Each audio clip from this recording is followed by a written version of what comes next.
Maybe there has to be some special coordination involved in order to get this working. Maybe that's the problem.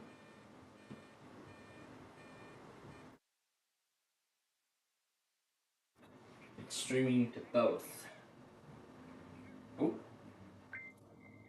Alrighty. We are in business. Okay, we are in business. Now I can go ahead and I'll set it back to public so we can let the public test continue. Okay, we are in business. We just need to have him reconfigure the key and... Alright, so now it is working. Oh, WAER. I wonder why you ended up showing up in the local when you're still in the testing, too. Oh boy. Okay, so the Weatherscan network is up and running. That is great news. So the public testing is so far a success. So now we're just waiting for him to add it to the Weatherscan, to that live Weatherscan net guide thing. And here I'll show you what he's talking about.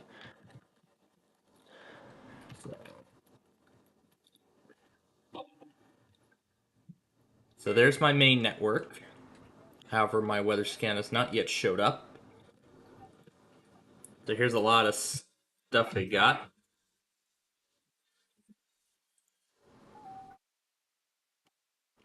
You can see there's our network right there. Here's the Weatherscan out of West Dundee, which has no sound right now. And what's this guy? Looks like a simulcast of the Weather Channel.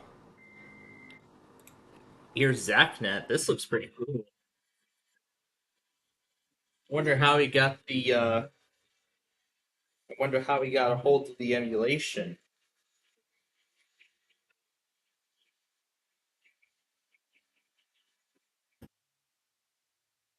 I don't know how he got a hold of the emulation of the old-fashioned IntelliStar.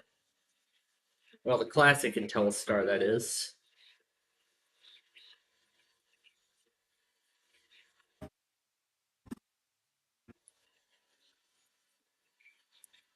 mean, I really like this look. I wonder how he got this. I wonder how he got this working. Yeah, this is a real thing, so I guess he must have acquired some equipment and he's using it to stream this. So that's pretty cool.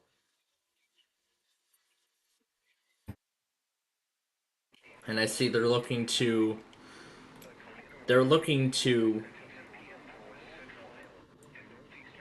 so they're looking to bring some radio streams onto the service as well. Well, of course, that's something to look forward to. So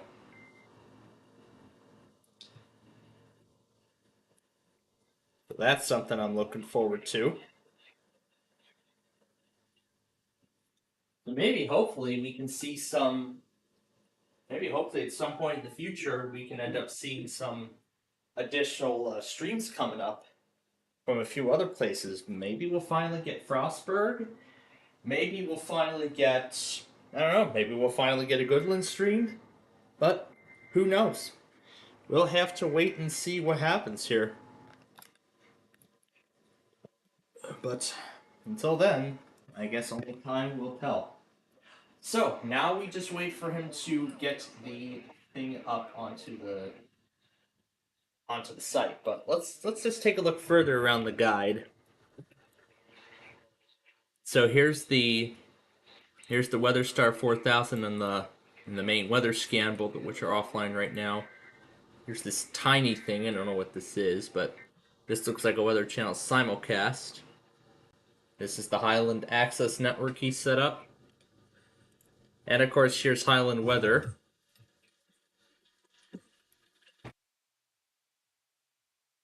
See, that is in Eastern time. Can't even get more advanced than that. And here's the ZachNet weather scan. Now this looks like actual hardware.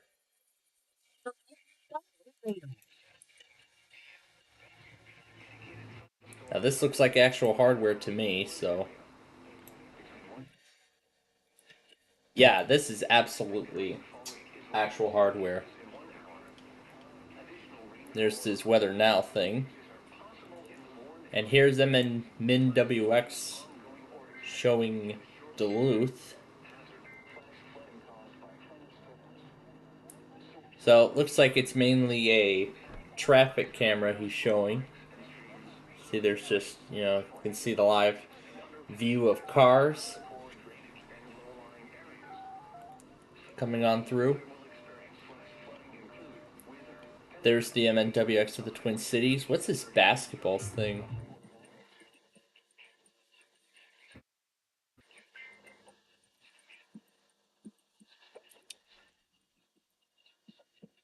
So this looks like a simulated.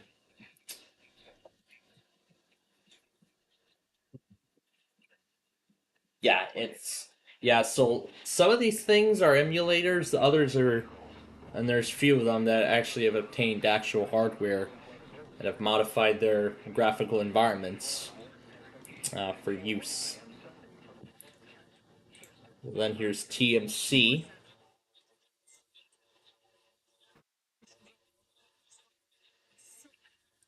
Not sure if these are actual commercials, but it looks like they are.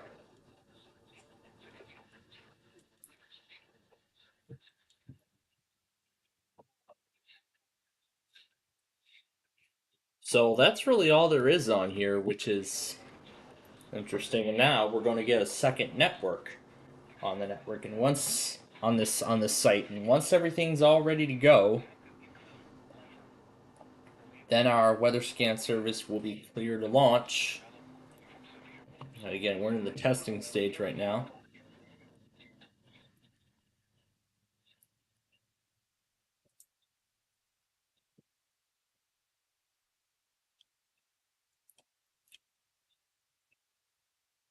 So that's the tornado threat continuing.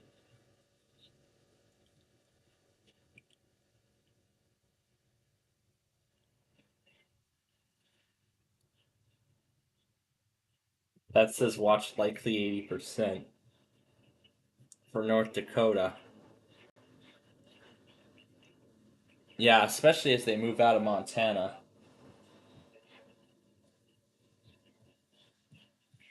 There's a lot of stuff going on here.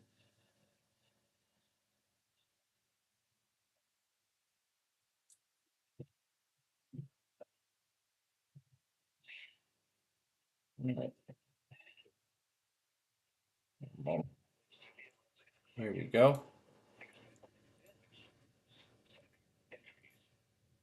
Here, let me send it over.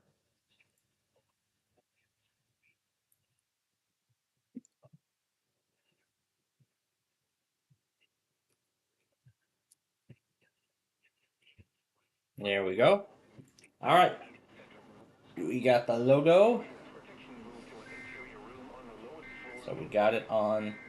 We got it onto Highland. We got Hard Network onto this platform a while back, but still, I'm very happy that we ended up getting this operational. So looks like more renewed evacuation orders and everything.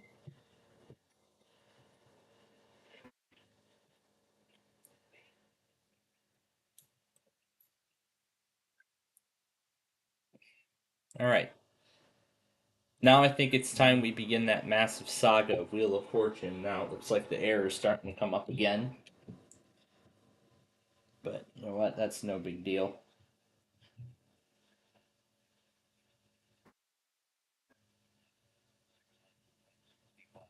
But you know what? For convenience sake, can't remember where we were at. We're only going to play the. So, where were we at? We were at. So where do we leave off? I think we left off on. Did we make it up on Wednesday the 5th? I think we did. I think we're on Thursday the 6th. So,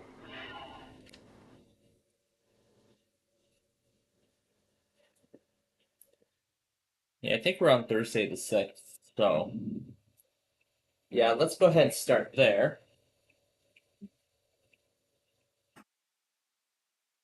All right, our Weatherscan network should now be on the site.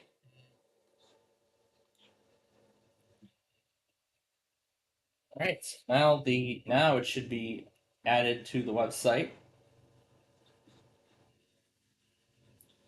And when we go to guide, and there it is.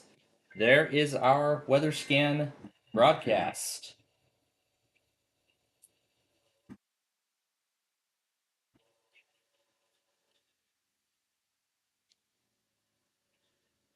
All right. So I'll actually switch it out with Weather Ranch, and this is where we'll have our whole service.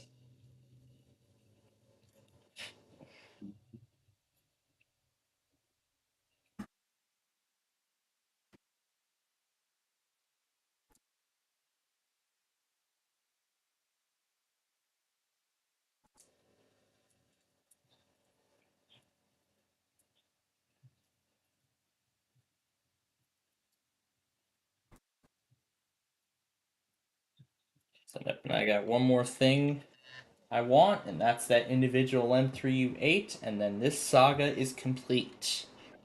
Then the new Weather Scan network will be fully operational and we'll be ready to launch it. And then we will be ready to launch it tomorrow.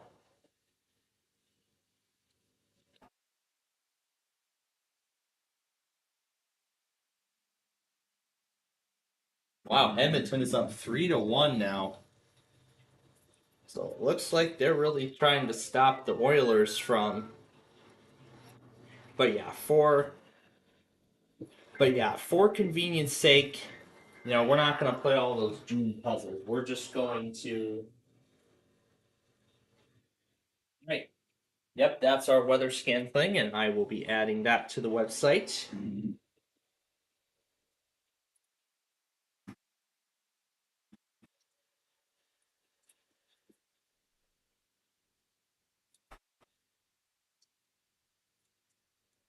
So this is the last thing we got to do, and then we're all done.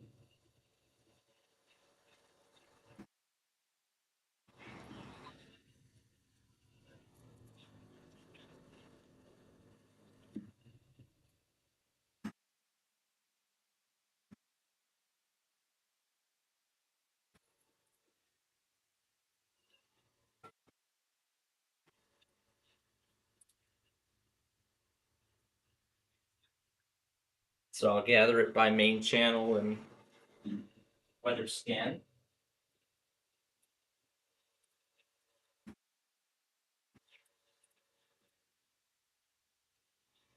Oh, what is going on with the wheel?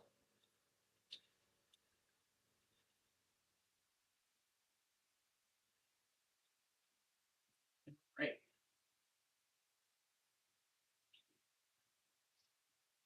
I couldn't get it in time.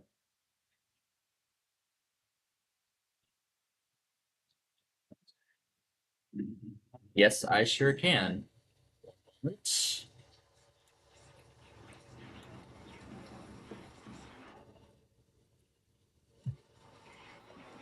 Lovely. And then that's the end of period number 1.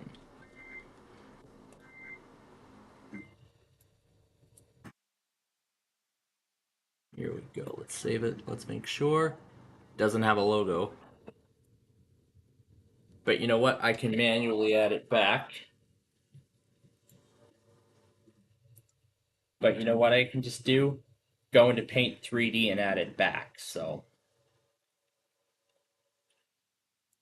I know it may not be quite as exact, but it'll work. So let me go over and to the downloads folder and throw it in.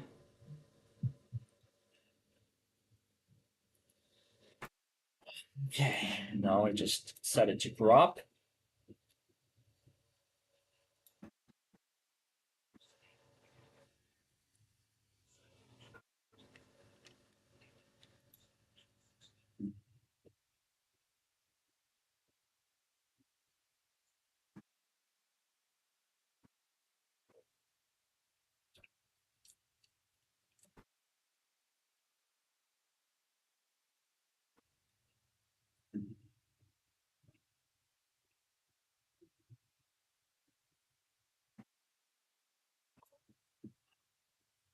Yep, I will set it up like that.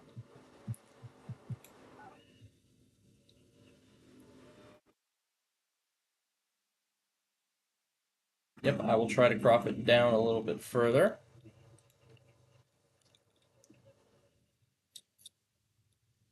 Invalid value. That's all right.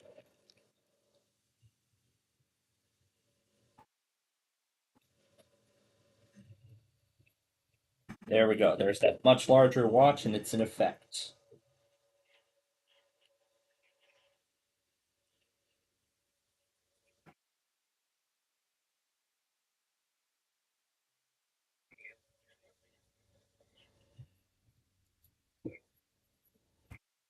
All right. All right. Let's see if I can.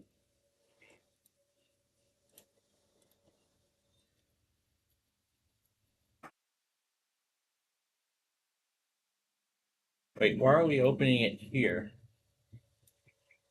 There's that new Paint app in Windows 11.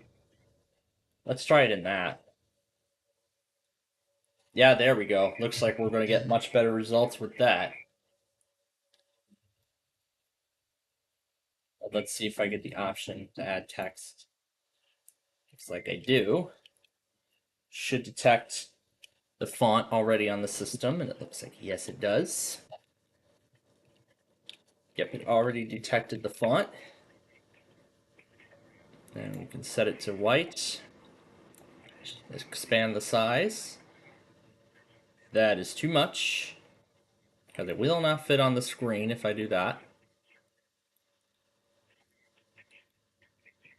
Yep, he wants a. Yeah, I should take advantage of that new paint tool in Windows 11. Yeah, something like that. I'll see if I can crop it down in a box.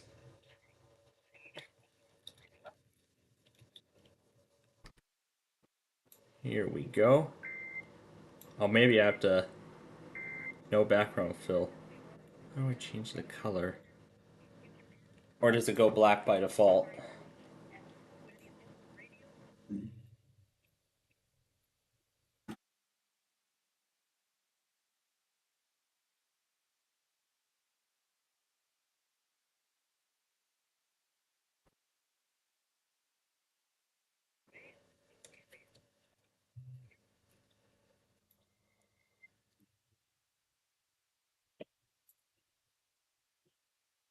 Let me see if I can grab the white.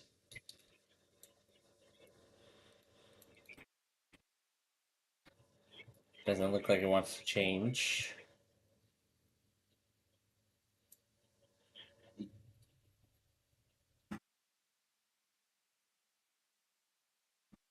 Let's see if after I type it in.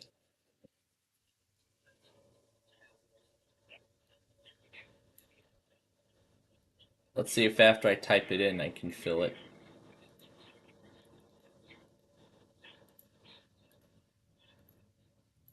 There we go. Now I can fill the whole thing up with white.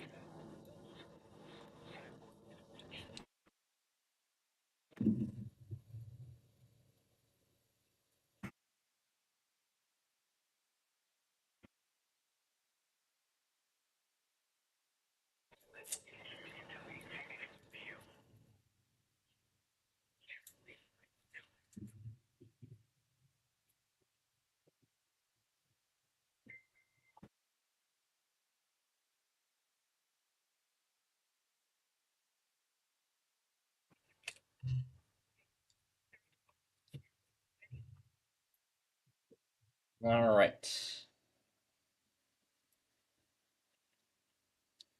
Oh, there we go. Here we go. Let's undo it all.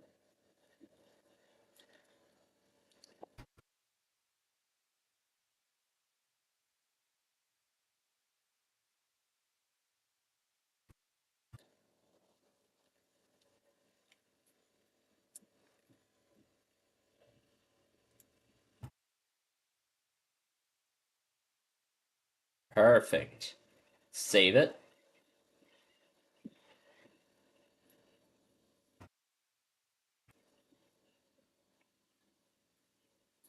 I'll send him the logo.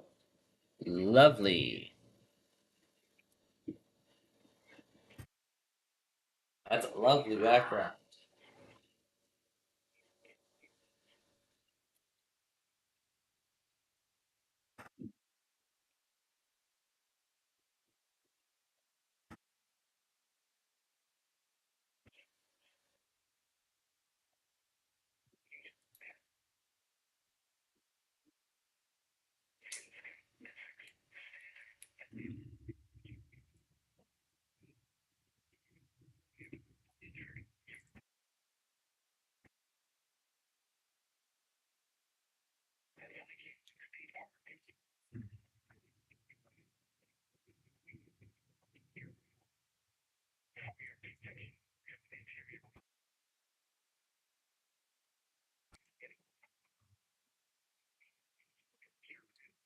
Oh, I've yet to publish the.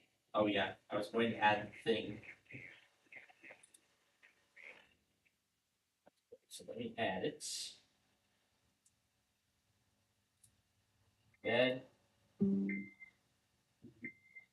Here we go. Copy that. Add it in. It's just gonna try and download stuff.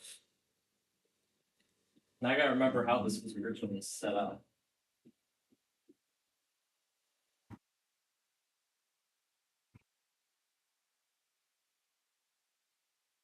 15 minutes. Yep, now we have the updated logo. Now we just wait for the changes to be applied. And once they have been applied, we are good to go. Now, how did I set this up before?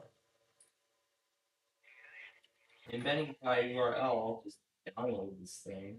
Not what you want.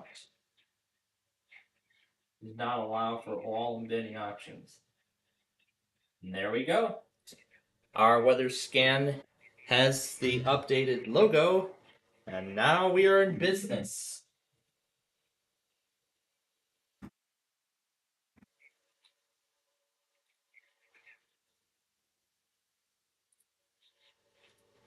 trying to see if I can remember how it was done when we added this beforehand.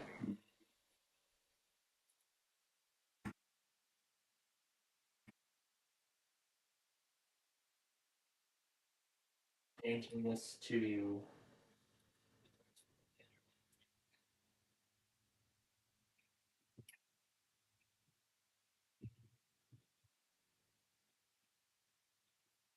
yeah, something tells me I think we did these already.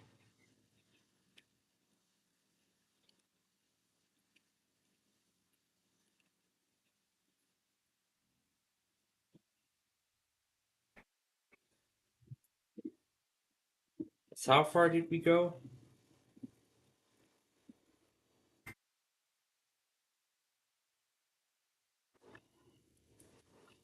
I don't recall, but I think we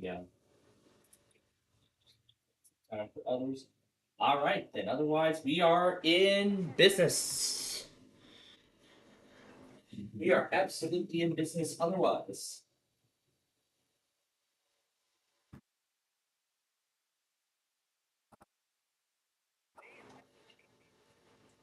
do I remember how this was embedded? Oh, it was an HTML file. So, oh, that's right. It was set up as an HTML. So, here we go with this. I'll save this as Actually, I might just end up creating a shortcut out of it. So maybe if I change this to SPCPlainfield TV 2, then this is where our weather scan will be. So now I can just embed the URL into the site, move it down,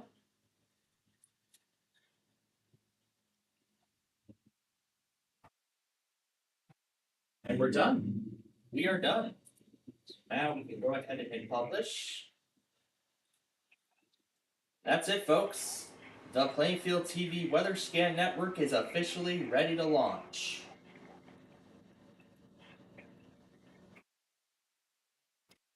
So with that, the Weatherscan Network is officially ready to launch.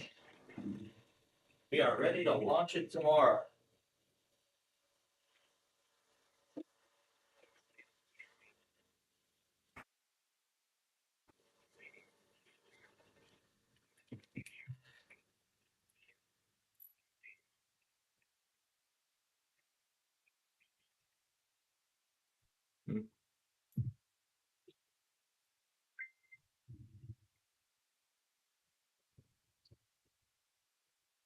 That's tomorrow.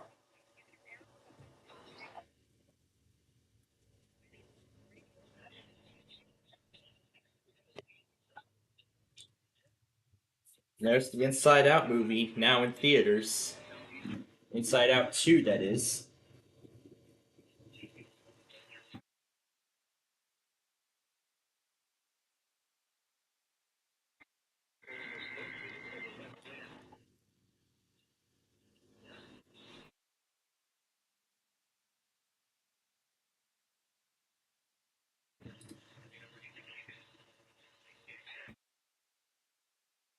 Yep. We have the individual M3U8 files, and now we have the URL for our main station in case we want to simulcast weather scan at a later point. So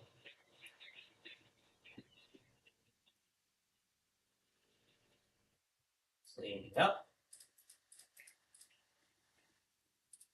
Complete. We're going to go ahead and launch it.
Play 3 more puzzles. We'll wait for all of the things to finish going through the weather scan, and then once it's all caught up, then we will. We have a few other things to do.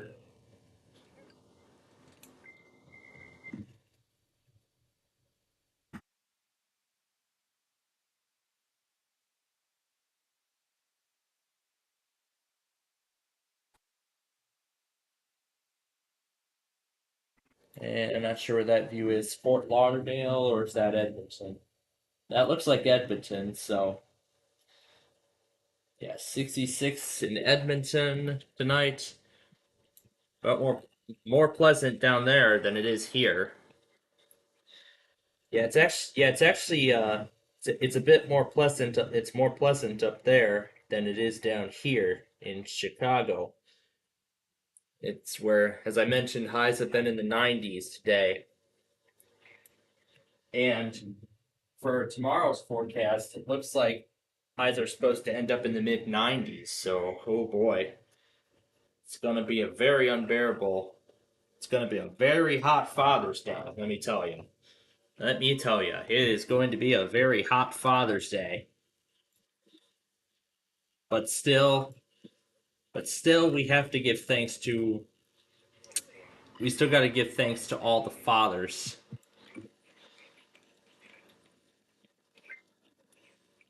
Yeah, I think this was the last puzzle we did, so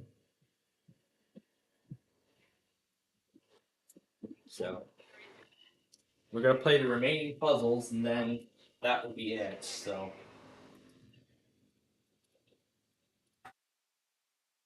yeah, let's make sure we get this thing caught up.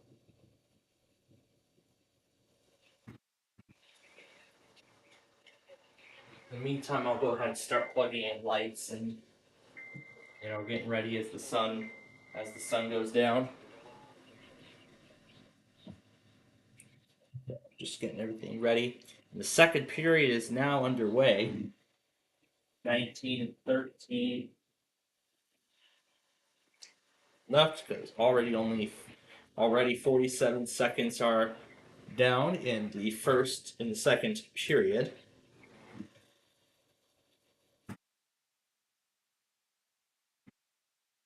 Okay.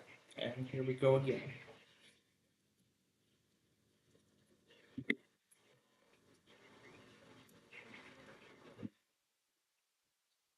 I feel like we're going to be on the whole day here, folks.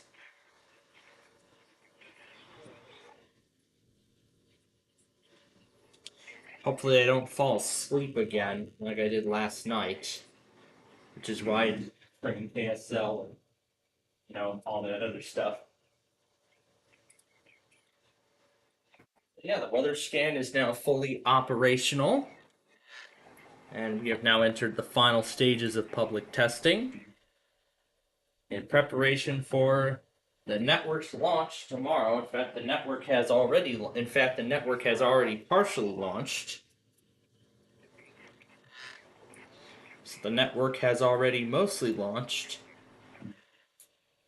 But now we will be launching the network officially tomorrow morning. And the Oilers have scored again. They're adding to their lead. It is now 4-1. 4-1.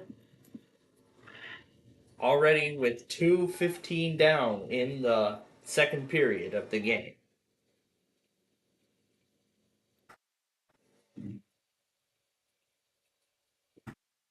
So again, I'm getting the other products from this thing, and then that's it.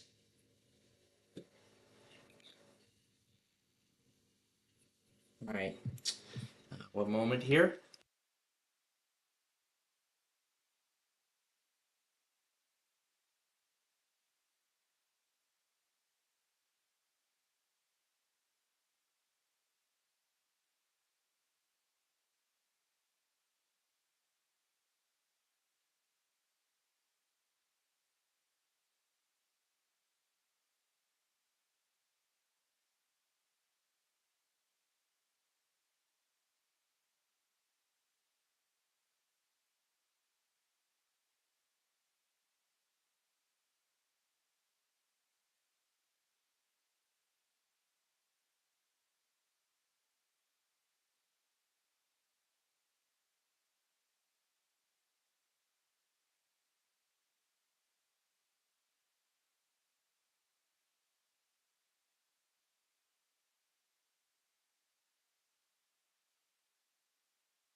All right, let's continue.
All right, that's it.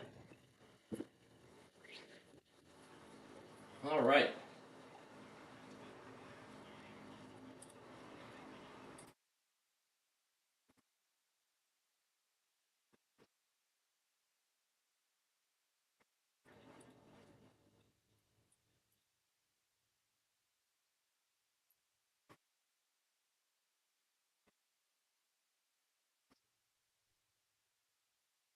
The only thing that's been going through Comcast so far are the evacuation orders.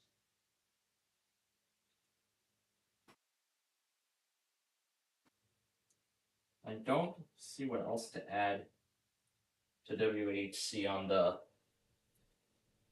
per month, so that's it mostly. Right now it's 5-1 Edmonton. Wow.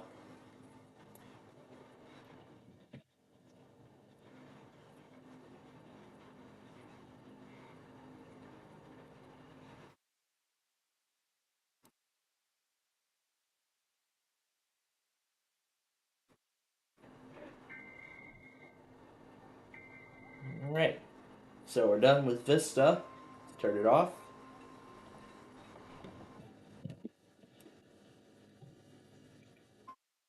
Yep, and now we can eject the disc.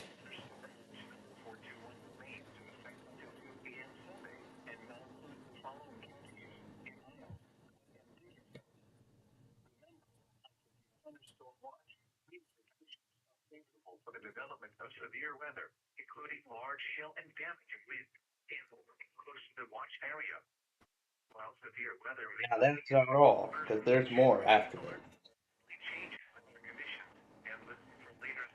But otherwise, that's all we need to do. So we've pretty much completed all of our tasks for today.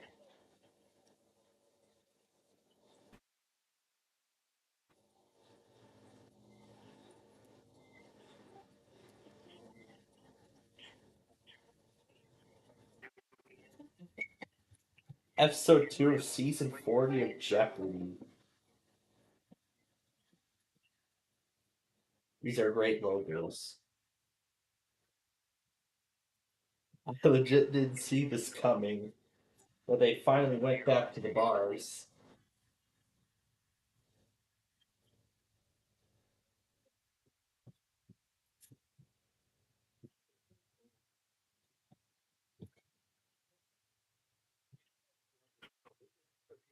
The council will decide your fate.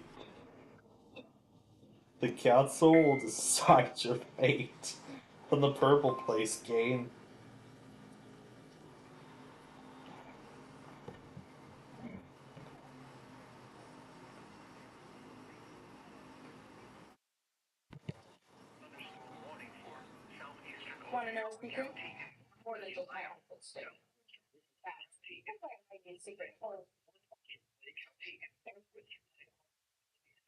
The most angry cat ever. It's the most angry cat out there.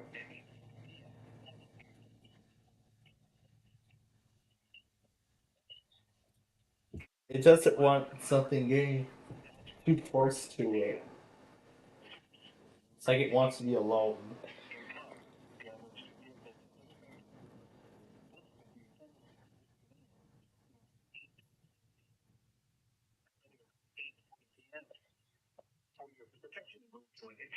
Oh my gosh.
Wow, that's having problems.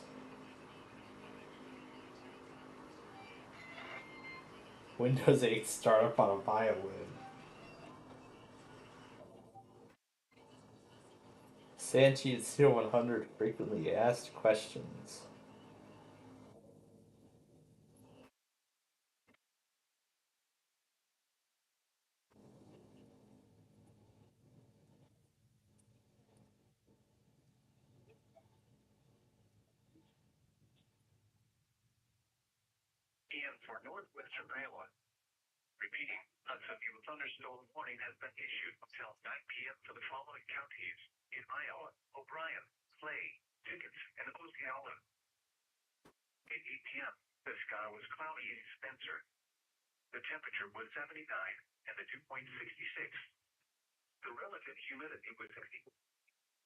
Alright, that's that.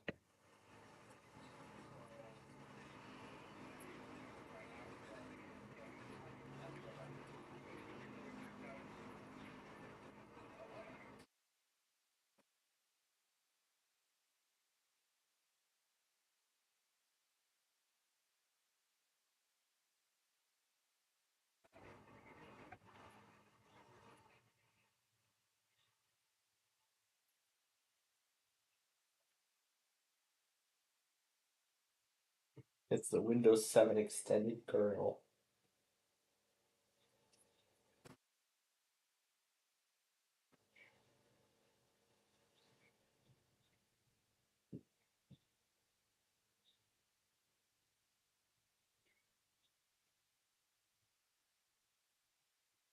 Seven is safer than 10 or 11 in terms of telemetry, but no, not in terms of security.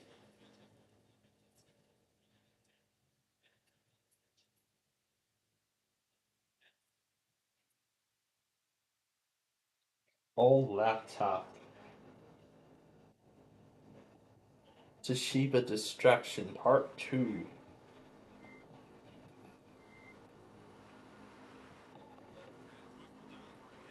It's a Toshiba satellite designed for Windows 98.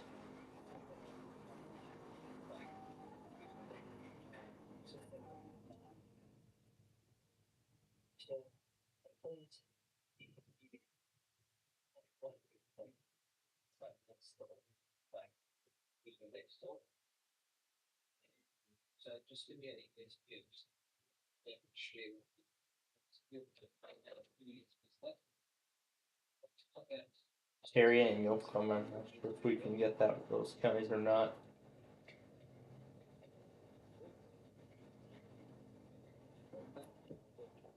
Ooh, just barely we can get Terry.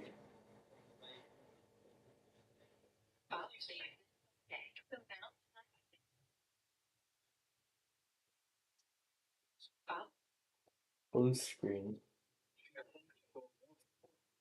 Western Perry County in northwestern Texas. Hard to left, right, blue screen. Until 9:15 p.m.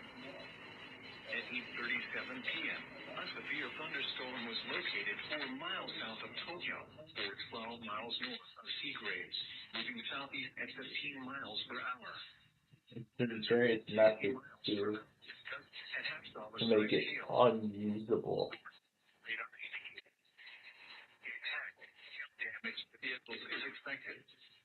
Expect wind damage to roofs, siding, and trees. We're gonna keep going until the weather scan catches up.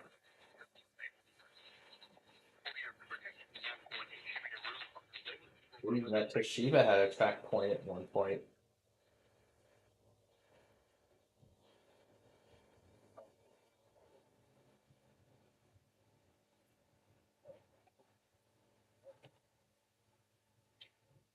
It's an M2 MacBook. Go back to 10 from 11.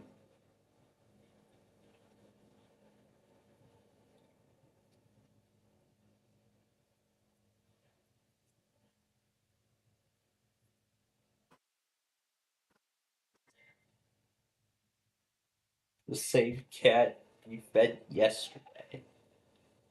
Alright, I think that's it. I think that's the end of the order. Nope, not yet. There's still more. There's still more. Why do you want to take this train? For the cats, maybe?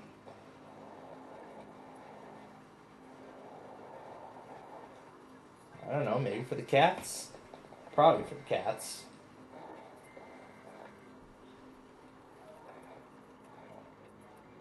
The cat's just overlooking the train as it goes forward and back. Wondering what his next move's gonna be. What its next move is. And that's knock the train off the track.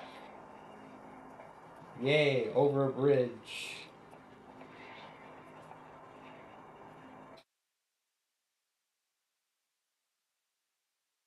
Snap over the viaduct.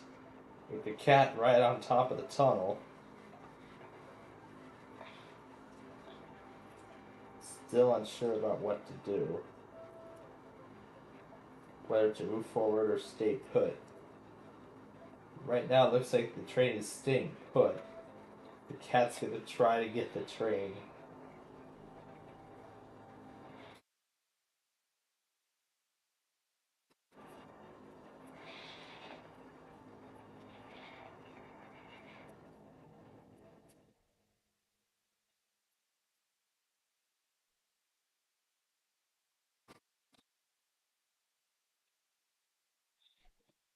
And it just naturally comes off the track. Going the other direction.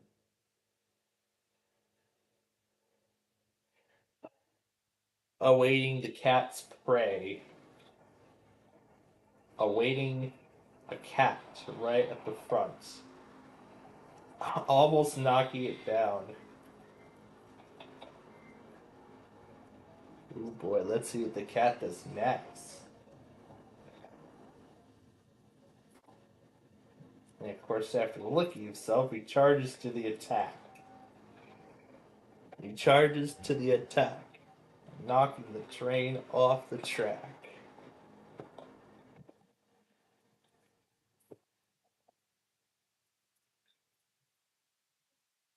And that's the end of that.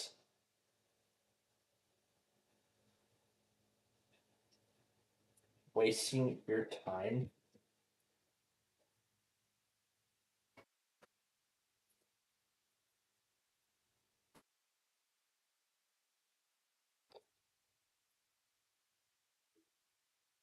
It's Fruit Ninja really fast.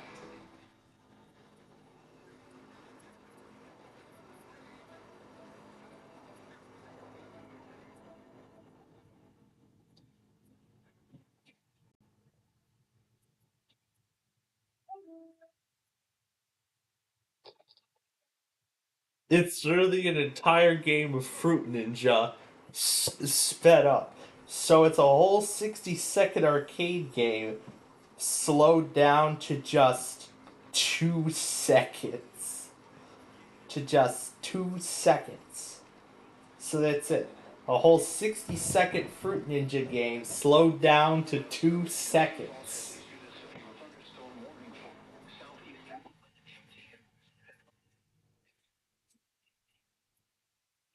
Oh my god.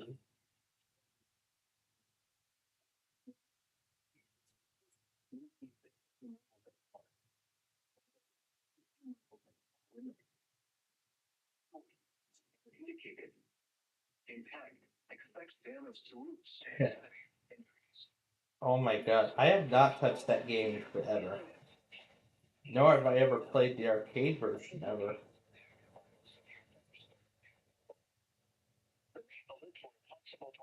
Trying to install Windows 10 on a 2006 MacBook Pro. Trying to put Windows 10 on a 2006 MacBook Pro.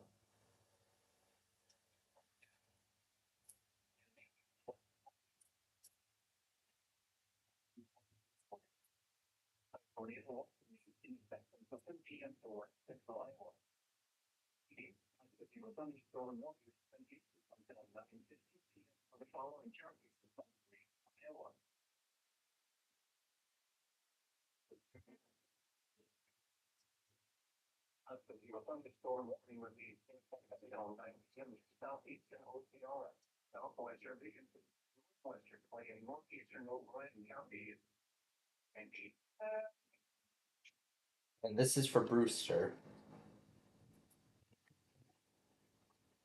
Oh yeah, Michael MJD's video about putting Windows 11 on supported hardware. Running Windows 8 or newer operating systems without an SSD is just absolute torture. Yes. Yes, indeed. I have to agree with that statement. It indeed is absolute torture. That's why I upgraded that to a solid state drive in the first place. And that's why I'm upgrading all my other machines to an SSD as well.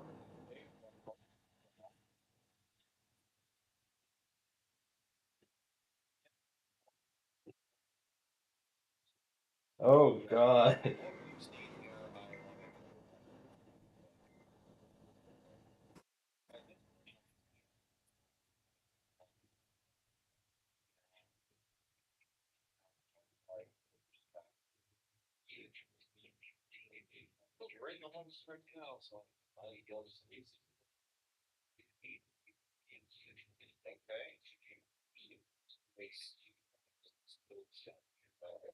It's the pre-release build.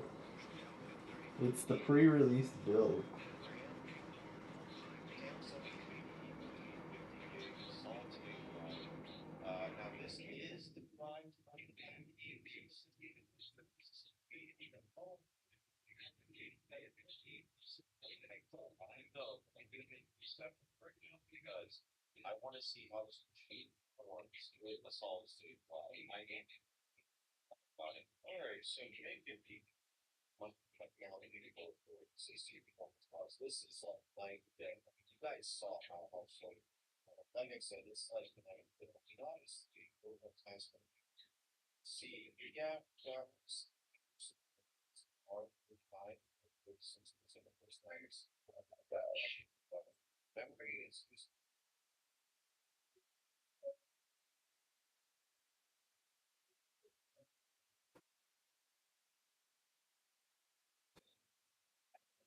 Anyway, what are we here for? I think we're here for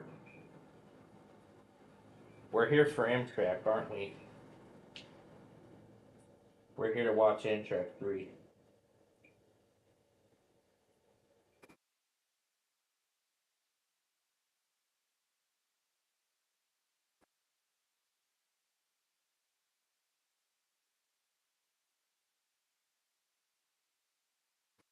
Here we go. Play-Doh.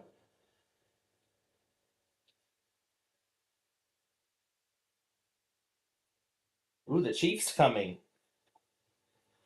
It's actually Amtrak 4. It's the very late Amtrak 4. Ho ho, we're just in time. Wonder if we're gonna see a meet here. Got the 5 and the 170. Oh boy. So glad we came in for that.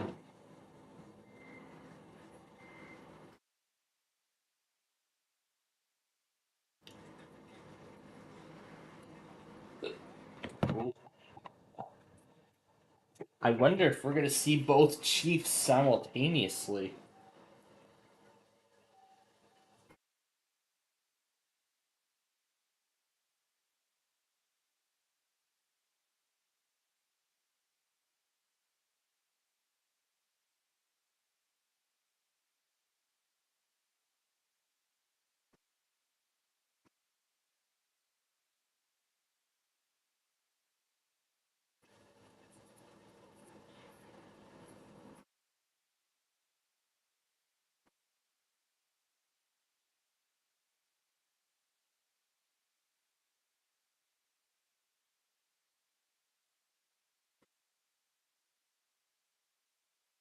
So let me refresh it and we'll see the updated logo. There's ZachNet. There's our main. And there's our Weatherscan. But I still don't see the updated lower background logo. But you know what? It'll work. It'll work for now.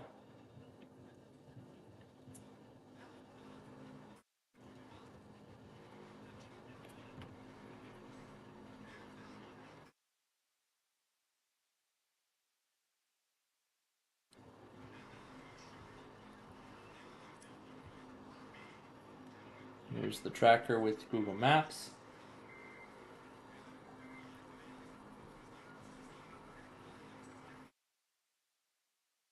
I've used this map before to see where all the Chiefs and Zephyrs are. There's 382. That's a little late. Here's the Illinois service. Oh, it looks like 3 already came through. But hey, at least we were in time to see the 4 today, which is good. That was very good. We were in time to see Amtrak 4, the very late 4, come through.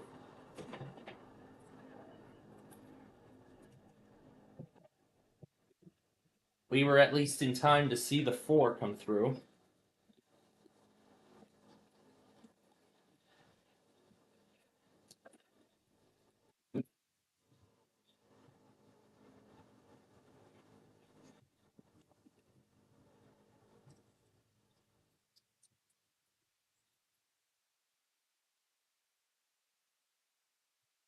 And now it's 6-1 Edmonton.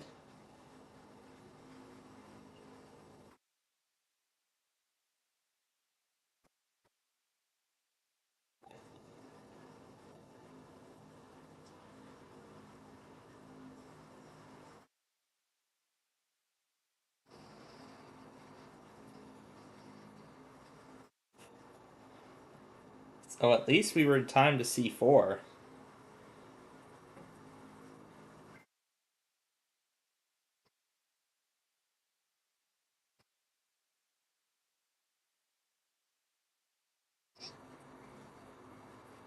All right. So there's our chief. All right. We saw our chief.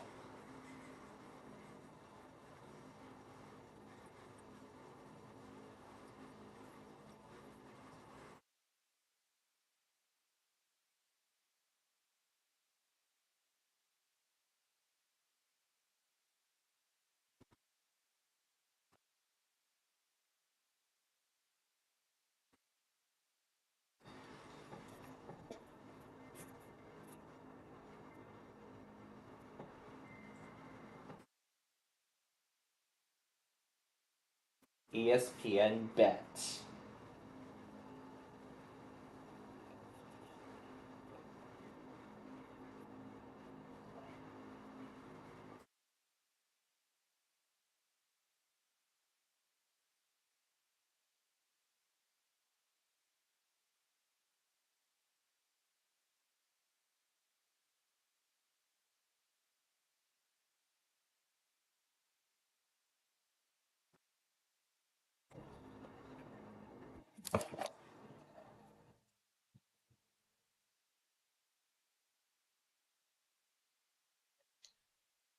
Of calls being overturned.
All right, it is time for the bird stream, folks.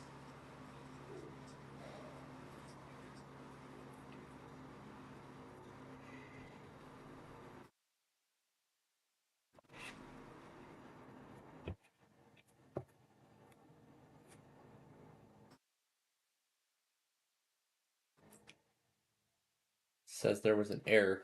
Error connecting to feed.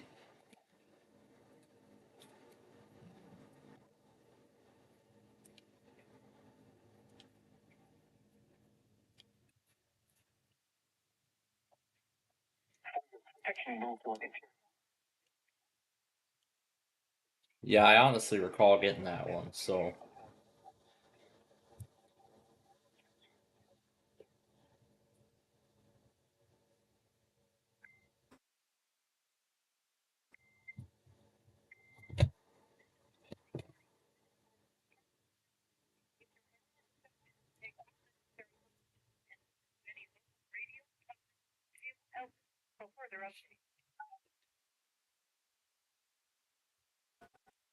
So it looks like we're almost at the end here.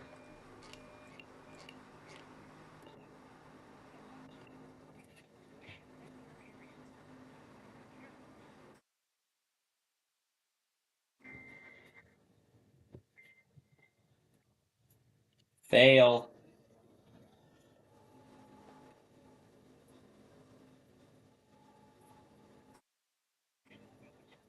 I think the Weatherscan network is cut it off early.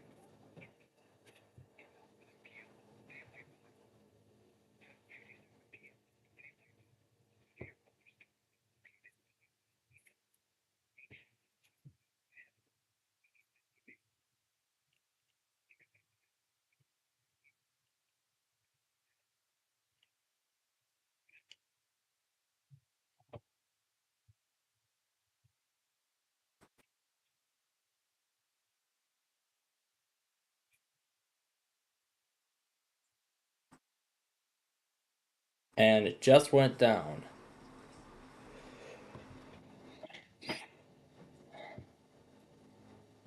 Here's to sweet Puerto Rico.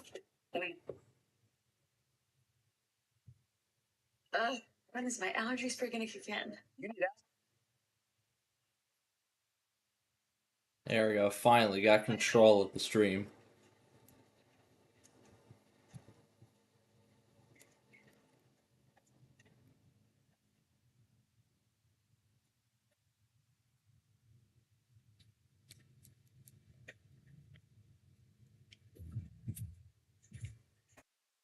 Authorities have issued a civil emergency message for on the WA beginning at 10:01 p.m. Saturday, June 14th, at 1:08 Sunday, 16. Evacuation notices removed from Canonsville Fire to the field. WA. Residents may stay in or return to the area. All evacuation notices removed from Canonsville Fire residents in the walking zone. Residents may stay in or return to the area.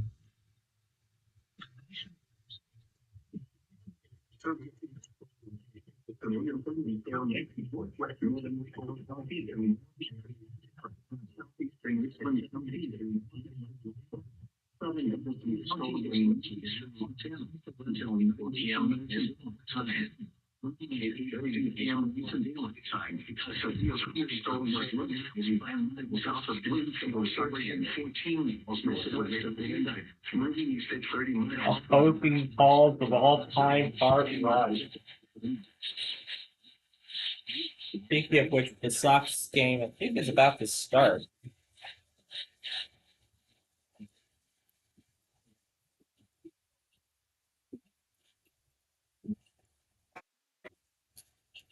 There he is.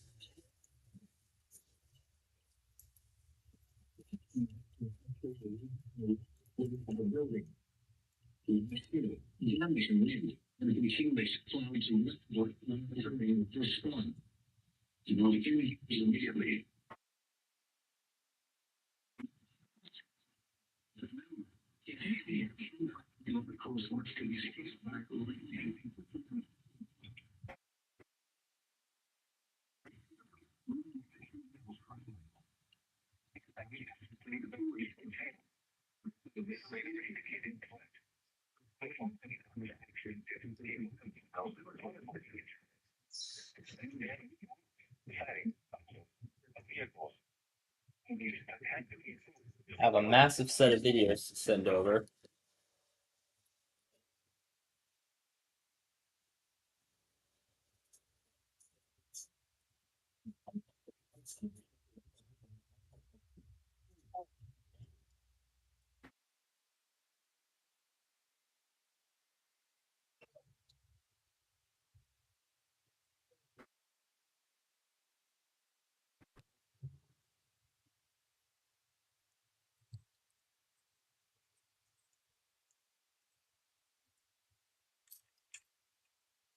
Let's see what the red bird's doing tonight.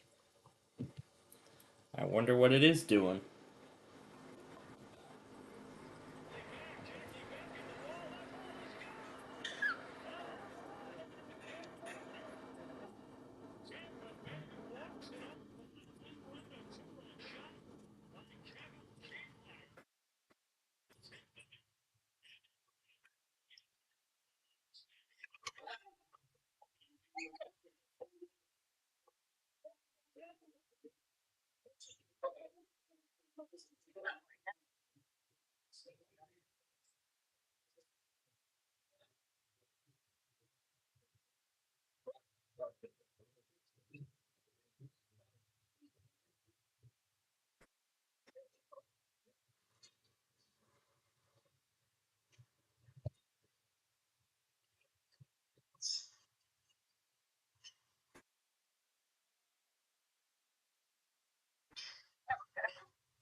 Alright, let's put what we already have in here.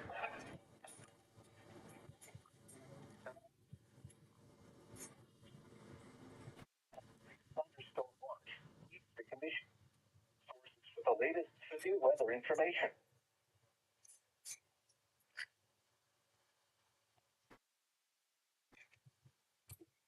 Okay, it looks like I missed the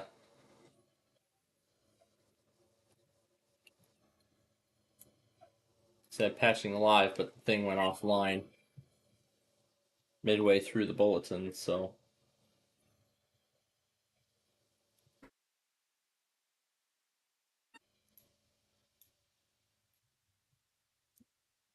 let's do that now.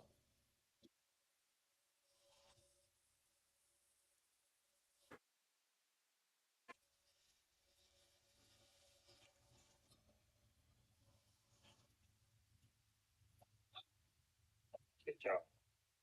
Hi. Again. Mark.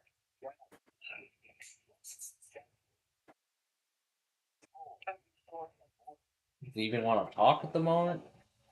Looks like he doesn't. They're finally bringing Millionaire back on ABC? Oh my god, they're actually finally bringing Millionaire back.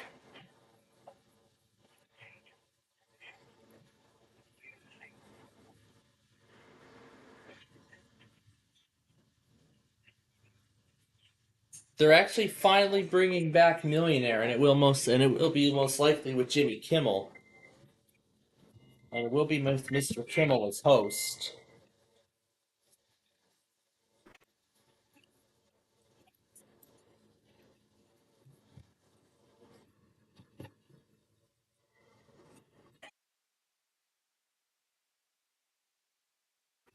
Yep, here we go. The game is underway.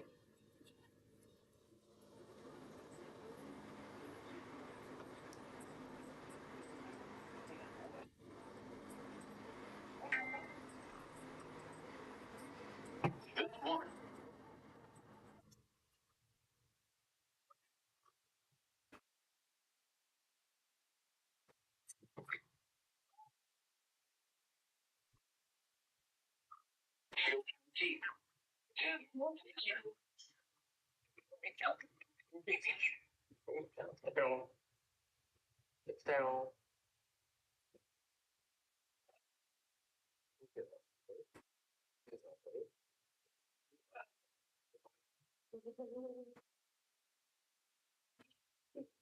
I gotta put the final products in this thing.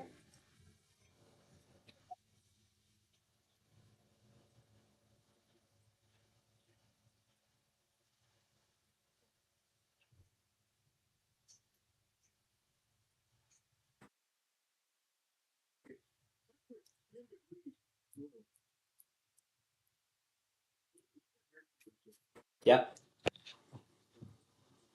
Yep, it's the kind of conditions you'd expect in the kind of conditions you'd expect in the desert in the summer here in the US. It's really something you'd expect.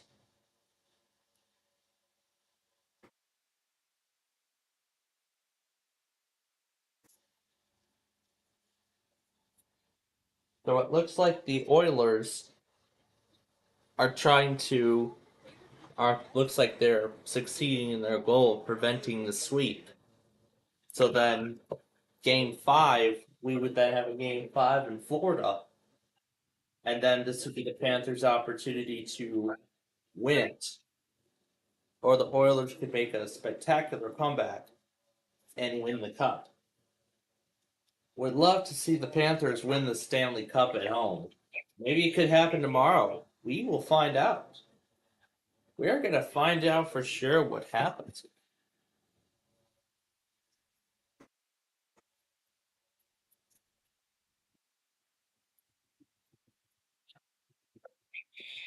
Was it going to be capsule time?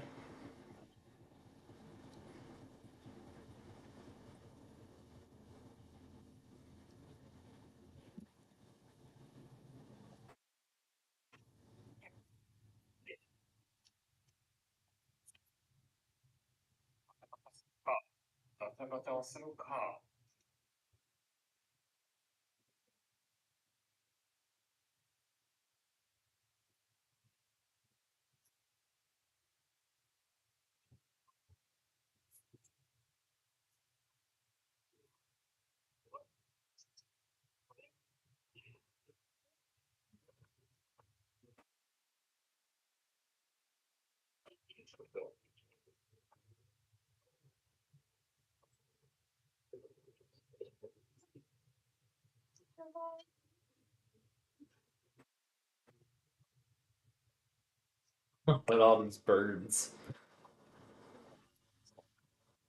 Here's a manual for what it goes to. Looks like another sound box of sorts.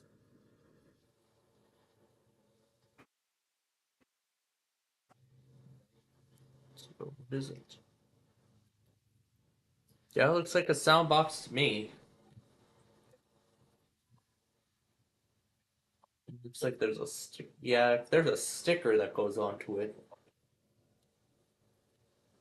Does it remind me of something? The thing that reminds me of the rock and roll stage, which I actually still have. I still have that rock and roll stage from all those years ago. Hasn't found a good use. Has not found a good use ever since a lot of these weather radios and old laptops made their way into this office. I mean, I'm considering bringing the Latitude up here. However, I'm going to deal with the HP first, and potentially find a spot downstairs to put that, so it'll be stored there for now. And then once I find a use for it, I'll bring it back up here. Most likely, I'm looking to get a capture card.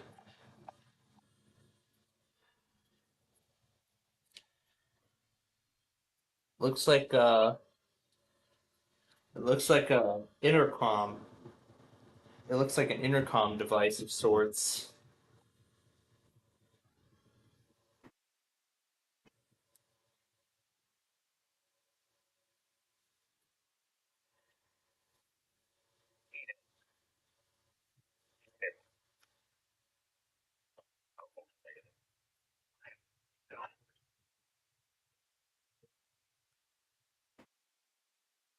So let's first start with the stuff from the iPhone, and then we'll work our way through the weather scan.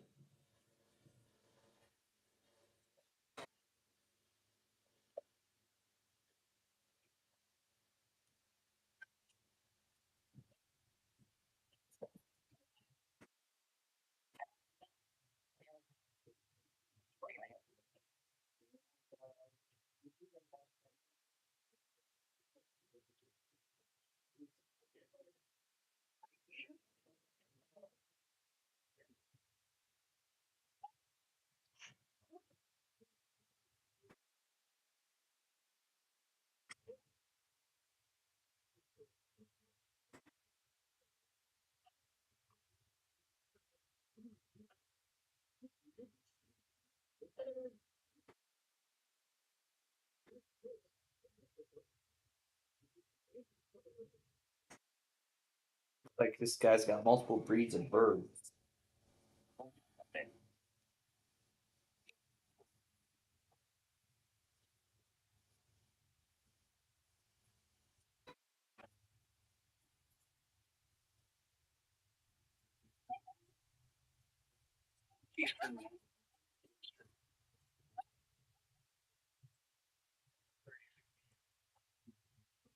It looks like this is where it starts.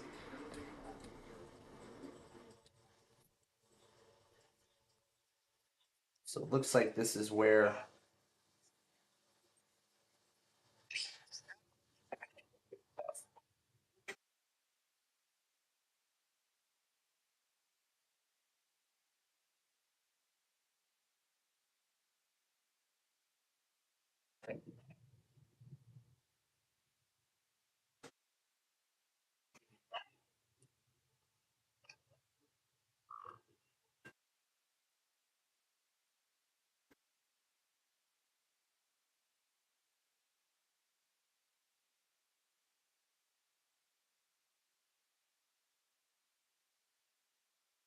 there's my Oakton video from earlier today. UFC.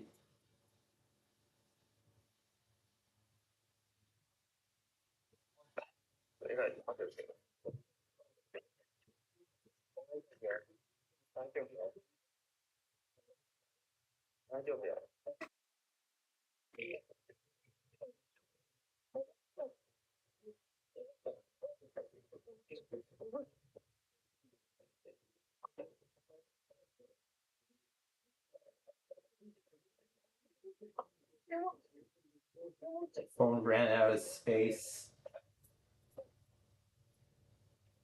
New games.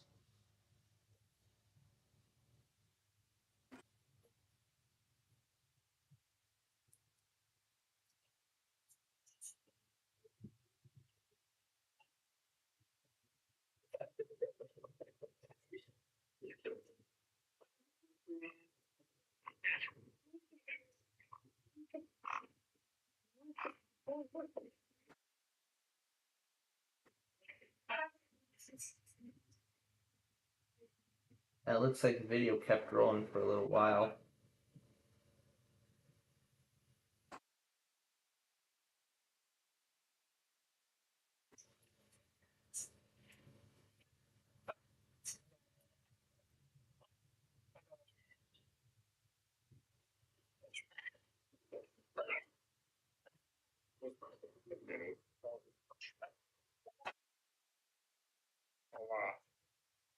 So you got a five. $8,000 higher than a five. That's not a big word to take money.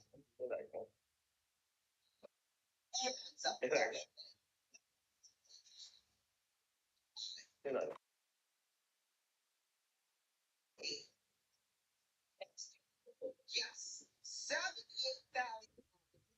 Bad start.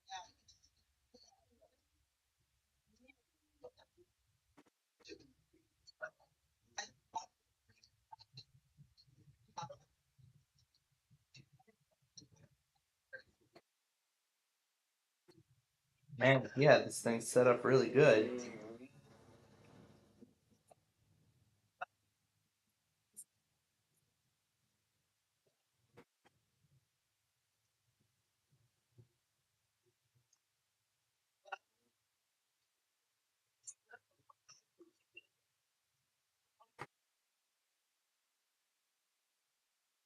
Well, now it's suddenly gotten quiet.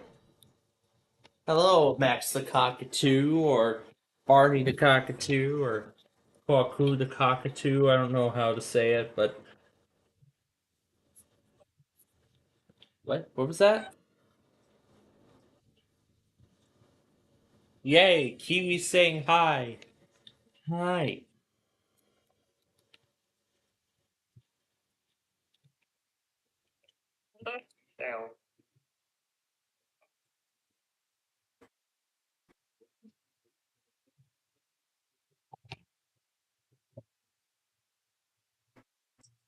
Storm warning. Guaranteed.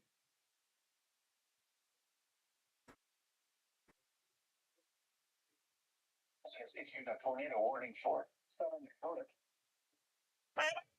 at 7:33 a.m. Western at 7:29 p.m.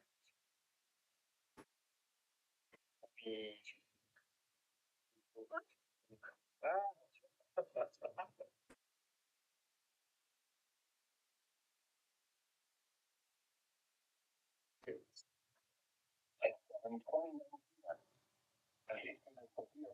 Storm warning for Hawaii 9:34 p.m.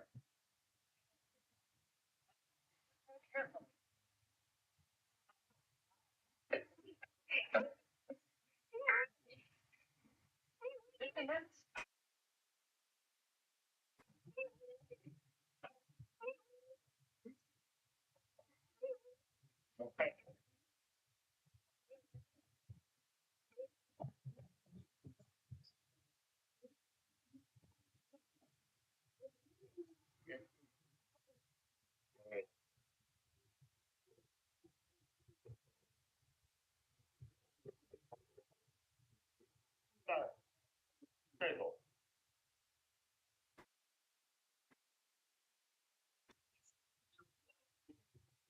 Let's see what's inside this capsule.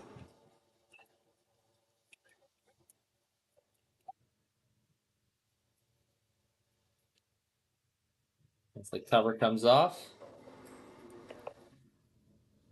looks like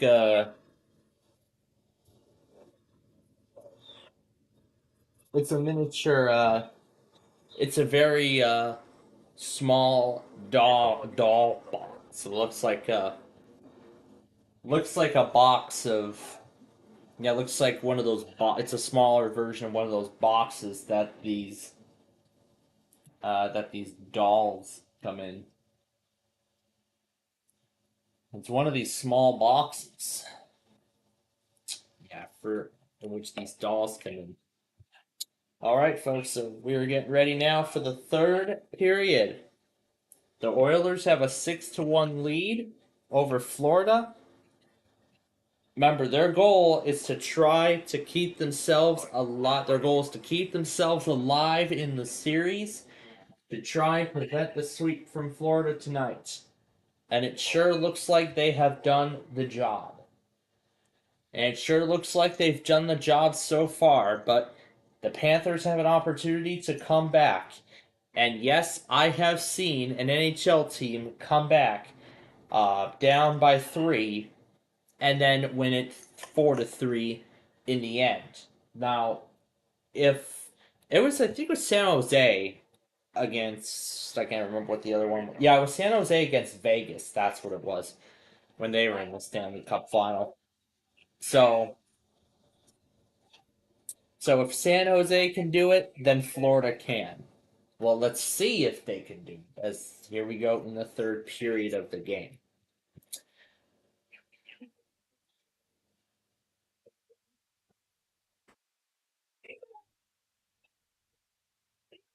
Yay, towel!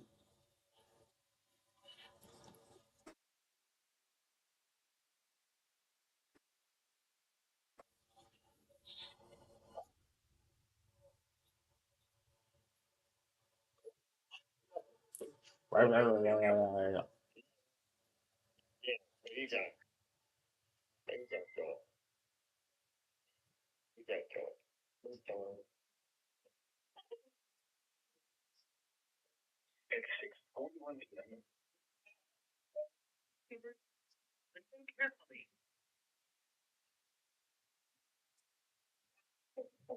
It looks like for the most part the severe threat is over. Didn't end up winding down with too much here, so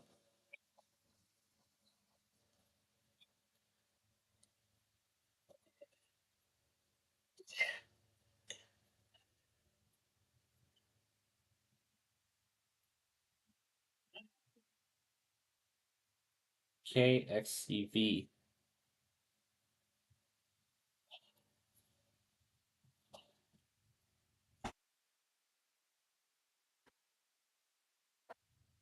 Wow.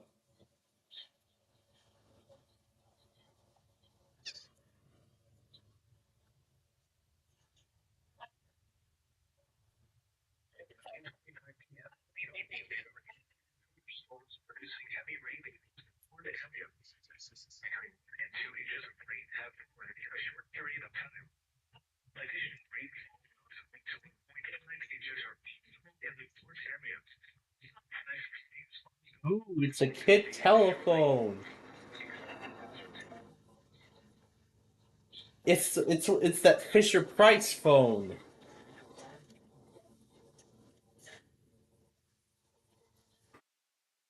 I like it how it has both English and Japanese translation. I think the toy itself speaks in English, even though it's in a Japanese market. I think that's what it is. So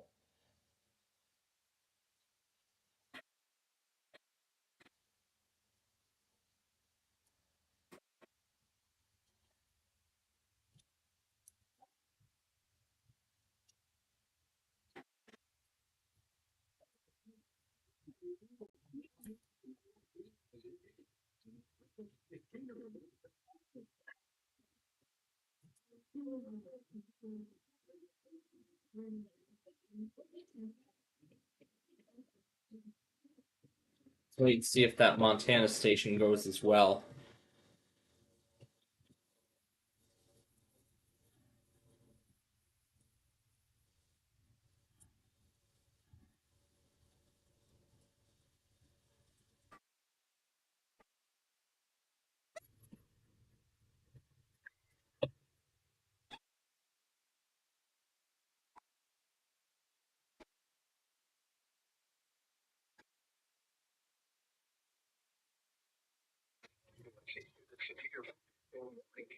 In Glasgow.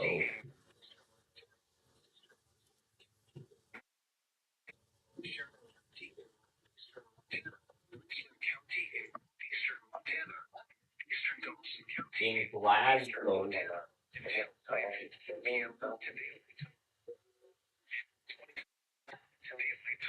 Severe thunderstorm located in the Atlantic extending from 6 miles west of Port of Rain to near Concord. 70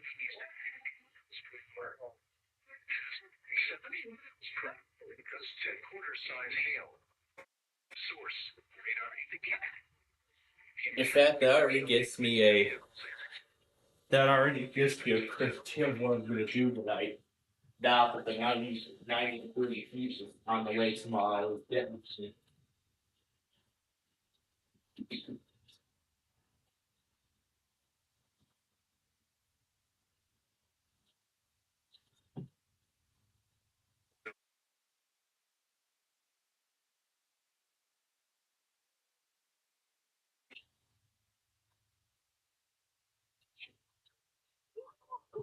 The lemon bird flying around.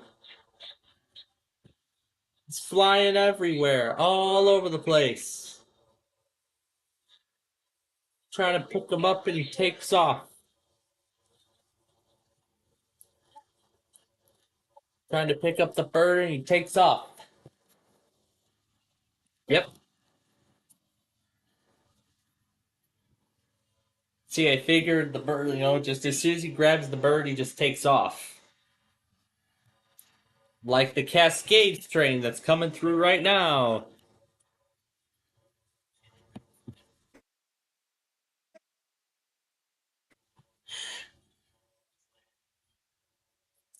Get away. Get away. Get away. Get away.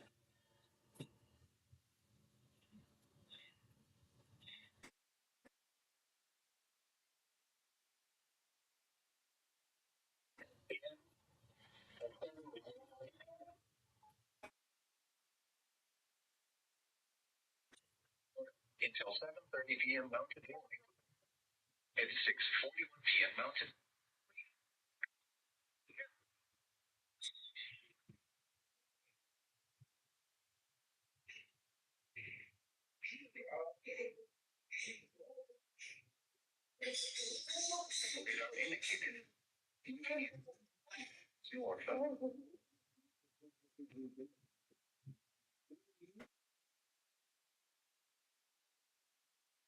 So 7:52 is the next timestamp we're looking for.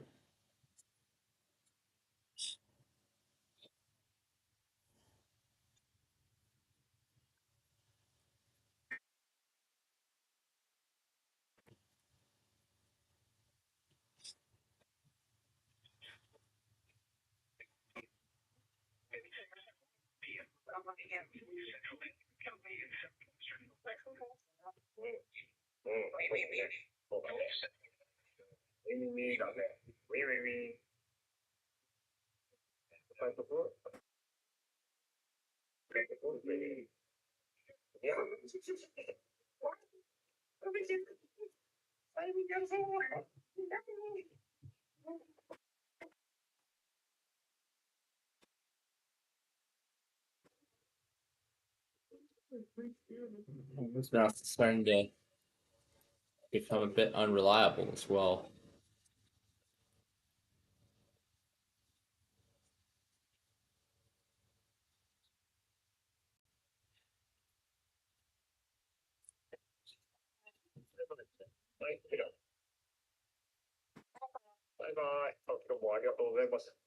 Well, I guess that bird remembered.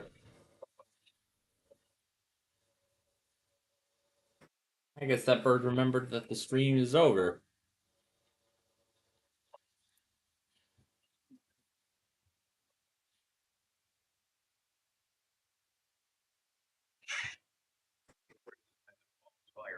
BC has a website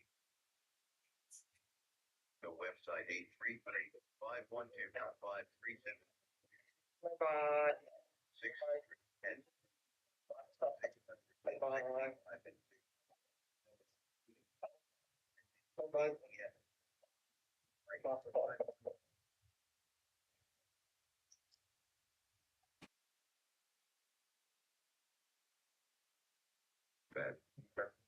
Any to getting at 7:55.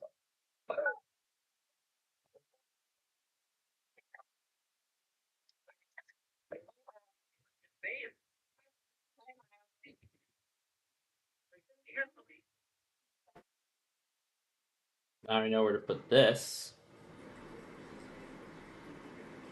And it's over.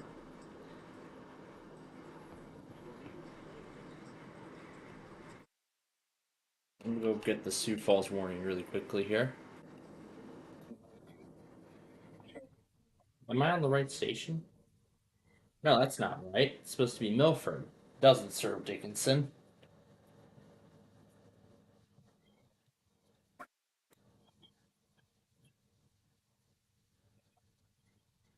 Righty.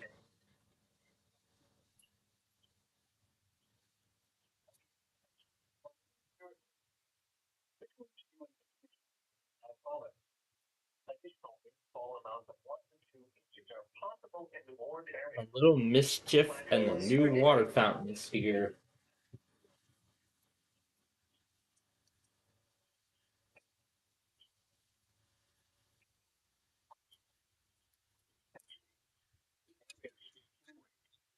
As well as other 4-3-inch and low-lying areas. Some locations are flooding areas. Apparently, Milford, Marlsford, location Portland, Lafayette, West locations. Turn around. West flooded. Most flood deaths occur. Not confirming what that is.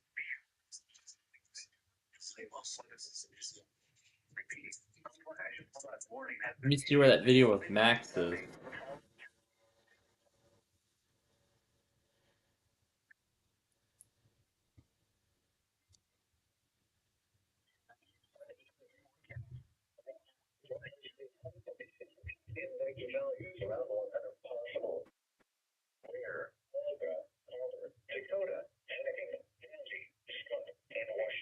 At a public splash pad. A civil authority has issued a law enforcement warning for the following counties/areas: Oakland County, Michigan, beginning at 4:48 p.m. June 16th, 2024 and ending at 5:48 p.m. June 16, 2024.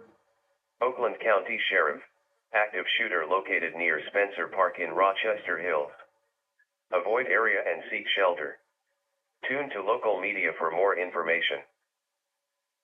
What was the area? Tune to local media.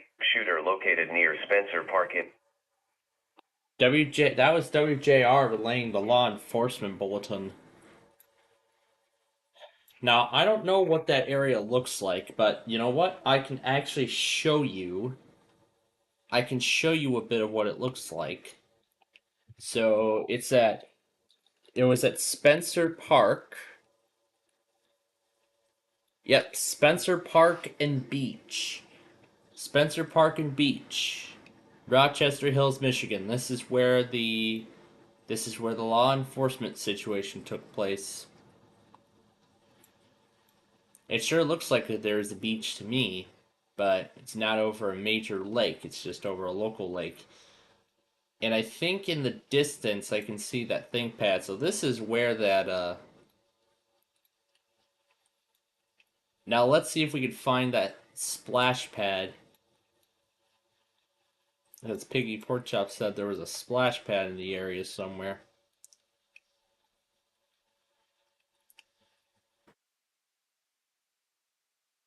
Don't know where the splash pad is, but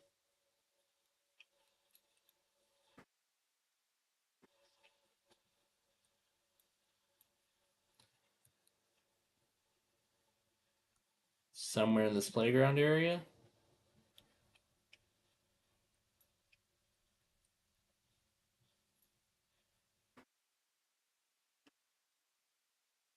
Doesn't say where it is, but oh well.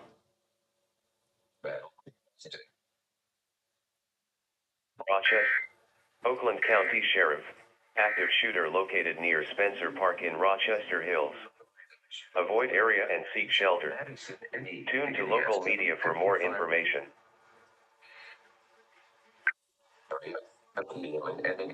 Beginning at 7:55.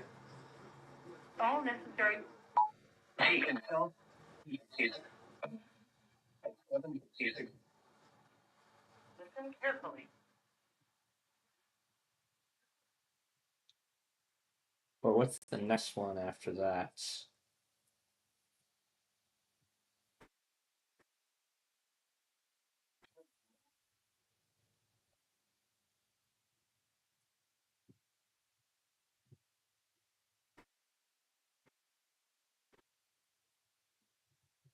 At 7:55 p.m.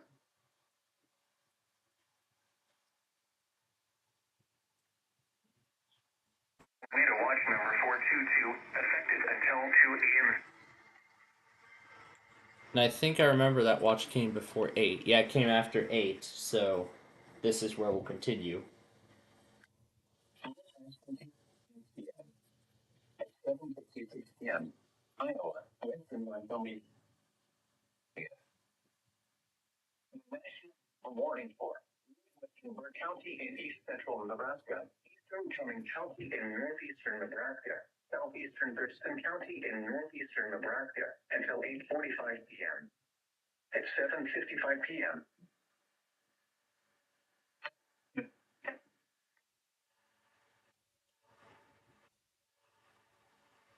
Madison and Pierce County.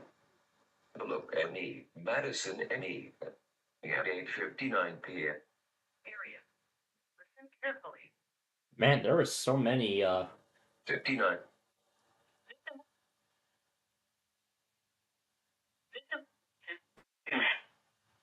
Western Iowa, southeastern Ottawa, Iowa, 7:56 p.m. Southwestern Iowa, at 7:56 time. At 6:57 p.m. Mountain Dew. Listen carefully. Following it, time.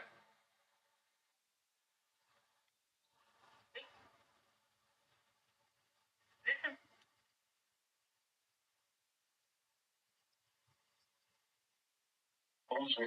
p.m. 7:56. SPCPlainfield, ME. 9 p.m. 8:01 p.m.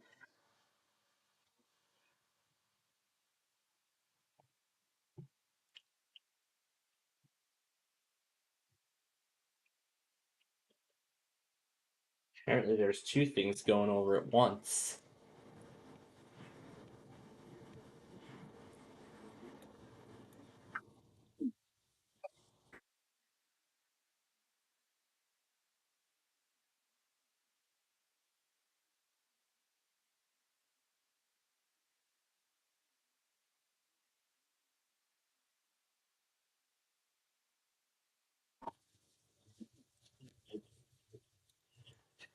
You know what? Forget it. We'll get them both together.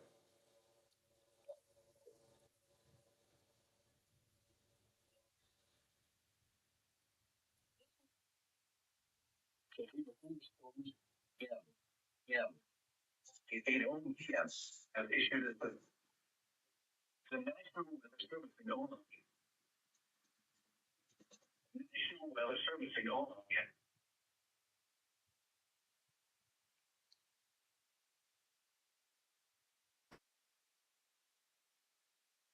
All right, we're gonna get these two products together.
Wow. Edmonton is up 7-1 right now.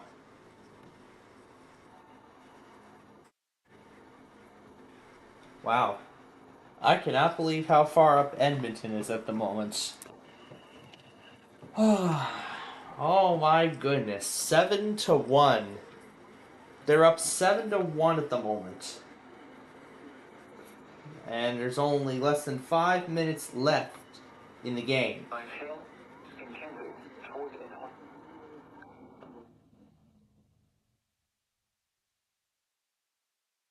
No, I gotta get a day off. That means game 5 is Monday. Oh boy, folks. Just wait and see.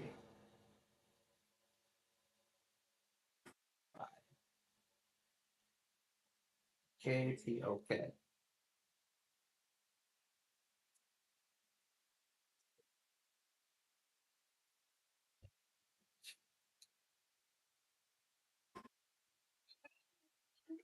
The city has issued a severe thunderstorm warning for northeastern Richland County in northwestern South Dakota until 9:30 p.m. Mountain Daylight Time.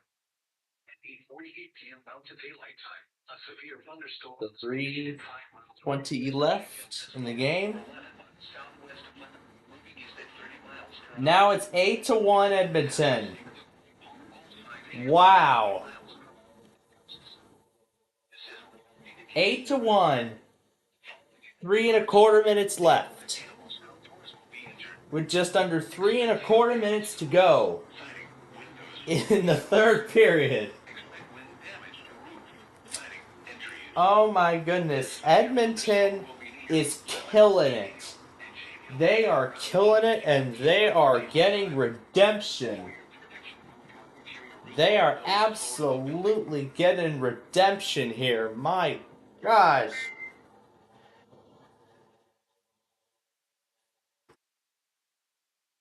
They are getting redemption tonight.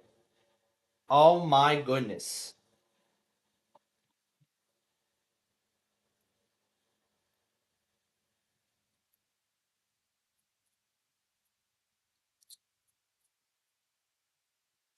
Yeah. The Oilers, you know what? The Oilers have definitely won this game tonight. So the Oilers are still alive in the Stanley Cup final. We will have a game 5 in Florida. There's the reaction from that 8-1 goal. From that goal that made it 8-1. So, you know what? Just for fun, we'll see the rest of this game.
And there we go. Edmonton wins it 8-1 tonight. And they are finally on the board in the series.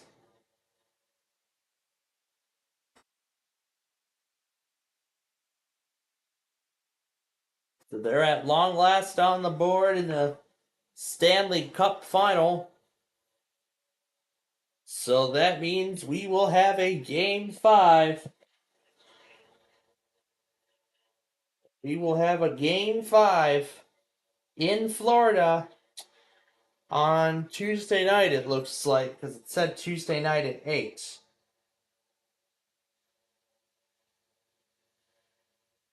Yep, Tuesday night the 18th at 7 p.m. That is when we will be in Florida. And the Panthers will try to close out the series and the season at home with a Stanley Cup victory. So here are the 3 stars in Edmonton for this game.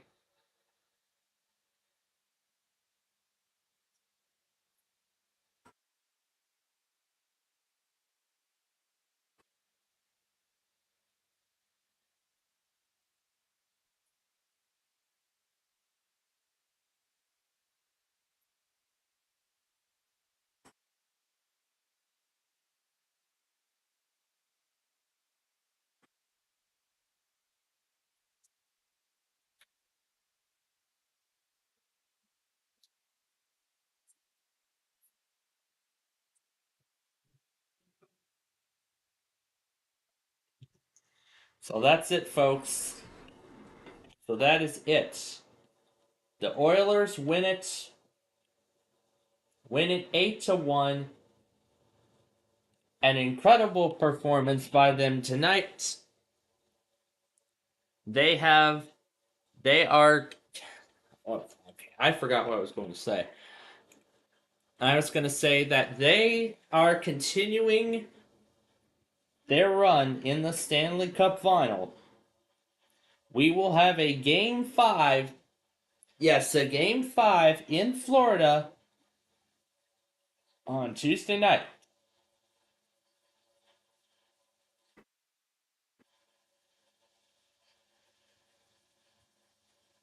Let's go places.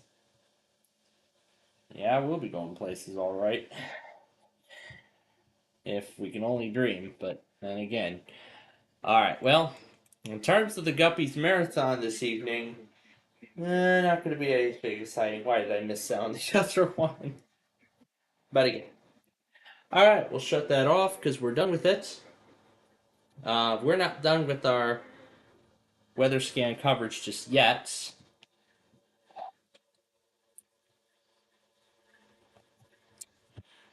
Because if we look at the White Sox right now, we're tied at 1 and we're only in the bottom of the 3rd. So we still got a long way to go with the White Sox. So right now I'm catching the compilation up with everything, and I'll probably top it off with Kentucky. Or maybe with the other test at the end. Yeah, I haven't decided how far I'm going with that yet.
All right.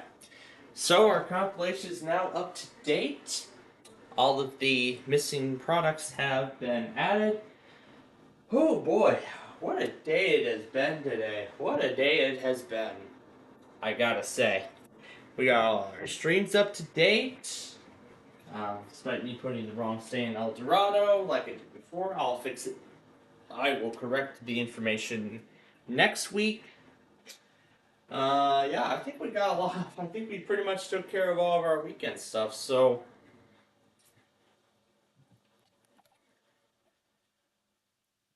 then for tomorrow, it'll be a 3 o'clock game. Now that's when I was told we're going to be leaving for sort of a late lunch, early dinner. So in that regards, it may actually be a late lunch, early dinner.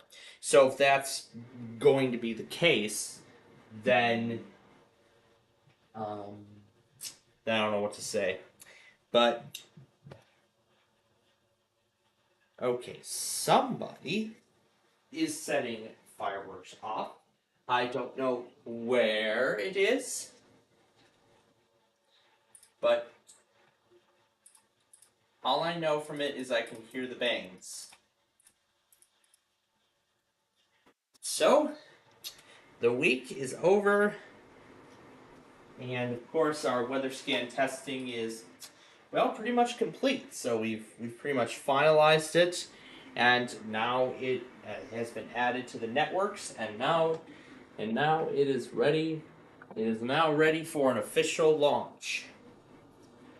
It is now ready to officially launch tomorrow morning.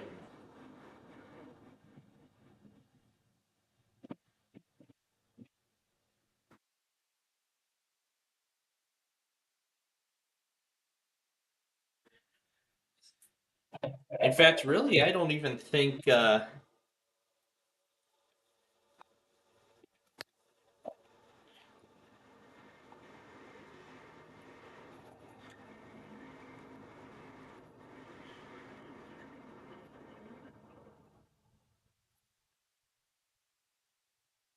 5076.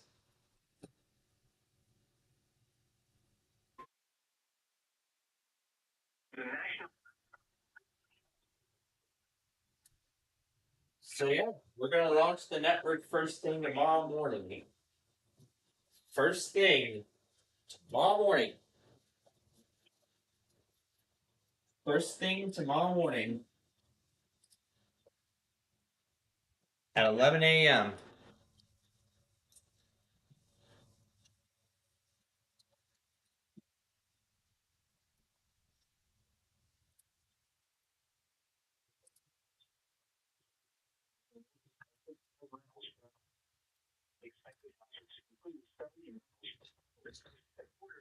But still, there's one last thing to do.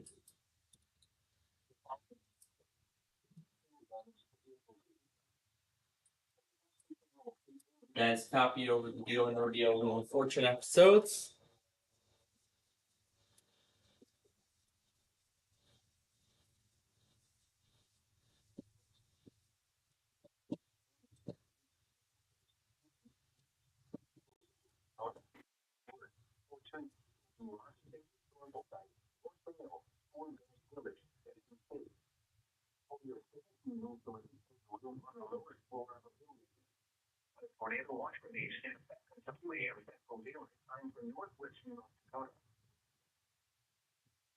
So it looks like this event could be over very soon.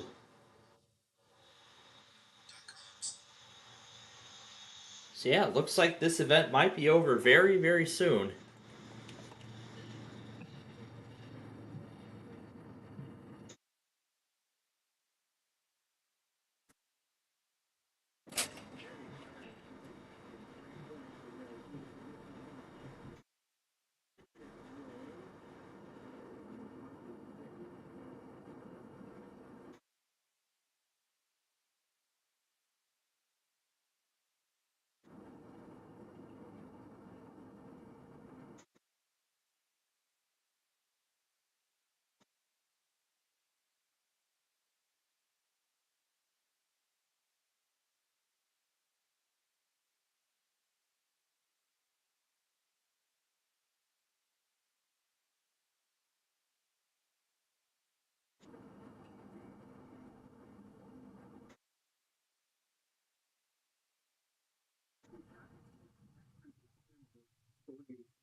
Right.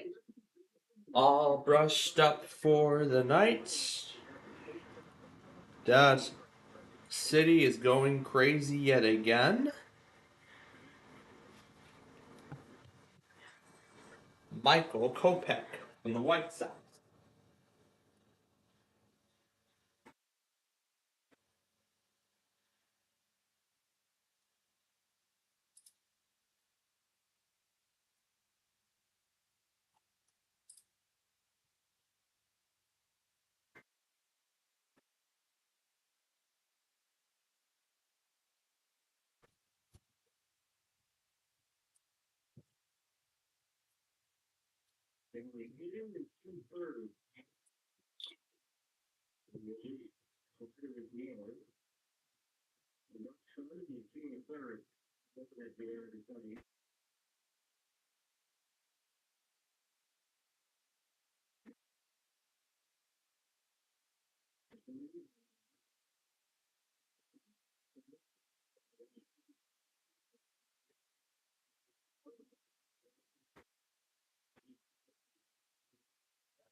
Stop it.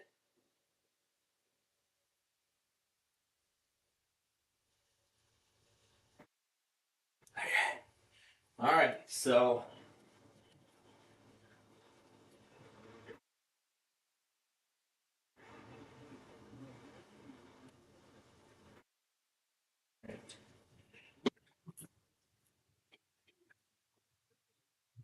this is what we need for the next part.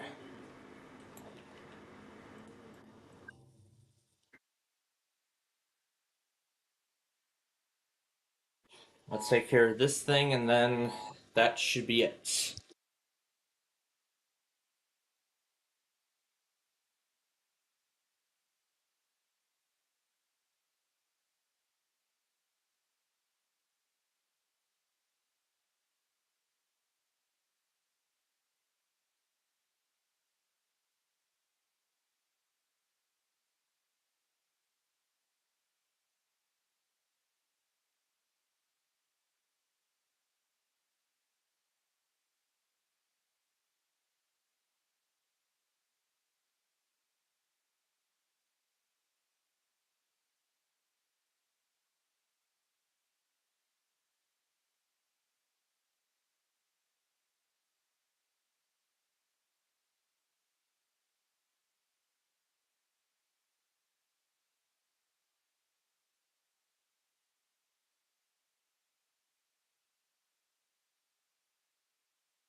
yeah, as the White Sox game continues, just seeing some of the best moments from last season.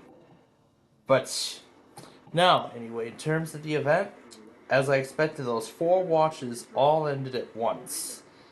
All 4 watches expired at once. And now the only 2 left are 421 and 422. Now, clearly, I think the severe threat might be diminished. It's most likely diminishing as of this point, but really, I don't expect anything else much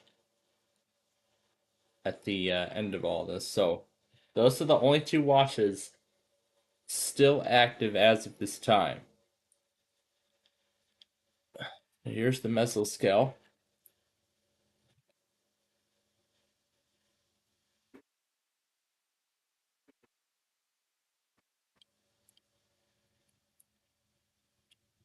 So that's still talking about the tornado potential as we go through the night tonight.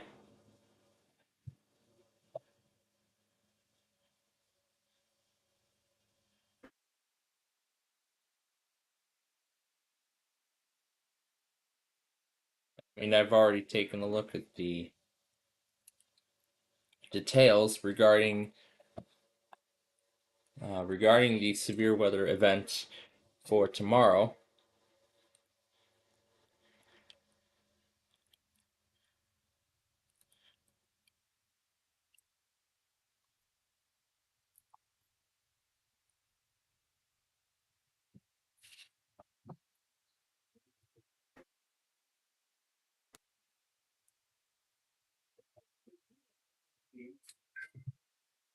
So we're going to the bottom of the 5th now. The Sox have a 4-1 lead. Grosse Pointe Shores Pool.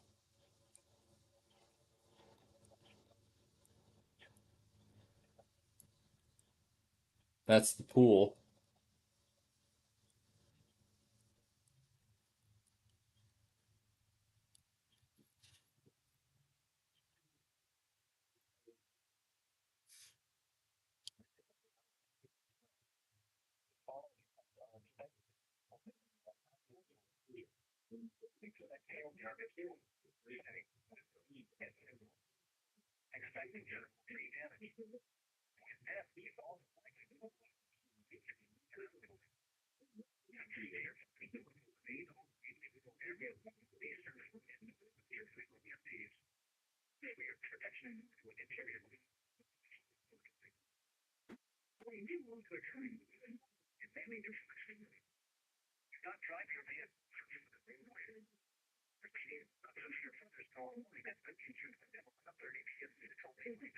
There's some footage of it.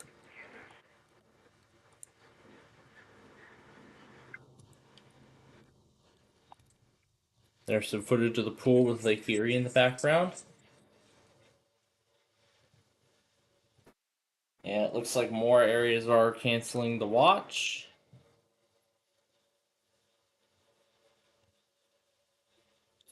So it looks like we may be nearing the end of this.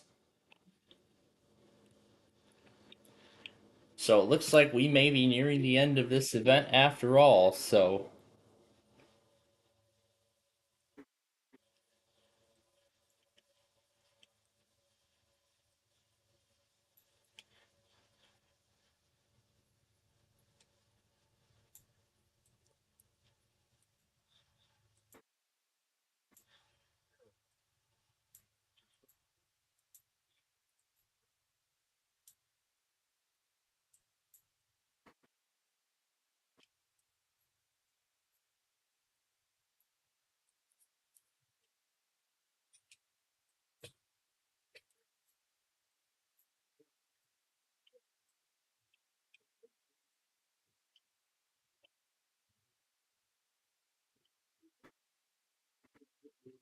now there's just a good look of Lake Erie.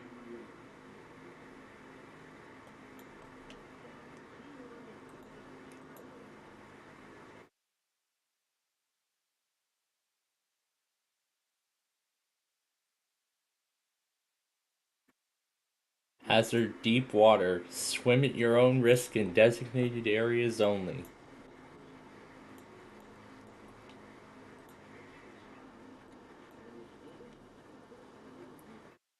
Swimming pool at Lake St. Clair Metro Park.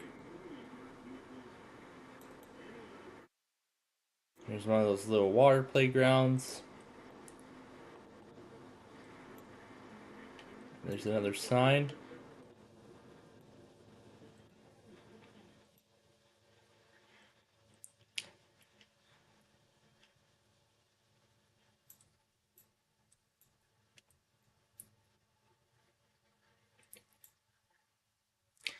And here's an interesting multi-feature splash pad with 6 buckets, water cannons. Then on this side here you've got these arches and this sprayer.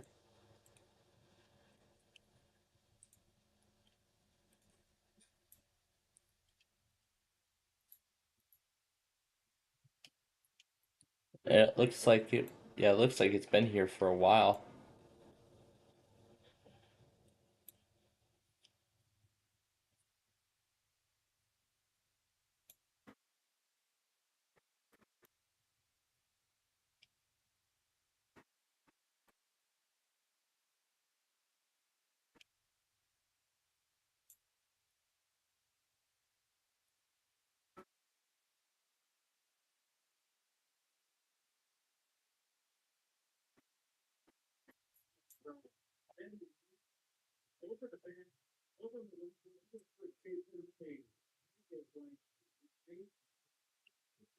And in the distance is Canada.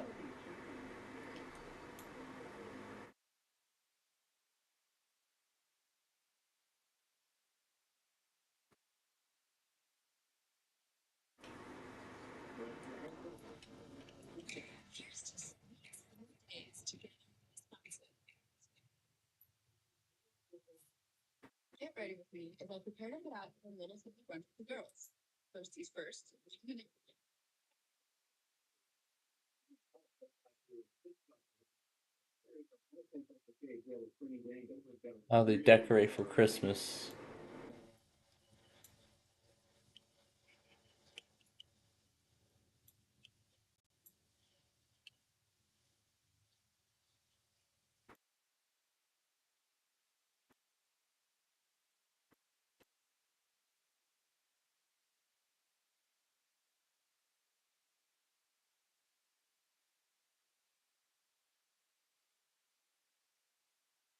It's one of those lakeside beaches in Michigan.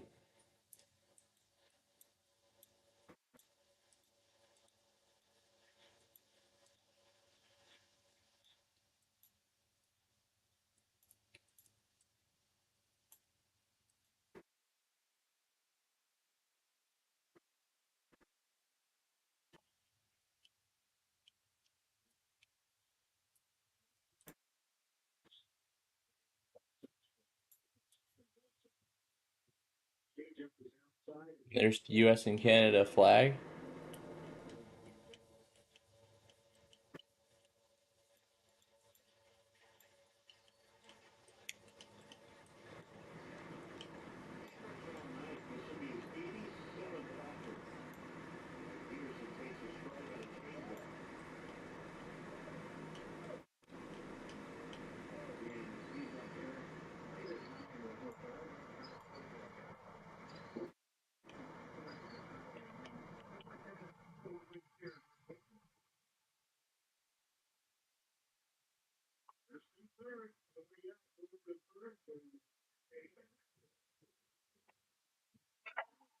And the warning for Republic County was canceled.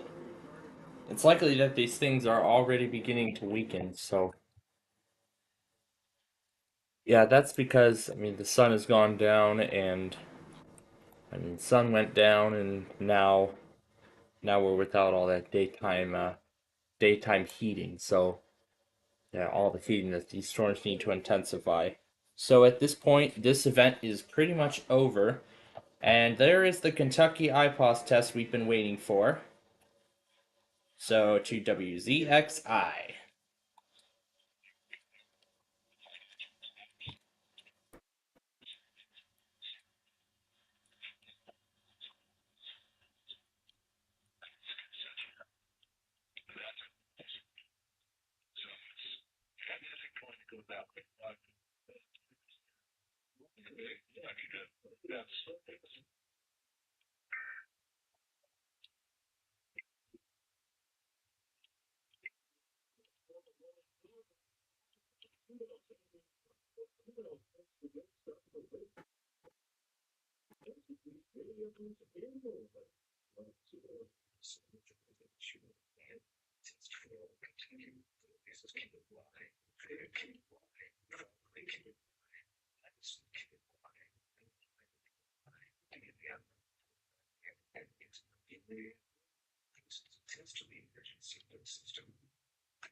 And that's going to mark the end of this compilation unless something else happens.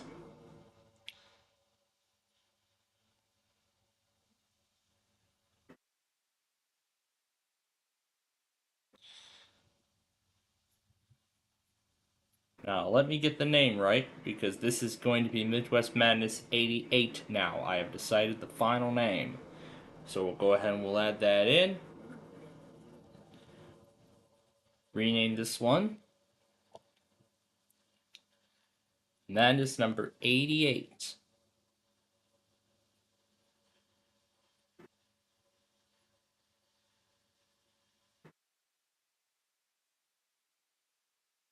It is comprised of all severe weather, and since I think this will probably be the last thing that we'll receive, this event is definitely over for sure. So, Midwest 88 is the final title of this compilation.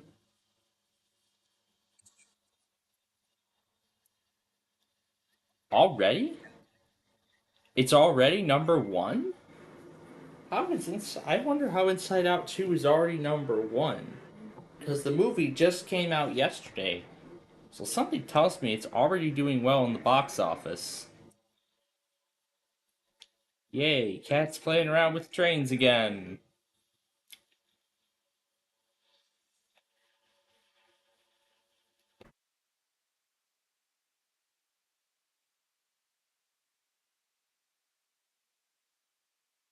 I hate when this happens.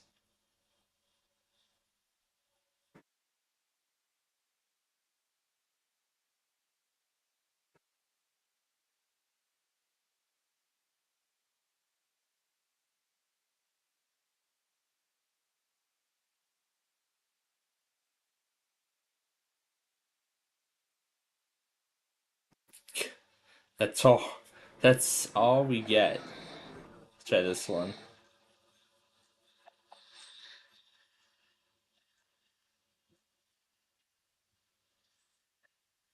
That little kitty's watching.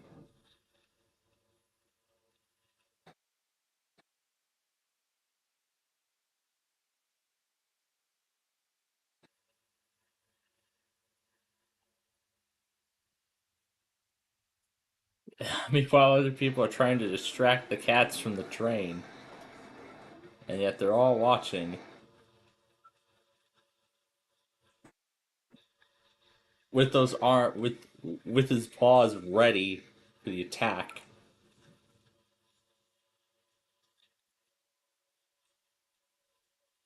Cat's just sleeping on the tracks. Yeah, Cat just pulls the train up.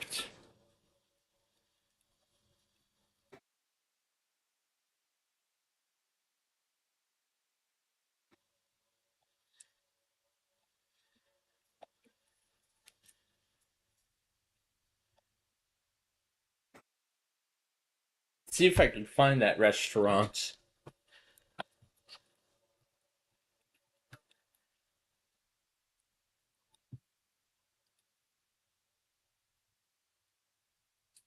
Let's see if Doroma Shakudo is on here.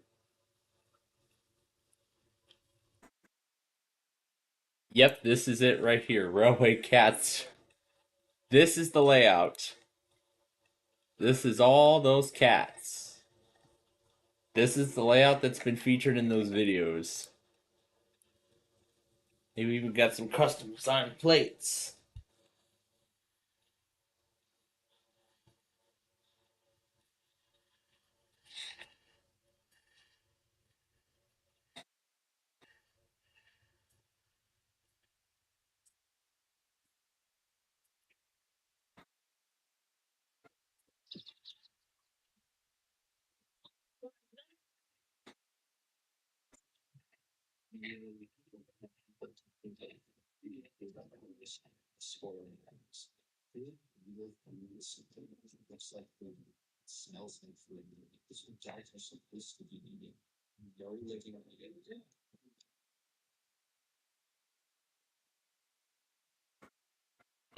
Just taps the train and knock it down, that's it.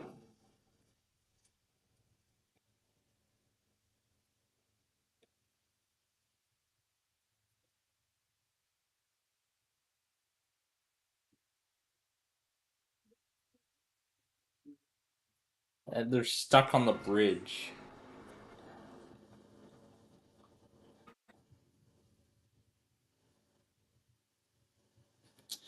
Really? You know what? I don't think anything else is gonna happen, so. Anyway, Midwest 88 is the final title of this compilation, but let me make sure that that title is correct. So let me go through.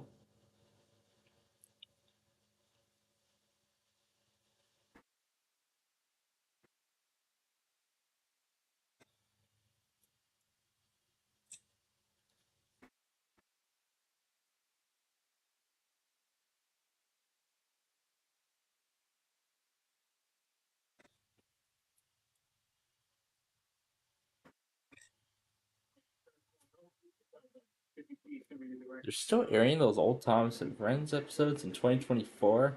Dang. So this is 87. So this will be 88. So this will be 88 officially.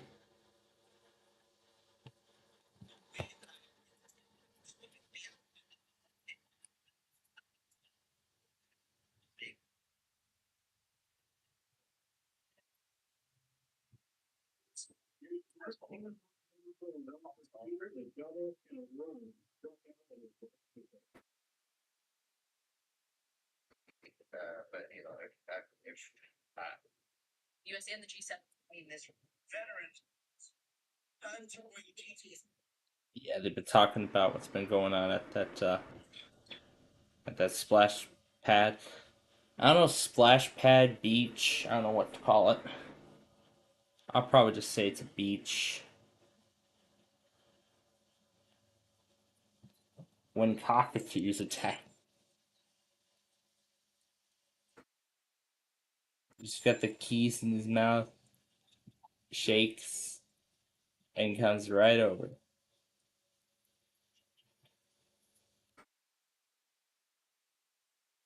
iPad OS 18 wallpaper glitch.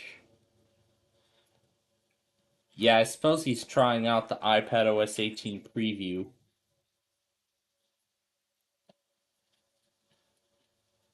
It must be trying out the preview for iPad OS 18, which is set to release later this year as well. So, in the fall, that's when we're going to be getting our annual major future software, our annual major feature updates for all of our major platforms: Mac OS, iPad OS, iOS, Watch OS, Vision OS. Well, basically a lot of mobile platforms out there. Android, of course, Windows 11 will be getting its major feature update this year as well. However, Windows 10 isn't receiving any major feature updates anymore since it's already been, after 22H2 is released, that began its extended support phase, which means only security updates Only security updates and bug fixes. No new features or design changes whatsoever.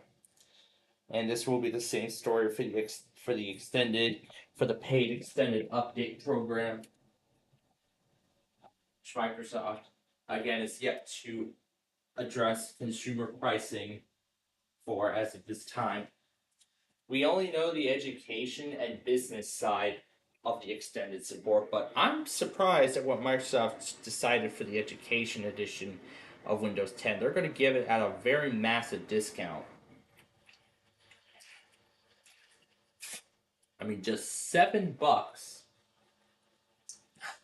I mean, just $7 for extended updates. I think they should really do that for consumers too.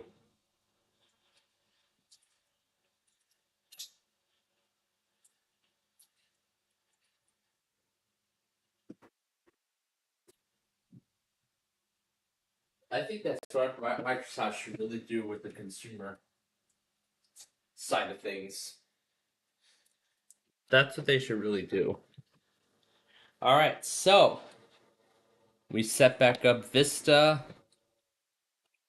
on another virtual machine, and look at all that space we got back as a result. Look at that, 37 gigabytes of space back after removing Vista from the hard drive. I'm not going to care much about those other things from June because we've already caught everything up.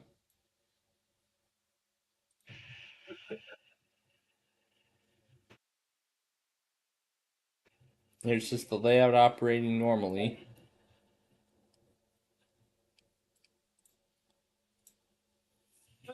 Here's all those little cats. Here's all those little cats.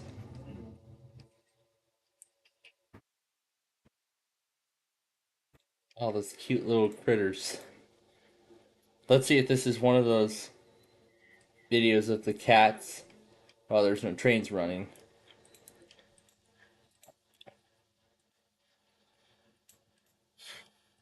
You know what? I think this concept, if this concept, I gotta say, if this concept succeeded in Japan, since this idea succeeded in Japan, I think something like this should come to the United States.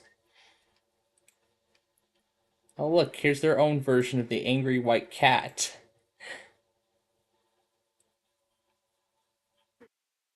There's some more of the trains and cars that they use on these layouts.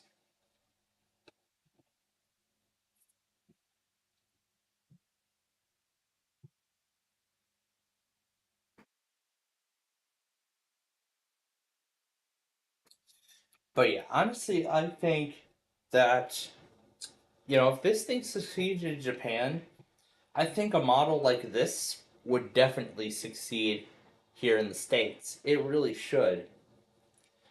I would love to see a restaurant of this kind show up. I mean, not only, this would not only bring back. I mean, this kind of brought back all. This would kind of bring back All Board Diner in such a big way. But I mean, let me compare this to that and Choo Choo Johnny's. Let's see if I can find that other place. Let's see if All Board Diner still shows up. I know it's not showing up on the map now, but let's see if I can still get it to show up. Let's see if I can still get it to show up here. Here we go. Let's just show you the all. Wow, this is a very old photo from 2009. 2009.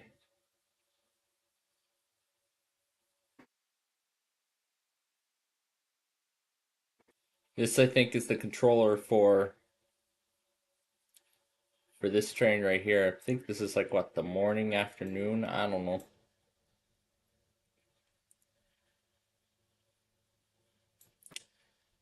Yeah, here's what the layout featured in 09. Looks like a log raft ride. But I mean, a lot of these layout features actually ended up staying until the restaurant's eventual permanent closure. But man, I gotta say, I mean, it's been definitely quite an experience, to actually, actually have this restaurant, be in existence for this long. But I mean, there's just literally trains everywhere. There's trains everywhere you look. At almost every corner. There's literally trains at almost every corner. And even better, you get a mixture of Chicago's favorite meals. Those burgers, oh my god, they were so good. You know, just when I look back at this place,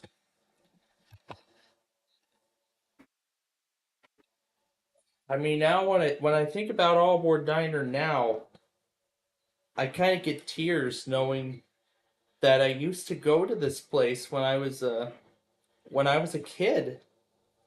How I used to enjoy going to this place when I was a kid.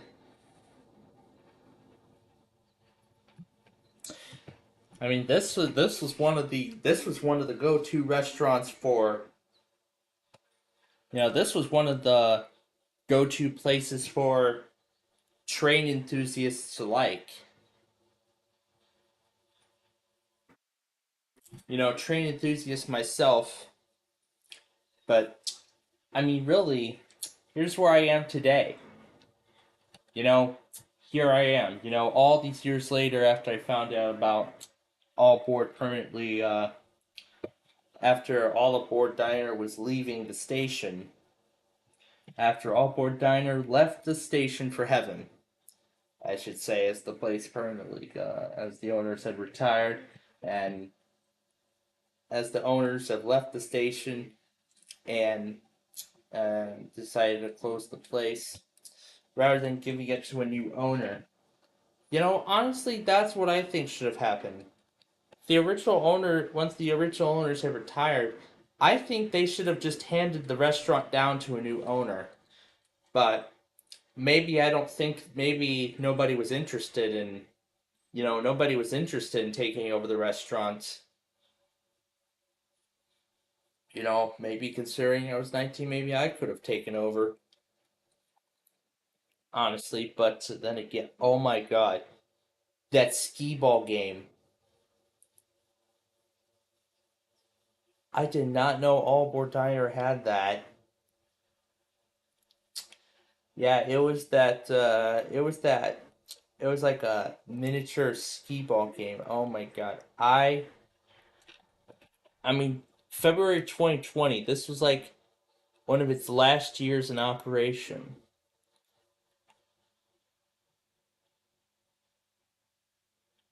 And yeah, here's another look at the restaurant. But then again, I think it was pretty much falling out of. Everything was falling out of date. So, a lot of the games here were very old. They had not been receiving, major upkeep in many years. So I think that probably could be another reason why it ended up closing when it did. But despite all of this, I really had an enjoyable time at this restaurant, when I had the opportunity. I never got to enjoy the party room, but at least I got to see it every time. Every time we were coming in and out of this restaurant. But of course, the more enjoyable part was, playing around with the layout.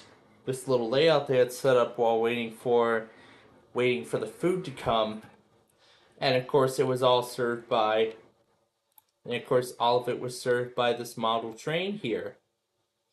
And I think I remember one experience where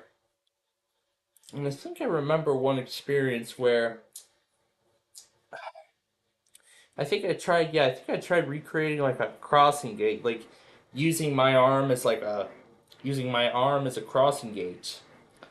As the train was about to come, I would, just move my arm down. Move my arm down like a crossing gate. Yeah, a little bit like a real railroad crossing, like as if a train were coming. You know, if I had that railroad crossing toy, it would have been if I had that railroad crossing toy, if it was even being manufactured back then it really would have enhanced the experience even further. It really would.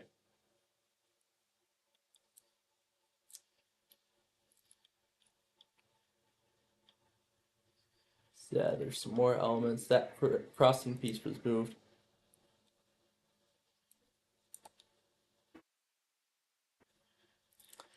But you know what? You know what was really weird? You know, even after they renovated it, this is as of 22.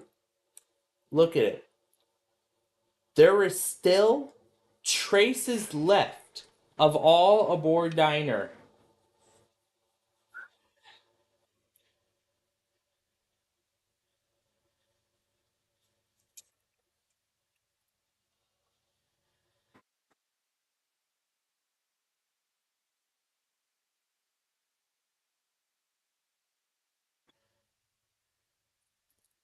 Yeah, there are still traces of all aboard Diner remaining. I mean, looking at it now, look at that. There are still traces of all aboard Diner left, even after this even after this little shopping center or whatever, I guess, received a major facelift. After that, all aboard Diner, there really is not that much left. I mean, this is really all that remains of it. If not, I think those remains may be gone. Those remains of All Aboard Diner may be gone as we speak. However, I don't know for sure. Okay, great. Time to pull that station up again. Nope, wrong one. Yep, that's it. That's the one. I mean, taking a look at All Aboard Diner now, it's just not only sad that knowing that it's gone,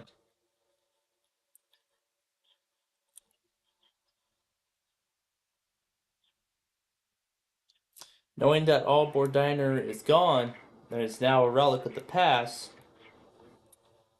Not only that, but I just feel bittersweet knowing that it was what helped shape my enthusiasm for railroading. And that especially is a big factor of the Downers Grove Rail Fanning series. Because, I mean, look here.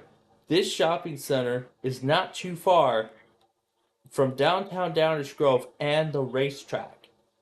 Not too far. Because as I mentioned already, this is where almost all of the Downers Grove Rail Fanning episodes are done. Yeah, this is where almost all of the downtown Downers. This is where all of the Downers Grove episodes are done. I mean, look at that. It's all done right here in this very spot.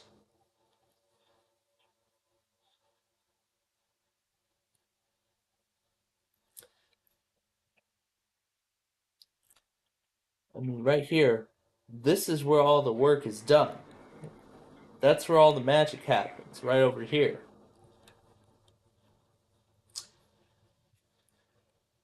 So, in some way, I'd say All Aboard Diner was what helped prep this series for its eventual debut last year.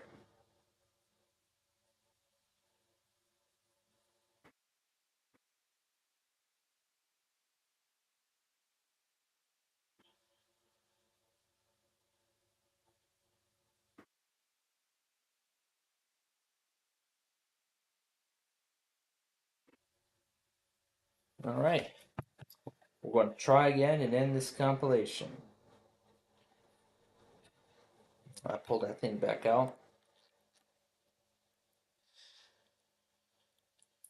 Yeah, that was one of the major rail fanning spots on the racetrack. If I continue down a little bit further, there were several more. And of course, I told you all about it already. What happened to that pedestrian crossing? Is it even still here, or did it receive a facelift? Doesn't look like this side got updated. It was October of 22.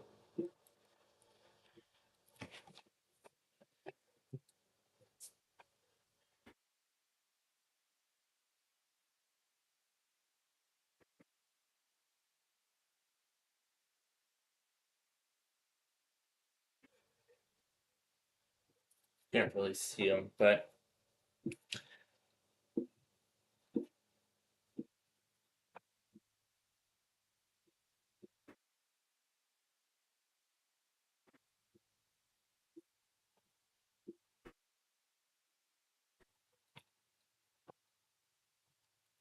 yeah, here's the.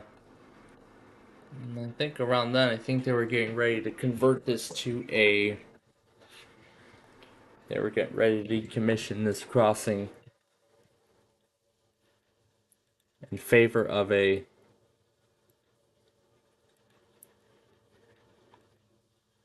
pedestrian underpass over here.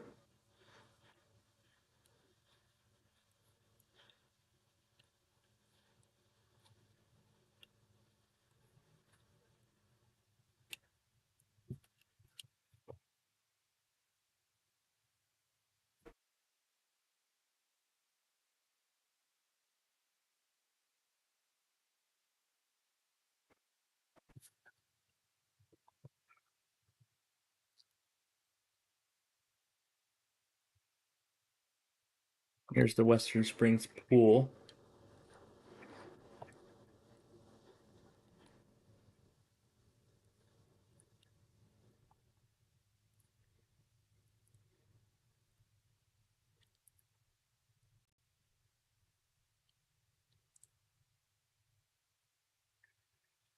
Yep, just everything ordinary.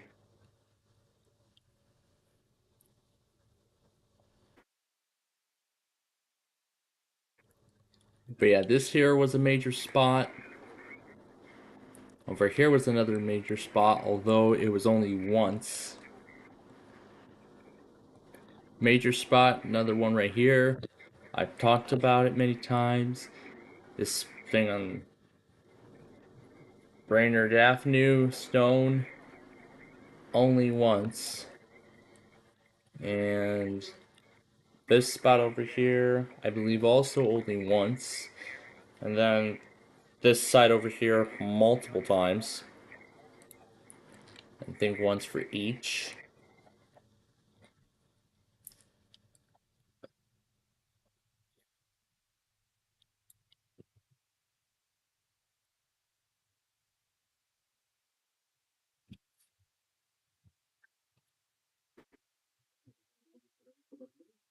So there's an example of what we saw on what I saw on the racetrack in the previous week.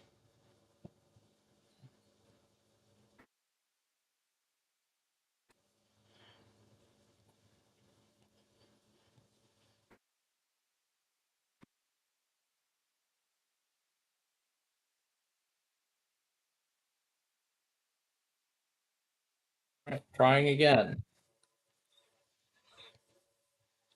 And the cockatoo starts going crazy.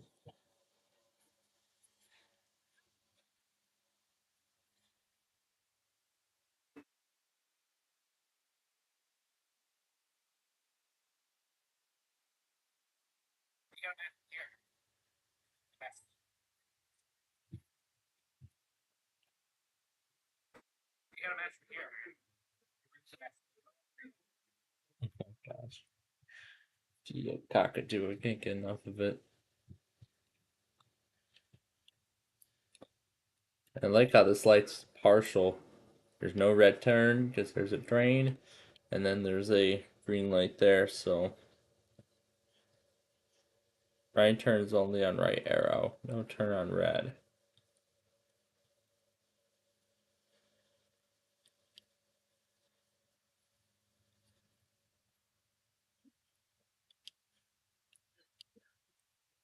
No left turn.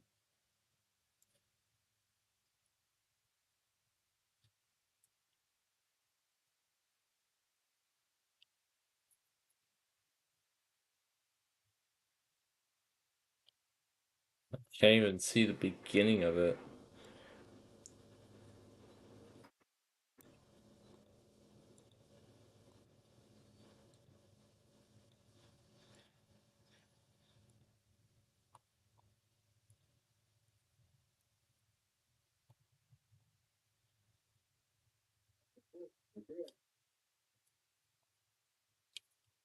There's the ending of that manifest there. So yeah.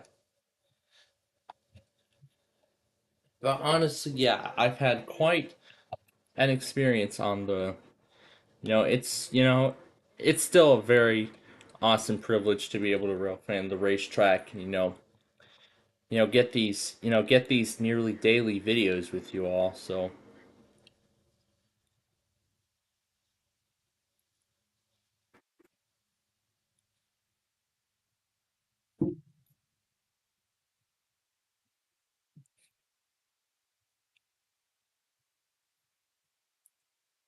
of course I mean it's an honor, to bring these Dark Grove videos to you all, and when I could. If I just get one, you know, if I see just one train, three of them, or even like four, five, six, seven, or maybe even eight of them in just one day, I'd have to say that still proves my point as to why I enjoyed the racetrack, and I probably many others because of course a lot of them, and of course many of you know that the BNSF racetrack is like a railroad. It's like a railroad superhighway because it's the most busiest line in all of. It's the most busiest railroad in all of Chicago. It's actually the busiest rail line in all of Chicagoland. Because as I said, there's literally a train every like what 10 minutes. Because on this line, you literally get a train like every you can literally get a train like every 5 minutes. Either every 5 minutes or every yeah. Yeah, on this racetrack you literally get a train like every few minutes.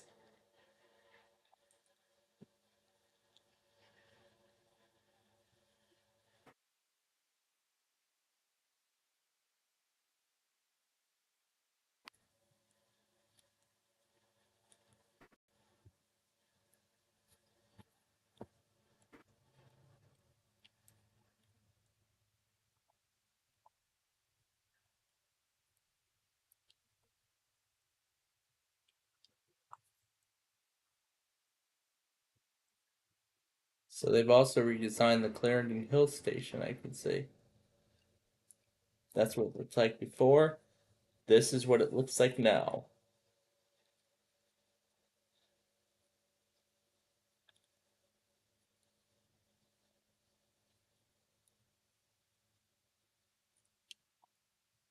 Look at that, so much better.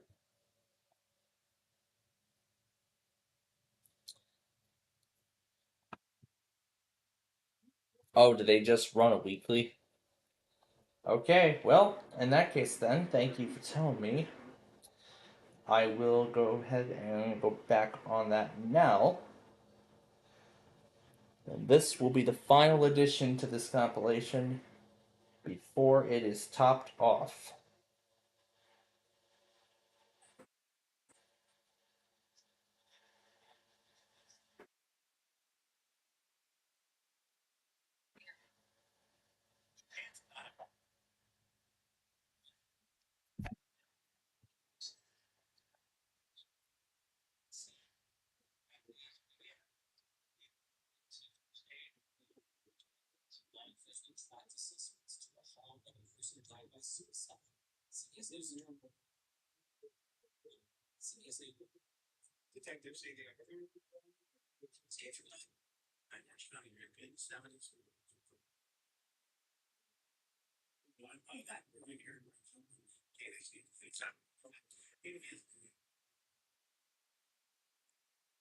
It is 9:10.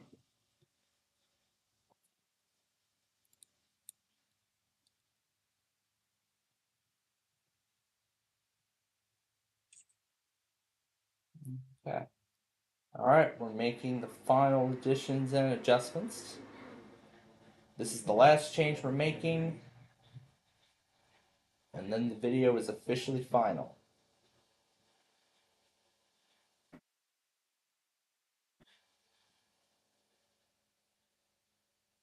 This is the last adjustment we're making, and then the video is final.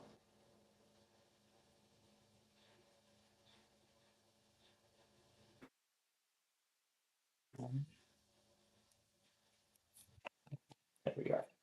Alright, absolutely. Whoa.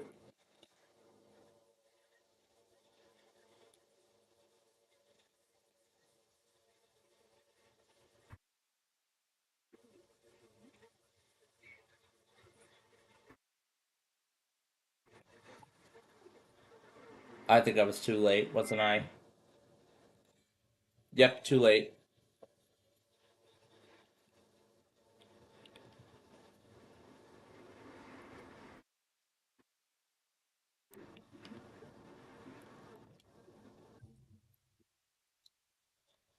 Yep. So after we get this test, it is final. So after we get this weekly here, this compilation is final. Absolutely final.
Yeah, this cockatoo knows English.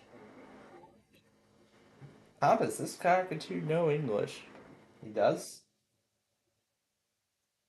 Yeah. This cockatoo really knows English, honestly. Anything from Comcast? No. Nothing yet. But I'm sure it'll change in the hours to come.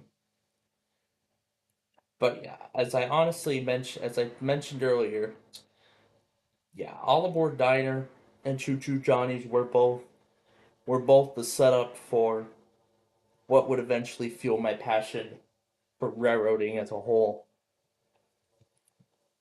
You know, just seeing how how these trains are set up. Why they put, extra units in the middle or in the back or at the very back of the whole consist. And especially the whole story of Amtrak.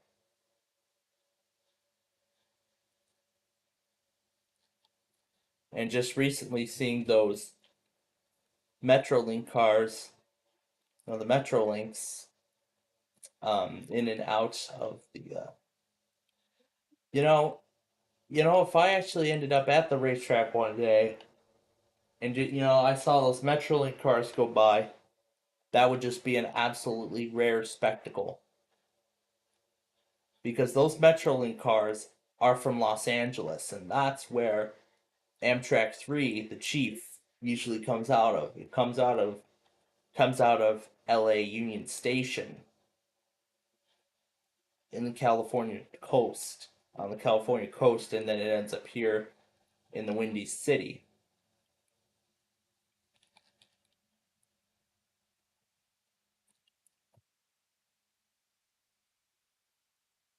And then the train ends up here in the Windy City. Honestly, quite impressive. Honestly, I think if they can in the future, they might just end up adding fourth track to the racetrack, and then it can handle more traffic. Then it'll handle even more trains, and especially can carry more consumers, especially as they go on adding more and more trains to the lineup.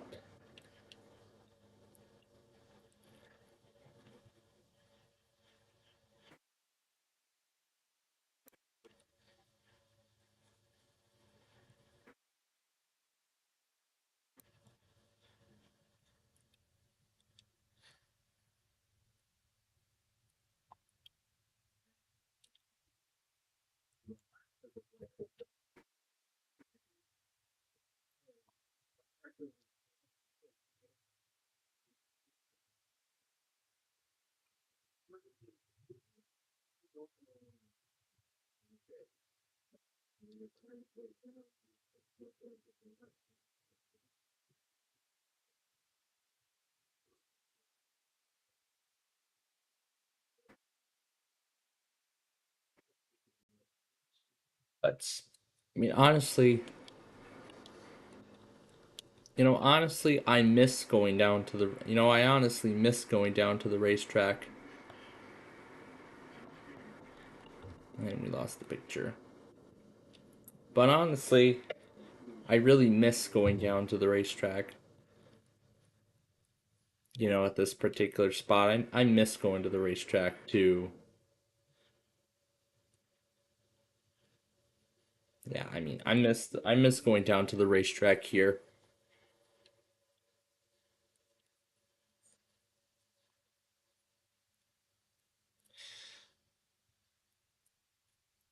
Maybe someday, some point in the future, could end up going down to the racetrack once more.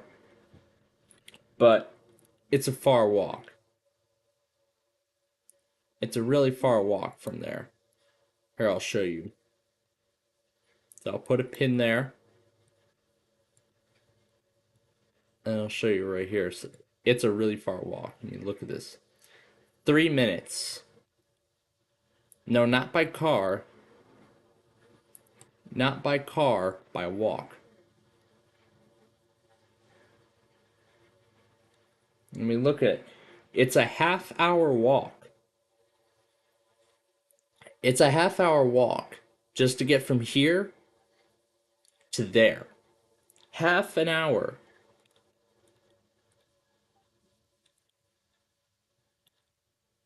Half an hour. That is just crazy. Now let's compare it with the old house. So let me change the point on the map.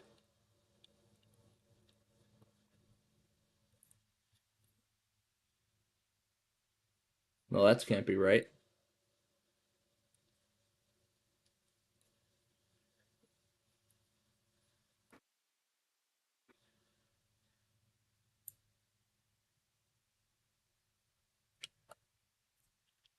I mean, this is close, but I mean, look at that. I mean, look at that. This is when Karen was still living at the old house.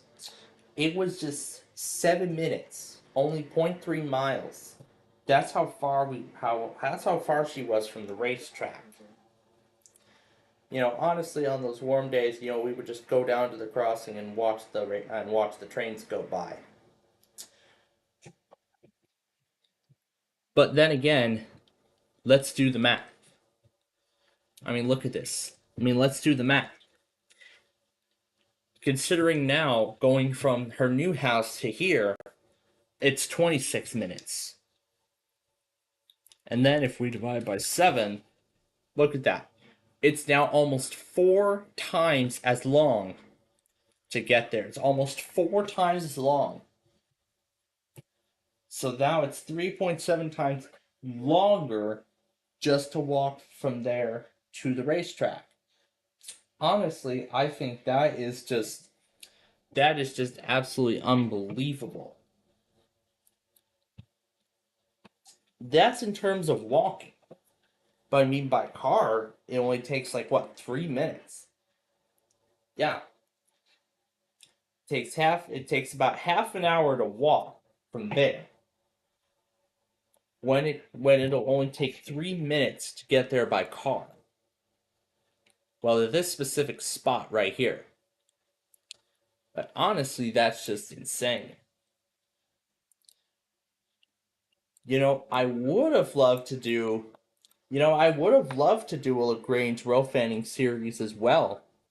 But, I mean, with that kind of circumstance and that factor, that just makes it impossible at this point. But that would mean I would have two individual rail fanning series on the same rail line. And I'm not sure if that would make any logical sense. But then again, I mean, in either case, the racetrack is still the racetrack. I mean, no matter where I am on the racetrack, I'm still gonna get like a train every like 5, 10, maybe 15 minutes. So it's honestly not that long of a wait, which is honestly insane. However, then of course, well, yeah, there's gonna be a train like every 5, 10, 15 minutes on the racetrack, no matter where you are. No matter where you are along this line, you're gonna see and hear a train every 15 minutes, like this one.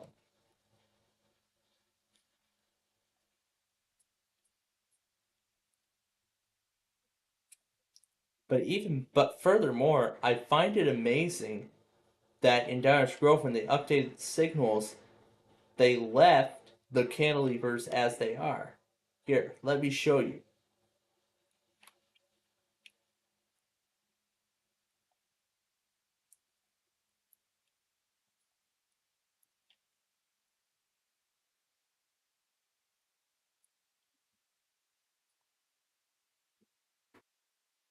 Did they actually put a building in? Did they actually put a garage inside of a railroad viaduct? Wow, the Japanese people really know what they're doing.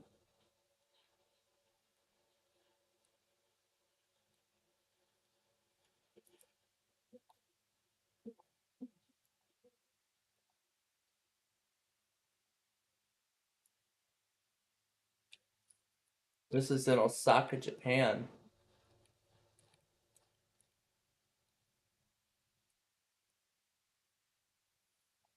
I mean, let's head away from Japan and back to the States.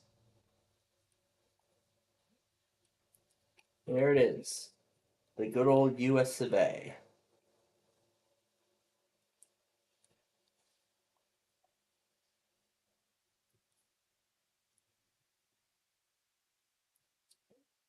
Let's head back over to.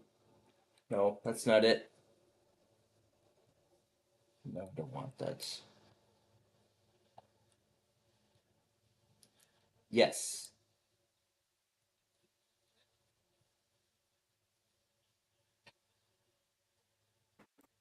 Yes.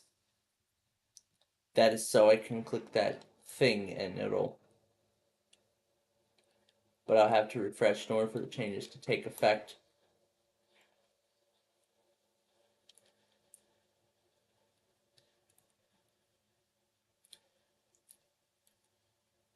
I mean, just look at it. I mean, this is just amazing.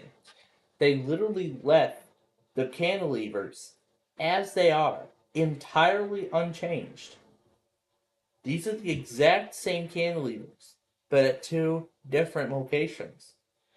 You see on the left, that's the Grange. I mean, the signal right here, Downers Grove, as you know, underwent a major revamp. So the pedestrian gate and the main gate are now entirely separate. I mean, you can see the change everywhere. I mean, look at it.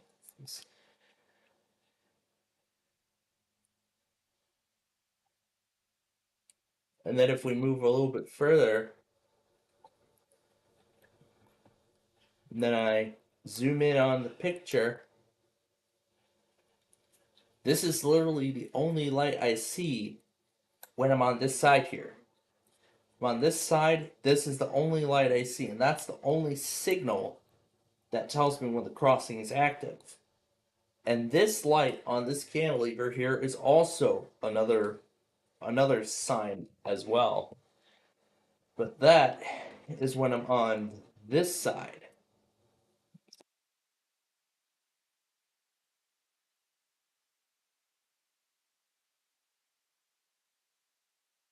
Yeah, when I'm on this side of the racetrack, and you've seen a few episodes with me on the side, especially on Thursday's episode of the opening week finale, as I like to call it, where it's getting ready for my father to come, and the intermodal came before him, and that was after I got that severe thunderstorm watch. I was waiting for the replay, but then of course the signals took me out of the got me out of the watch at the last second. So it brought that intermodal to my attention. So, well, unfortunately, I didn't get all of it, and it finished, and it didn't finish, and it finished before we even got back to the tracks. I was hoping we were gonna do, like a chase, like I did with that manifest, like I did with a manifest back in season 1. But unfortunately, that is not the case. There was a manifest that did come through. However, uh, our work was already over by that point. So, but now, thankfully, I know the whole, I know the whole pattern of the racetrack now. I know I expect two metro trains every hour at this particular station.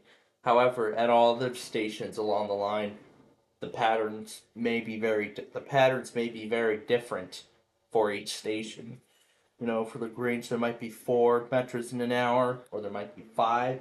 But here in this case, there's only 2 regular metros that stop here during the morning rush hour. Those being the 1211 and 1228, respectively. And of course, those are the 2 trains I usually have to see in the morning before I headed for work, especially in my part-time job. Which, like I said, we're only going to have another 4 days of those starting again on Monday.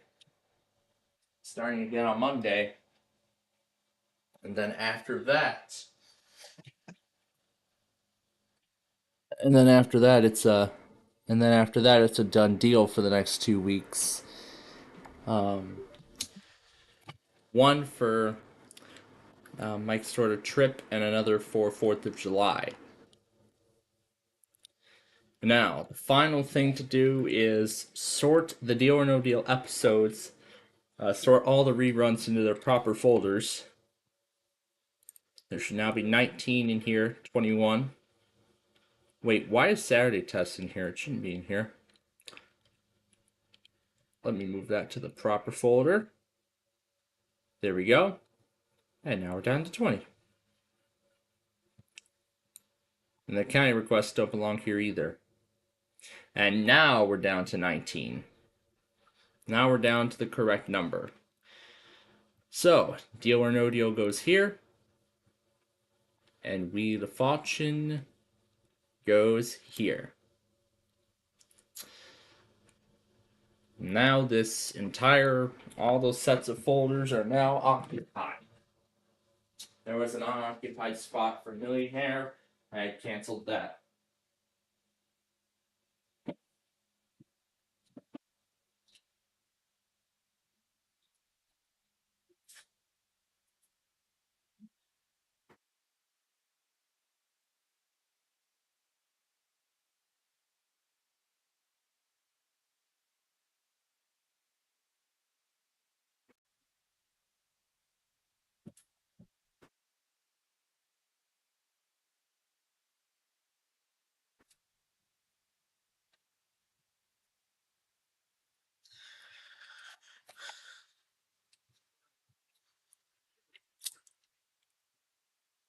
But yeah, just like a good, just giving you like a good visual look as to the, a good visual look as to the racetrack. Just seeing what it's all like.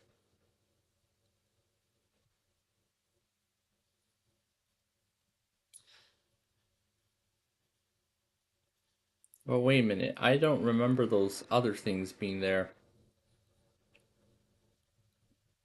I remember being, something different, Yeah, something like that. Just a basic push button. So, what seemed to have happened is that they've actually recently upgraded the crosswalk signal devices at this particular light. They've upgraded the crosswalk signals. So now it's a talking crosswalk, and of course you'll also see that in the finale. You'll also see that in the weekly finale as well. And here I'll actually show you. This is the this was the episode from Thursday.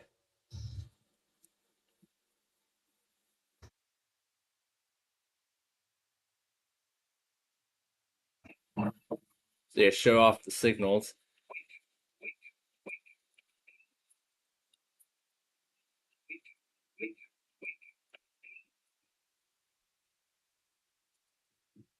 This was after the watch came out.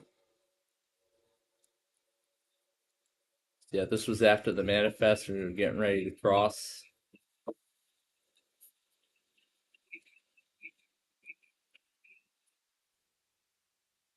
And there's Cascades again.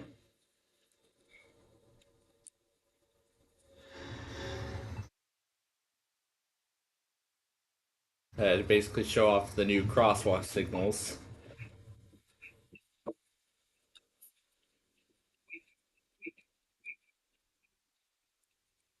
Main Street. Wait, wait, wait, wait, wait. Main Street. That's fun.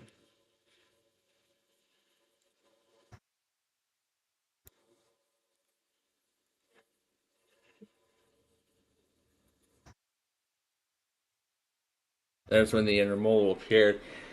Yeah, this is the only part of the intermodal I got to see. I didn't get to see the whole thing because I got it was my call to get going, to get home, get home for the weekend and everything like that.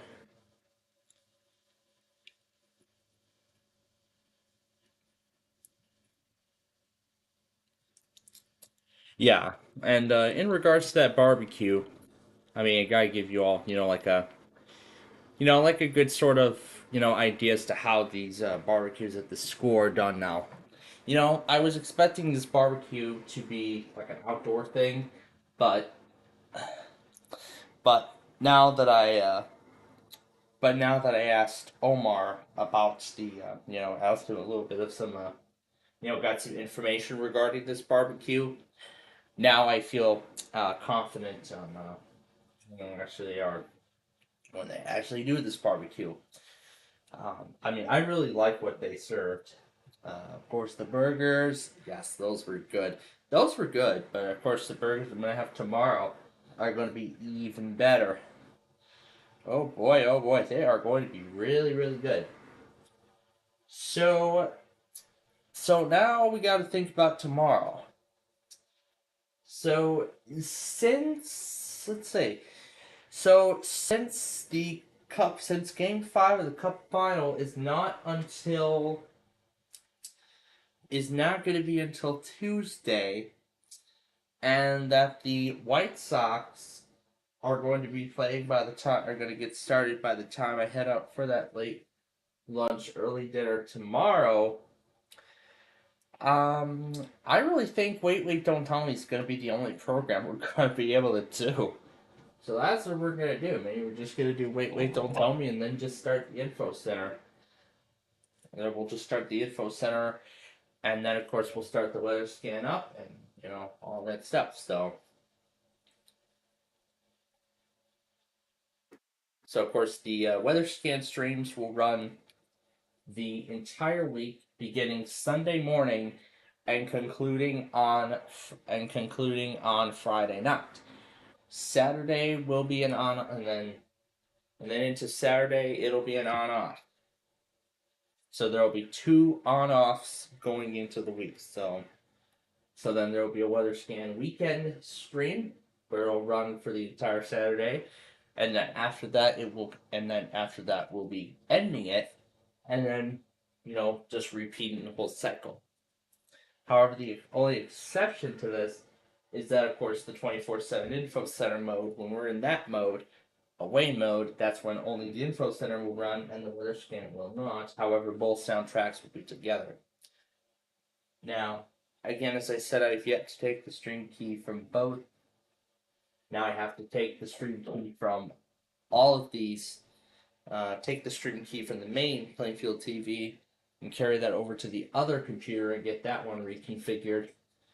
Um, Actually, the only thing I really need to reconfigure is the stream key, and that's it because the RTMP is already set. Because the RTMP is already set up. So really, really the RTMP is the only thing that's already been set up. So really, that's a and yeah. Even with a brand new battery,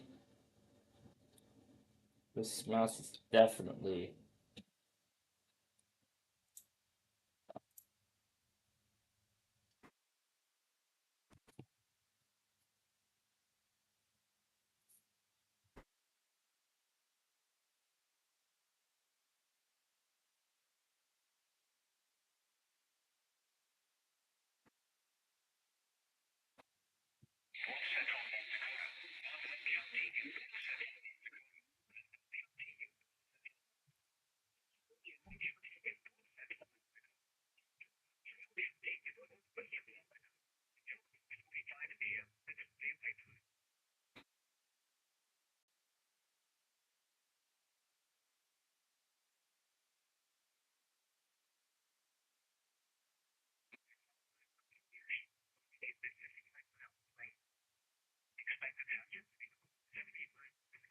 I mean, since I don't think anybody cares about the Sunday tests, I think rather we'll just keep this thing going.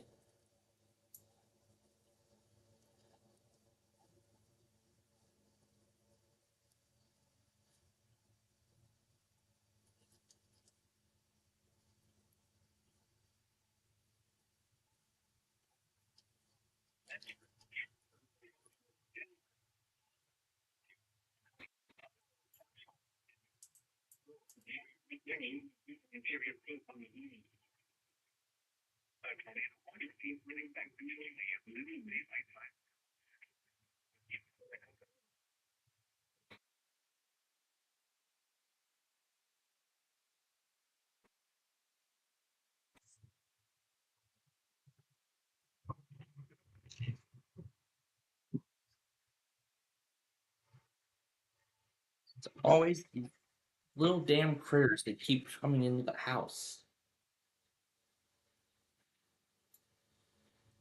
Okay. So anyway, that will be the last one. So top of the ninth, we lead 7-2. You know what? We've definitely won this ball game. We really have. So what we're gonna do is I'm gonna finalize Midwest 88. Wait on those other North Dakota warnings, and then end it.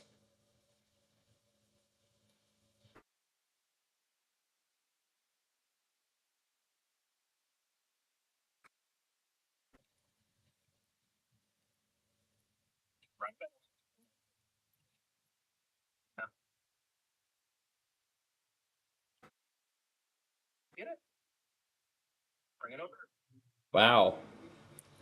Now we have a really big lead. Shine.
And that's how it is.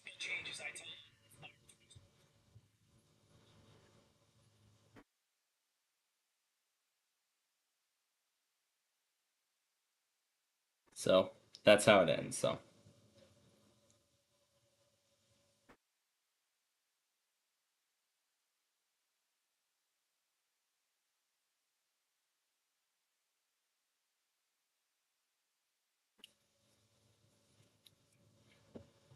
So again, Midwest 88 is now final as of now. Yep, is now officially final.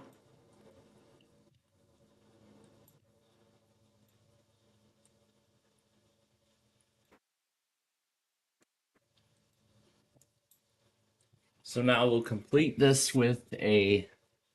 So now we will finish this here tonight.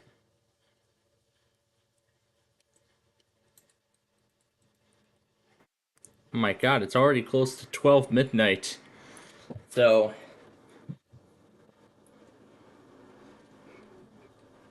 yeah, we are heading into 12 midnight here on what is now a Sunday morning. So of course we do invite you to stay tuned tonight for the Monday test. However, this will only be available to our main Plainfield TV viewers, as of course the Weatherscan will just continue with its regular programming operations. At that point. So, really, SPC, another watch.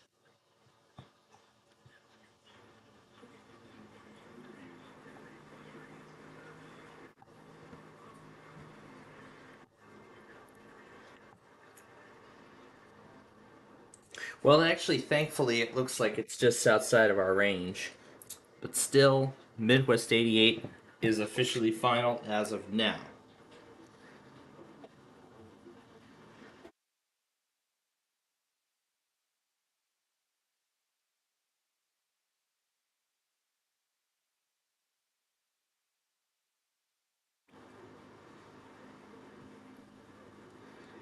Yeah, this is gonna last until 6 a.m.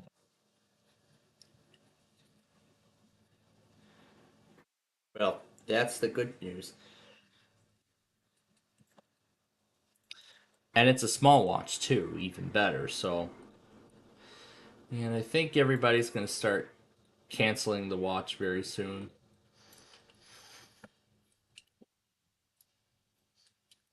Especially as we get near to the 12 midnight hour. As we get near to the 12 midnight hour here tonight. So the flash flood warning has now expired as the clock strikes midnight. And yet stupid neighbors are still lighting fireworks off. There we go, folks. We have just crossed 12 midnight. The watch is now in effect. We're going to see which station's going to relay it. If no one relays it, then if nobody they monitor relays the watch, then that will be the end of. Wait. WXL78, you served the watch? Hold on just a moment.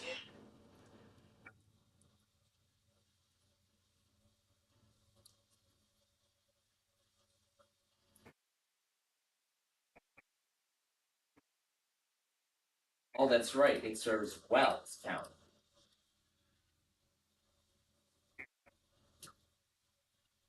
So this will start the Monday compilation officially now. However, I will not render the compilation for another 10 minutes.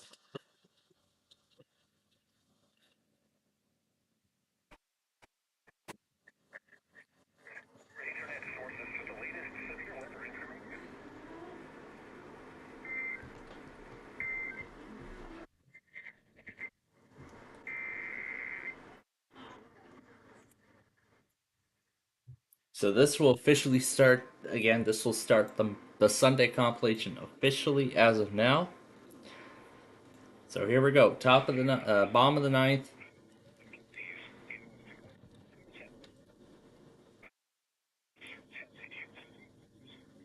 Bottom of the ninth, 9-2 lead, 1 out.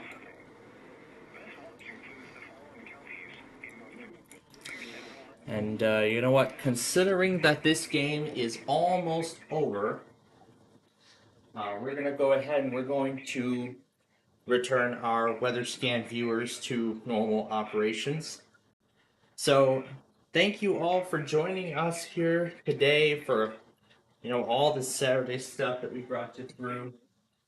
And for our Weatherscan viewers, actually, we'll be back with all of you later tonight as we bring you the Sunday tests. All of the usual Sunday stuff. DC Radio 1 and all that good stuff. So we'll be bringing you all those later tonight.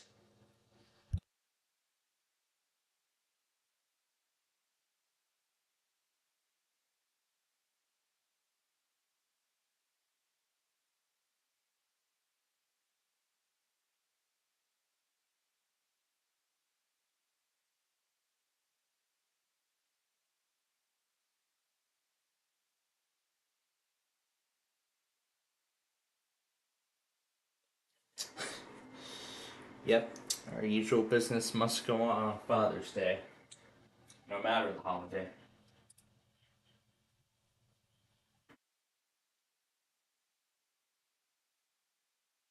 See, as I said, the game's almost over. So again, as for our Weatherscan viewers, thank you so much for joining us here today, or here tonight, I should say.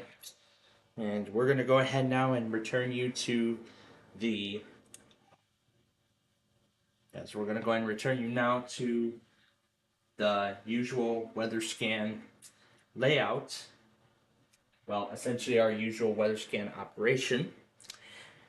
And then once that is done, we will get ready to conclude our main programming, and then we'll return our Plainfield TV viewers to the info center. So please stand by as we return our Weatherscan viewers to regular programming.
All right.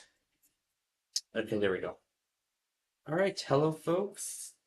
The Sunday tests are about to begin. Let's get our Weatherscan viewers in here too, as we get ready to include our regular programming for today. As we get ready now for the Sunday tests. Again, Topeka? I thought you were done.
Give, advocate, volunteer, Live United. Go to liveunited.org to review the actions.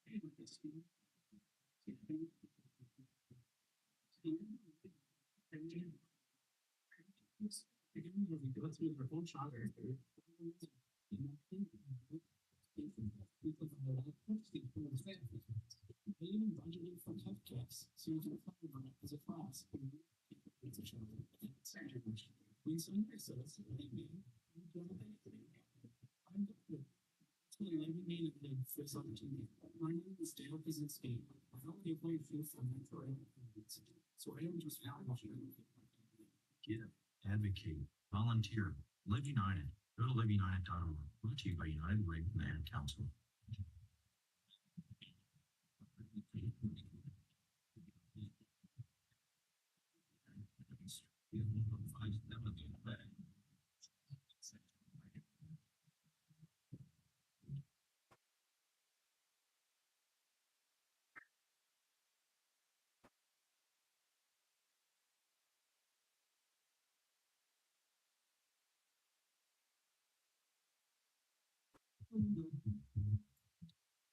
Okay.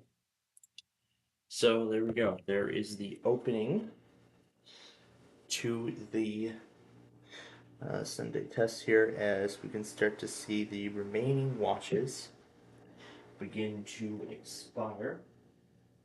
Well, some of the remaining watches, 421 and 22 to be exact. 423 was actually issued at 12 midnight as we ended the other program, our extremely massive Saturday program that we did.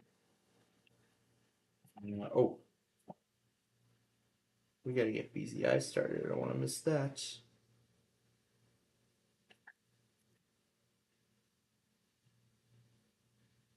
I mean, my God, even at 2 o'clock in the morning, I am already unbearably hot.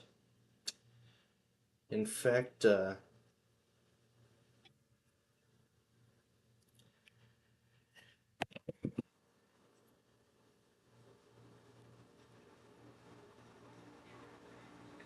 are many signs to rethink cannabis, like spitting. Now, actually, there are already excessive heat watches coming out, and there are a bunch of them.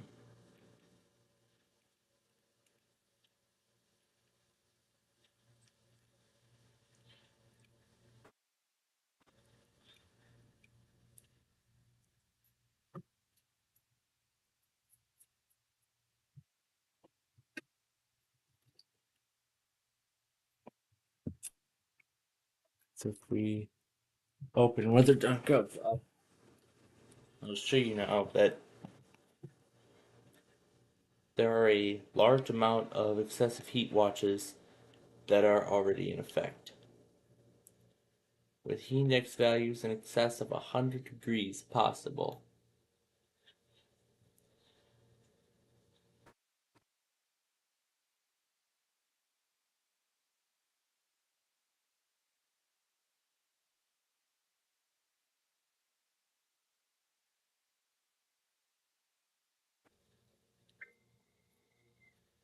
I thought I opened up the wrong one.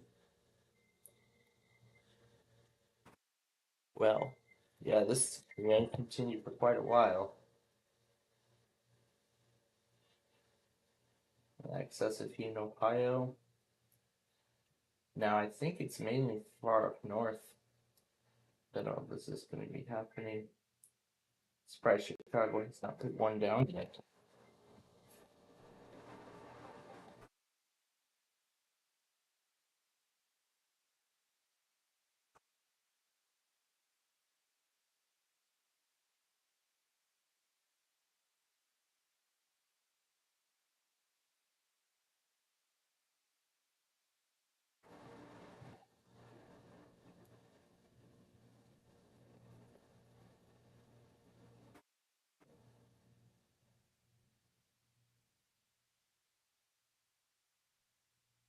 And that is actually today as of now.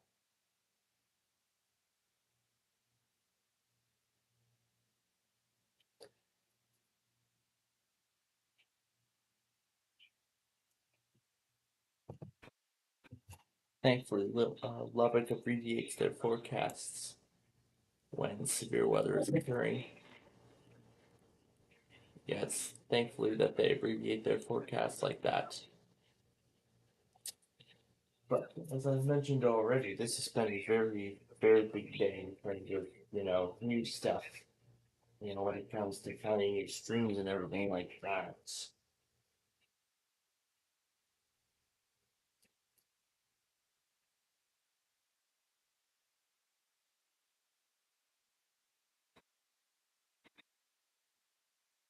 Let's see if BZI even pulls the right even works. Nope, still doesn't.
Okay, here we go. Let's start KCMO.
Right. So 10 seconds away now from KCMO.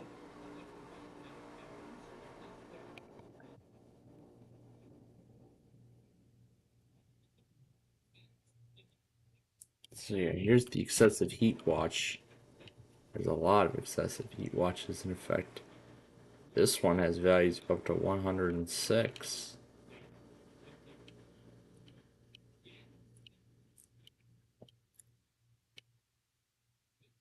Here's a little um, message Cleveland made regarding the excessive heat on their Facebook page here, talking about the extremely hot temperatures expected.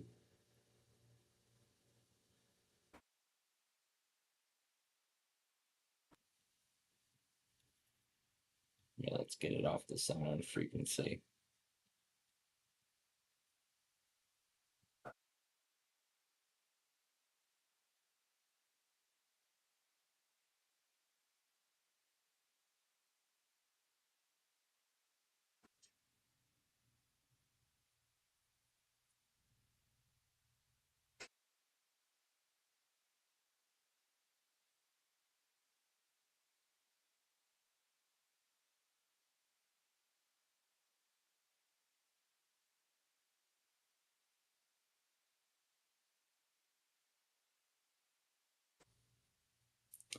My goodness, even Detroit is getting involved too. But that's actually not all, because I actually expect a whole lot of offices to issue excessive heat watches over the coming hours and especially into tomorrow. I mean, this is going to last quite a while here, so.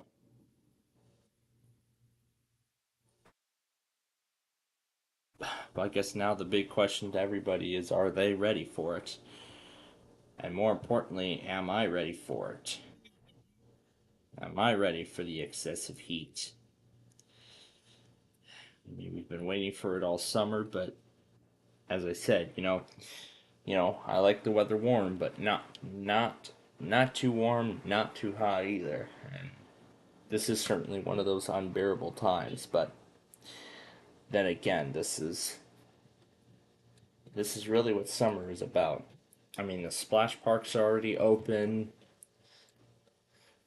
I mean, a lot of them have been talking about what happened earlier happened in Rochester Park, Michigan, at Spencer Park, at the Spencer Park Lake water area. I've just been hearing a lot. I mean, I mean, those people there are supposed to be they're supposed to be having a good time, not in a time of violence and such. That really isn't really a good thing. All right, so here we go with WOL. There are many styles like spending.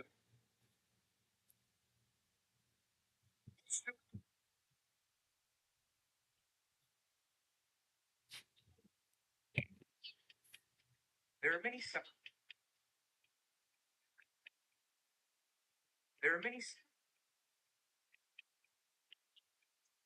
There are many. There are many signs. There are many signs to rethink cannabis use, like spending a lot of money on it. being high a lot, or even thinking about cutting back. Learn all the signs to take a break at letstalkcannabisil.com. It is clean. And so the one is free.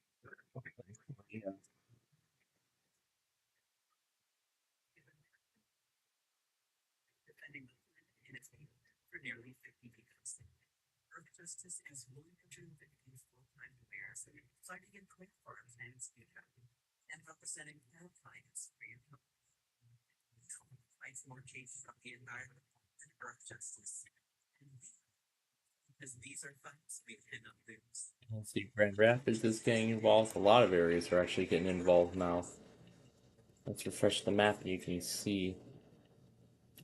Hasn't updated yet, but there's basically going to be so many areas getting put underneath under products like this.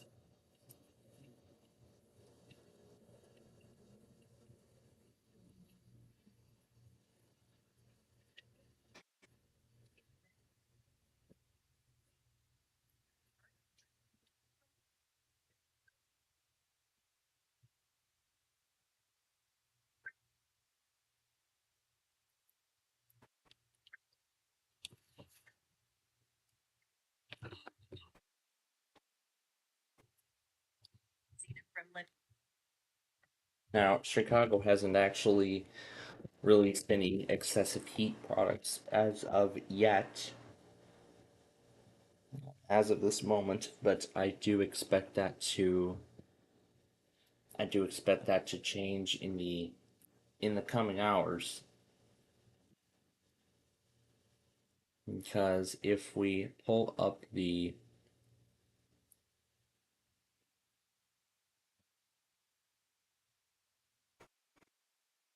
it says that tomorrow's high could tie the record.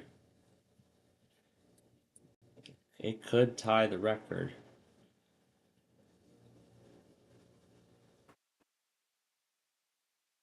No. I mean, tomorrow could tie the record because, let's see, if we go to the next day, let's see.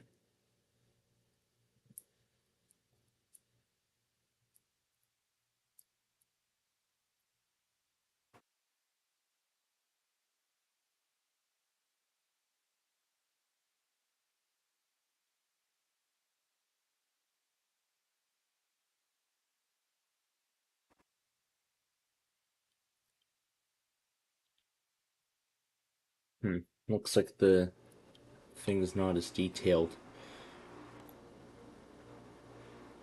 But maybe if we just go to the Chicago IEM and take a look at that climate report from one of them.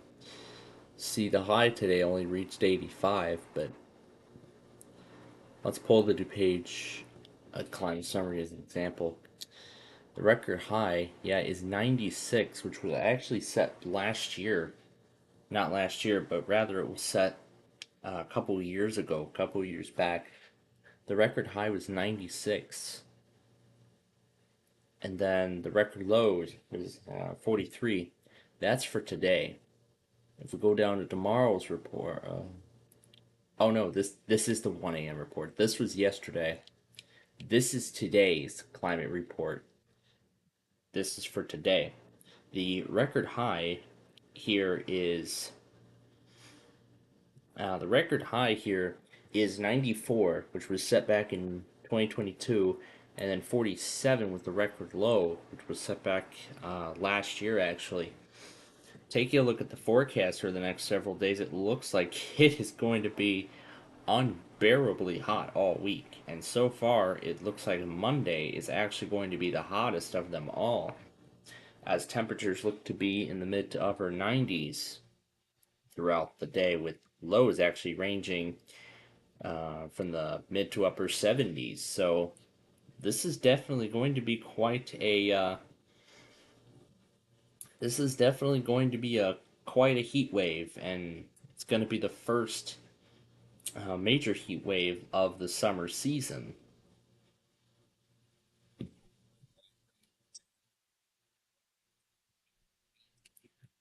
But earlier, I didn't forget to mention that earlier I was talking about the weather up in Edmonton, Alberta, where again the Oilers and the Panthers play Game 5 of the Stanley Cup Final. Not tomorrow, but on Tuesday night, we will be in Fort. The game will take place in.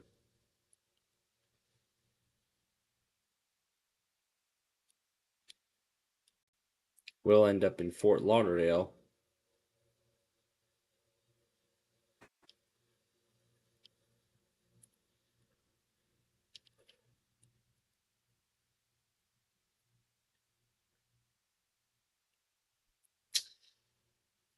But yeah, it's definitely not going to be.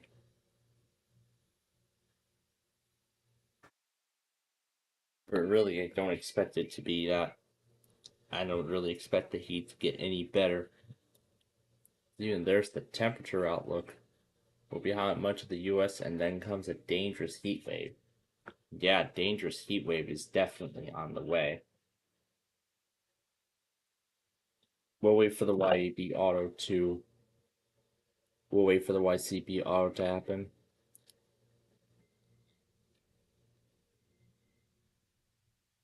And then we'll get this warning here.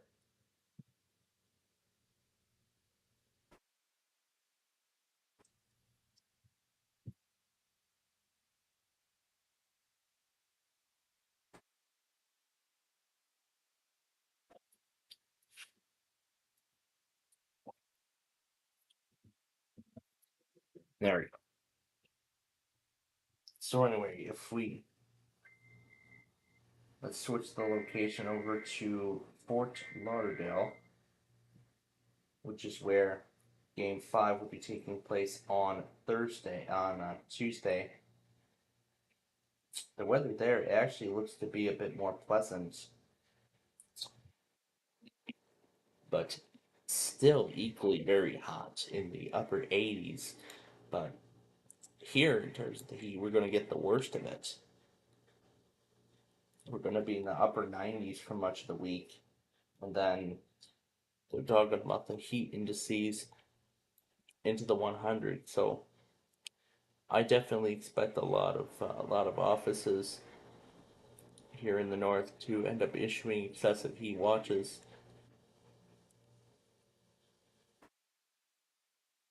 Which Cleveland, Pittsburgh, and Charleston have so far done.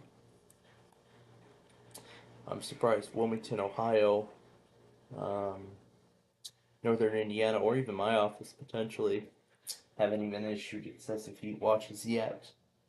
But well, let's see what ends up. We'll just see what ends up happening here. But boy, oh boy, this is going to be. It's going to be quite a tough weekend, and it's going to be quite a tough week, and it's furthermore going to be quite a tough night for some.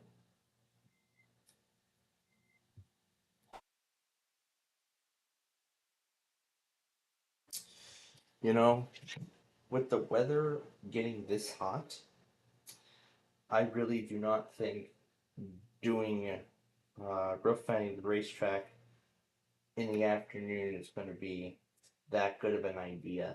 It really won't, because of how hot the temperatures are going to be next week. I mean, I was just thinking it over, and I think it was what was it? It was like really hot that one night, and I barely could even sleep. I barely could even sleep, and I'm not alone because I think the Weather Channel app also. What do they also do? They also, I think, released something about how I'm not the only one that's sleepless during these hot summer nights. I think there's like millions of other Americans that are also having the same problems I am.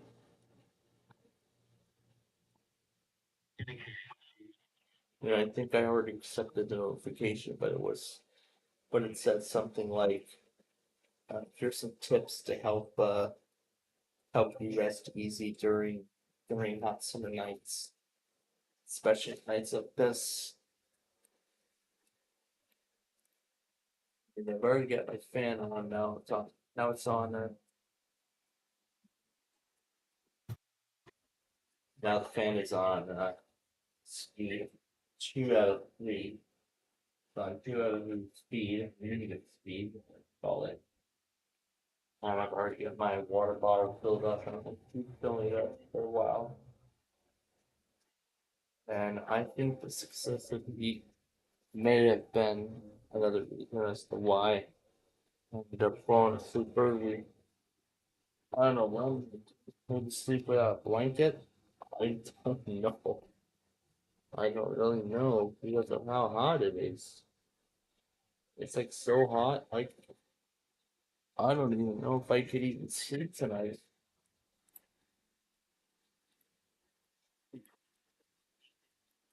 Again, like I said, we'll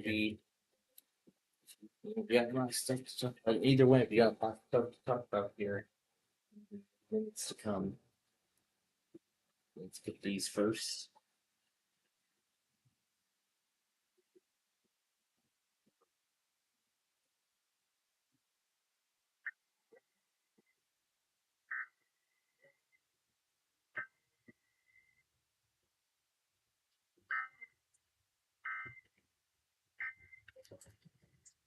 Yeah, that's one transmitter. We'll wait for the others now.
Okay. So this time around, it was jamming that failed. Um, that ended up failing the auto test. Well, the results for these are different each and every week.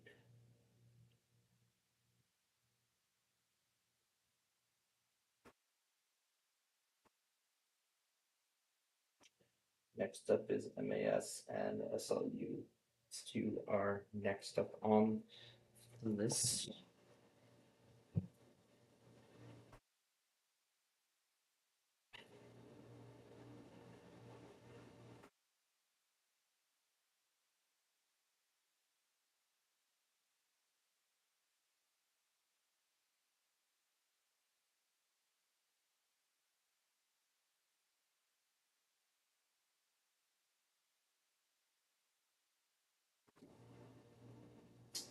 All right, there we go. Finally got it. All right.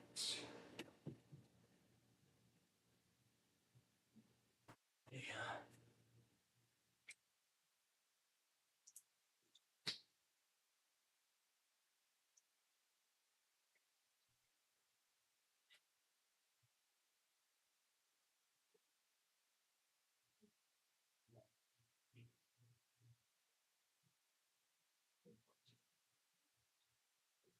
And I do understand this is going to be a very miserable night for hundreds of thousands, possibly millions of Americans tonight, and over the next over throughout next week, especially those in the north. We're talking Ohio, and yep, there we go. Wilmington, Ohio has issued their excessive heat watch, and I expect so many more to come out in the coming hours. And in the coming hours, I expect more.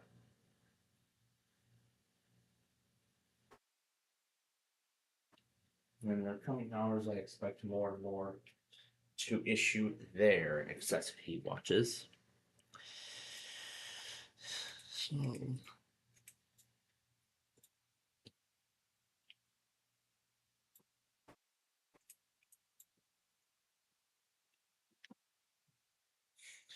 no, that's summer in the northern hemisphere for you all.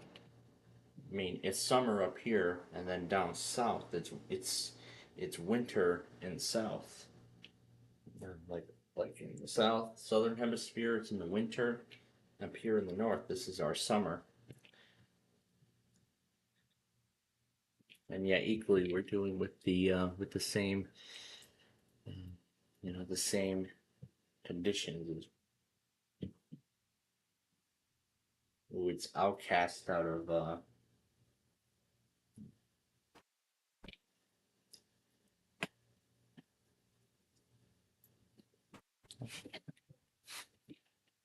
I forgot I left Google Maps open.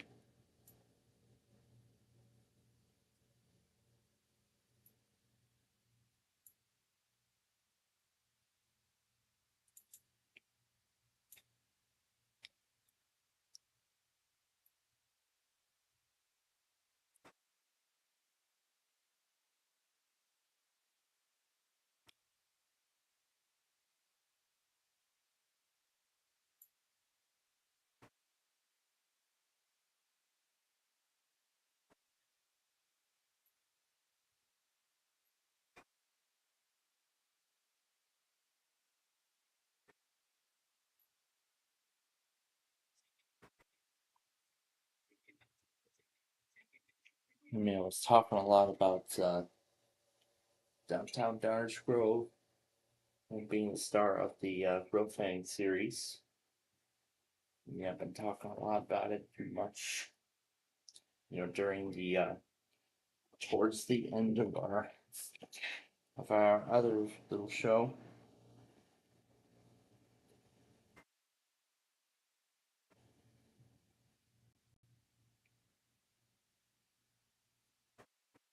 It's on Jazz with David Buss this week.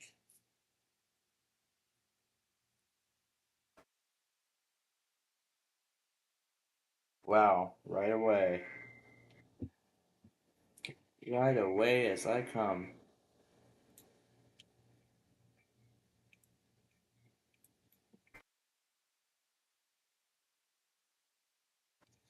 We did not even have to wait.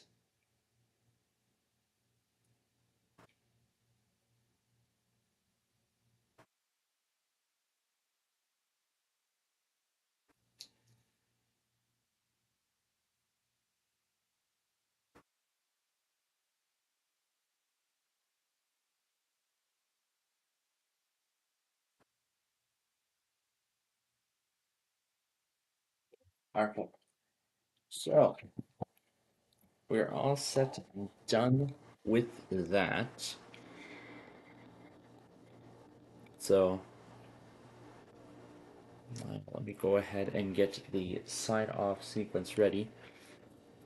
I was just using this here as a guide to helping prepare this premiere that will be premiering tomorrow. Yes, I set it to premiere. So that's interesting that it's now mentioning that the thumbnails have been auto-generated by AI. So I like that they're mentioning specifically about the auto-generated thumbnails.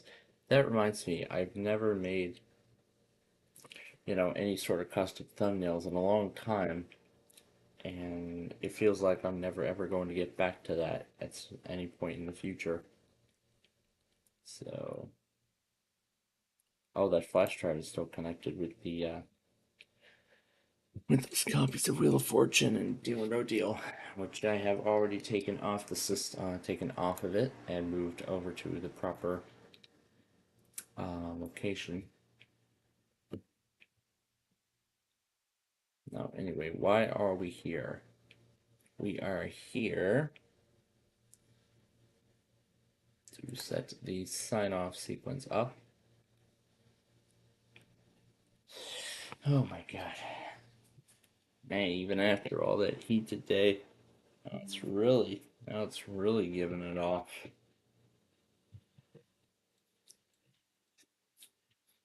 In fact, with it already being this hot,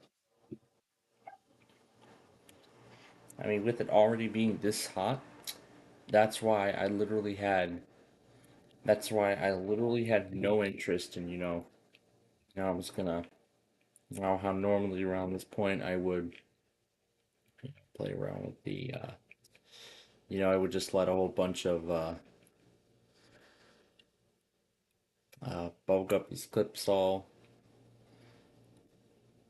play in like I would just have like one specific, favorite clip of mine, just play on a constant loop with, um,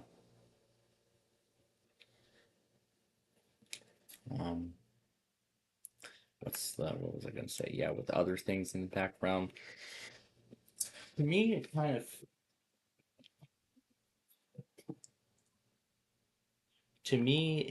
feels like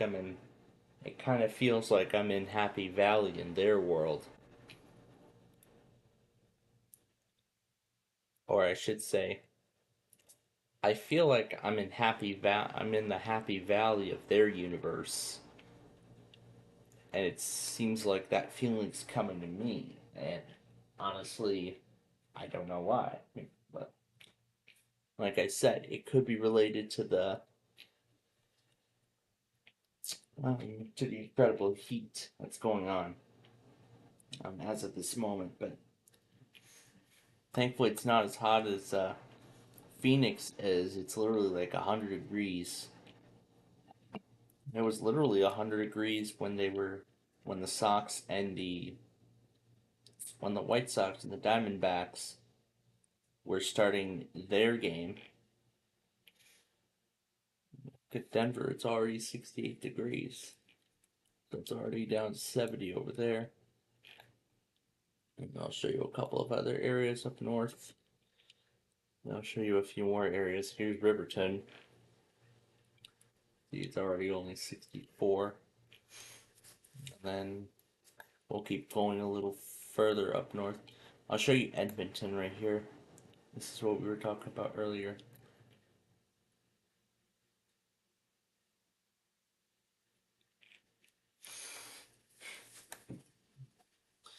So yeah.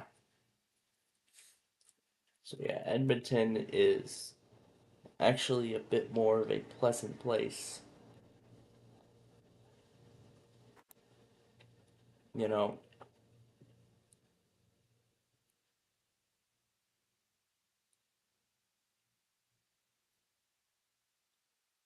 in terms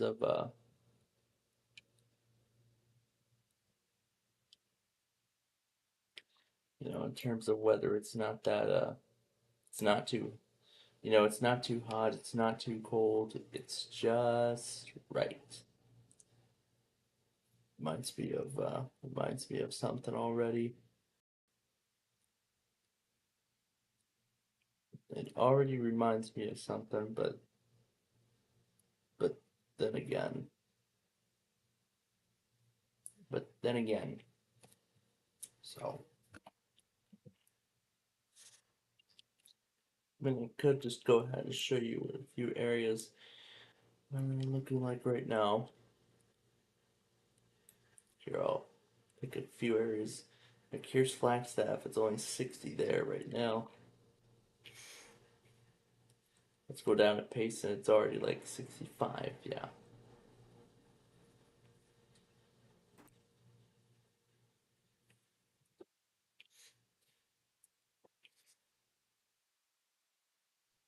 And then here's Phoenix. Look at that. It is still, look at that. Even at 12 midnight, it is still very hot. Look at that. 95. It's still in the upper 90s in Phoenix. Oh boy. This is definitely what it's going to be feeling like over the next few days. Mainly during the day, I should say. As it's mainly going to be in the upper 90s. You know, honestly, I think this would be the best time, to get one of those, above ground pools. You know, I should have won that above ground pool on the during Wheel of Fortune second edition on Wednesday night. I think that's definitely something Nani and I would enjoy. And Nani and I would enjoy personally, considering that he likes the summer. But honestly, yeah. But yeah, honestly, I think that really would best fit. There's an area in Mexico, it's like 86 there.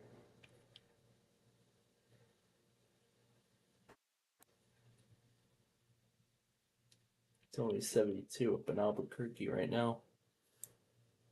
And I'm sure Vegas is still, yeah, Vegas is still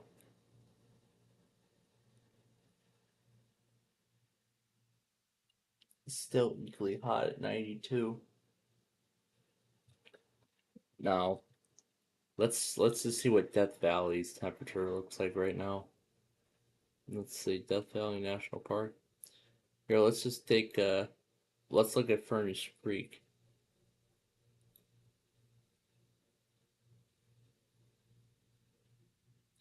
136. Yeah, it's barely nobody wants to live here because Death Valley is literally one of the hottest places on the planet. Because I remember hearing that the highest temperature ever recorded there was 130 degrees. Oh my goodness, absolutely unbearable. If we don't do anything, I mean, I know I don't want to, go talking about, climate change and anything, but I'm sure that 130-degree record is going to be absolutely broken um, once global warming continues to worsen.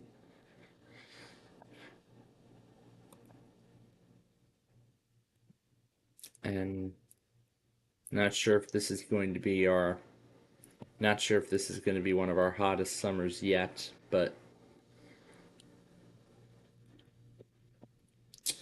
I'm sure, honestly, this is going to be one of the perfect times for everybody to start flocking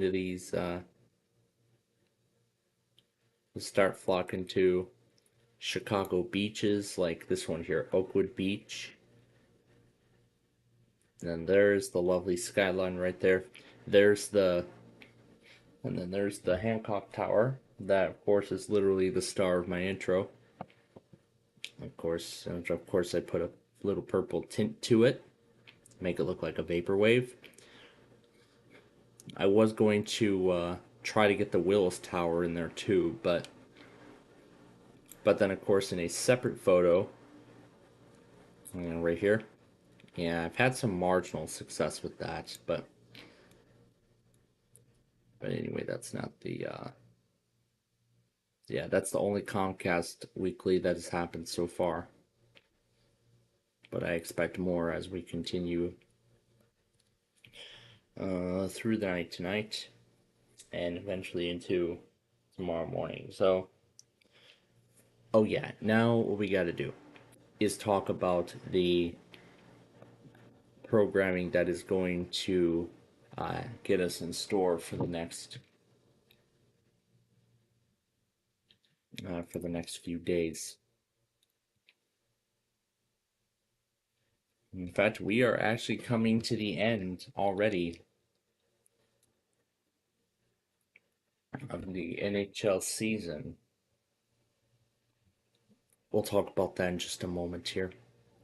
But first, here is tomorrow's slight risk for severe weather. As you can tell, it is widely organized across the majority of Minnesota. Yeah, southern Minnesota, western Wisconsin is actually also involved.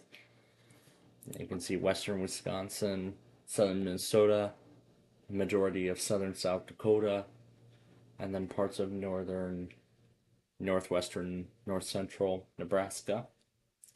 is also in the slight risk area, and then there's a marginal that goes all the way down in like a straight line through parts of Amarillo and small parts of the Oklahoma Panhandle.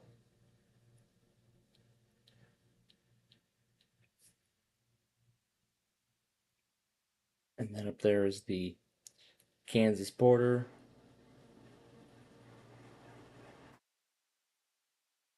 So, yeah, here's the Kansas Colorado border. So then here's Oklahoma, New Mexico. So there's a so that's what we're looking at for tomorrow. If we go to day 2, that risk goes up north, moves further up north to Minnesota. So for some parts of tomorrow's area, they're going to get a second round the next day. So that's like round 2. And then for round 3, we'll be up in Minnesota. I am pretty sure this is related to. I'm sure these slight risks are actually related to the excessive heat, as far as I've heard, NWS Chanhassen, or I shouldn't really say Chanhassen, I should really just say NWS Twin Cities. That's what I should say. They didn't put down an excessive heat watch, but they actually ended up putting down a heat advisory for just for tomorrow.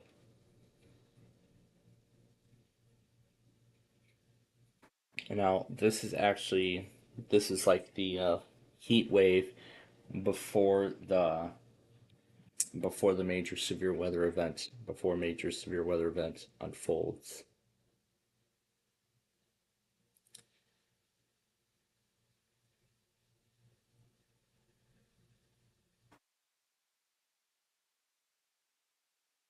They're doing a post game concert rather than fireworks on June 28th. That's interesting. But anyway, let's take a look at the schedule for the White Sox for the next few days. So this game, as I've explained earlier, we will not be able to bring that to you. Monday will be off, and then Tuesday the 18th we'll have Houston and the White Sox at 7. Then that same on the 19th. 20th will be a 1 p.m. game, which unfortunately, again, because of my part-time job, we won't be able to bring that game to you. And then Friday will be 5:30 against Detroit. 12 noon also against Detroit. 12:30 on the 23rd. Monday the 24th, the Dodgers come to town. 7 on the 25th, 7 on the 26th. And then the Braves come for a 3 p.m. game on the 27th. Friday will be a 6 p.m. game against Colorado here at home. Saturday will also be against Colorado at 1 p.m. Actually, it will be a 1 p.m. game both days of the weekend. We then head to Cleveland for 4th of July. 5:30 will be start time on the 2nd. Same with the 3rd. And then Thursday the 4th at 12 noon. And there we go. Mount Holly, Philadelphia has just put down their heat advisory. This is also related to the heat indices around 100 degrees.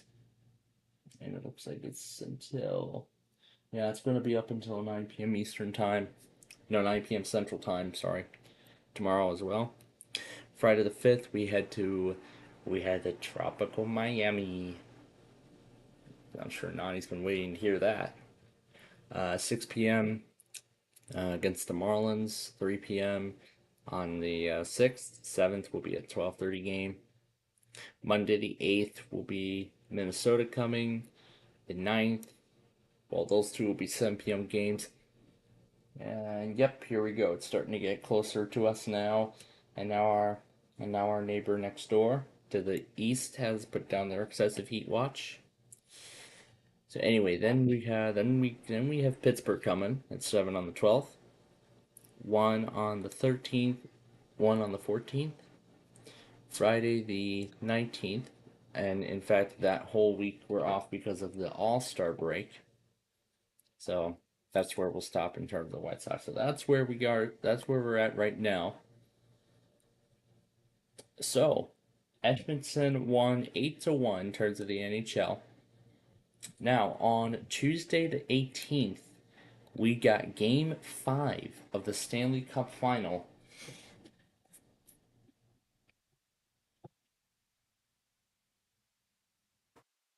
As we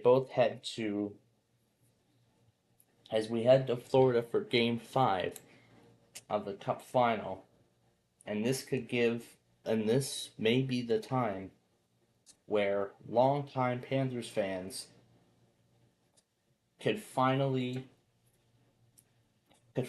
hear those words that they've been waiting to hear for many years. They've been waiting to hear those words since the beginning of this team, and it could finally happen on Tuesday night. We'll see what ends up happening. However, if it doesn't happen, then they got two more chances. They could do it on the 21st back in Edmonton, or they could force a sudden death Game 7, and then this will be their last opportunity to win it then. Or then the Edmonton Oilers could finally win their first title. Now, actually, both teams are actually playing for long-awaited titles.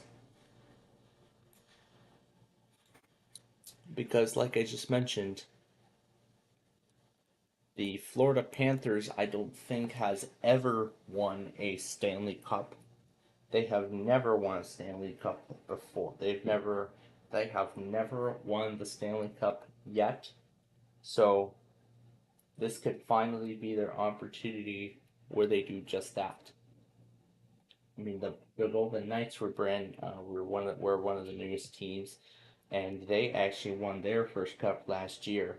Those of you who may remember, the Kraken just came along 3 years ago, and again, it'll take some time before they eventually end up winning their first cup. But then we'll have to see. Now, I don't think there's some teams that actually have not yet won the cup. Now, let's see. Let's see if I remember who they were.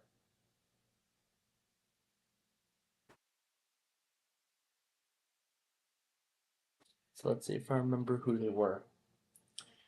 So Boston won it in 2011. The last time the Rangers won the cup was in '94. The Islanders have never won a cup at all. It's been a very long time. New Jersey last won a cup in 2000. The Dallas Stars last won a cup in '99.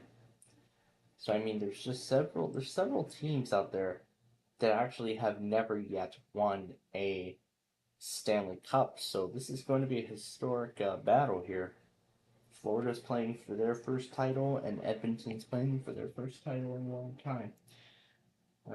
Since what, '84? I think was '84 when they last won the cup. Man, as for our Blackhawks, it's been a decade since we last won one. I remember 2015. That was back at home. That was here at home when we won our last cup. Oh my gosh, that was just so amazing that they won it at home. They won it at home and beat the Lightning. In 6 games. And then, of course, the Lightning finally came along in 20 and 21 to win back-to-back titles. And, of course, 22.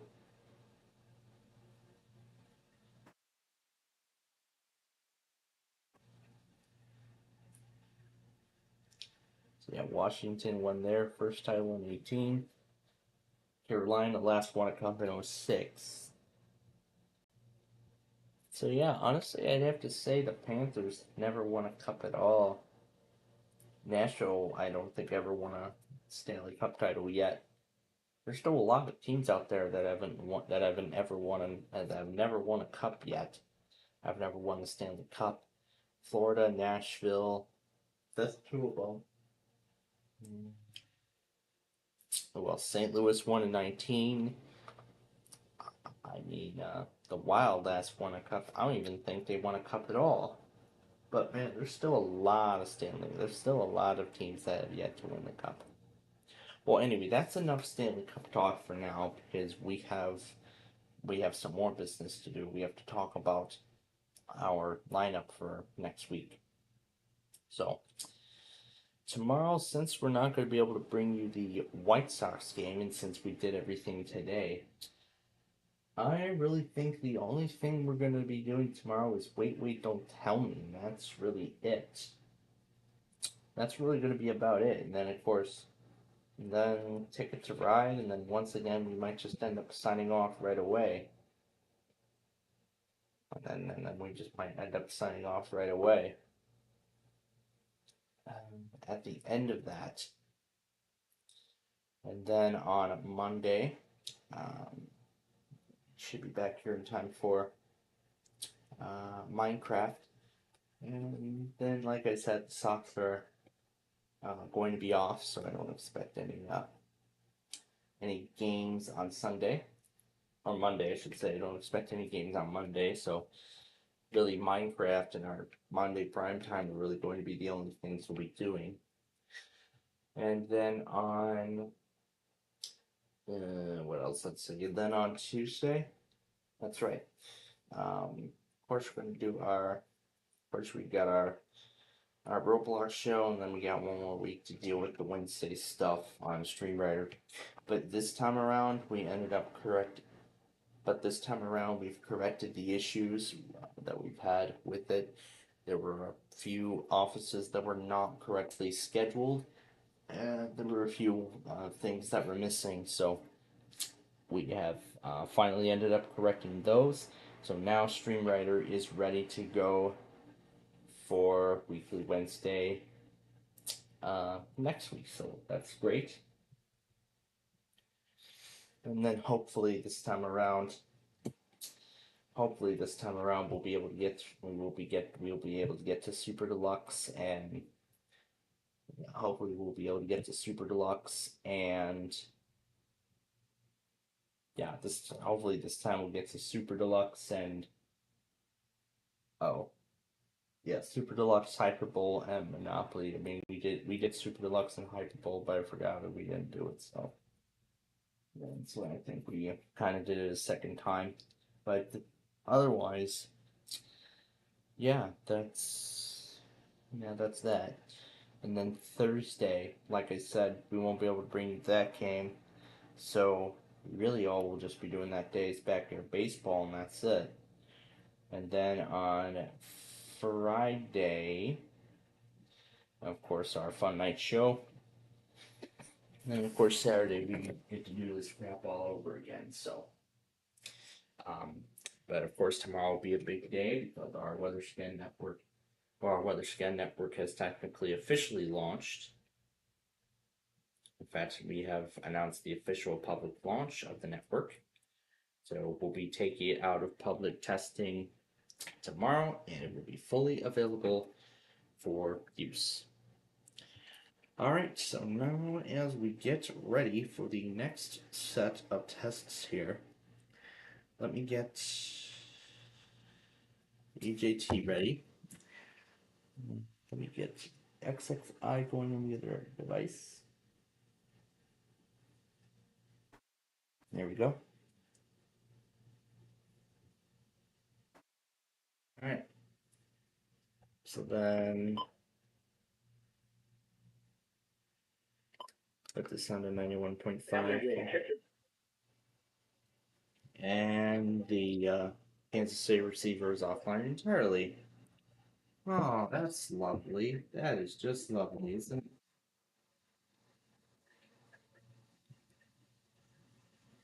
This is Red Eye Radio on Westwood One.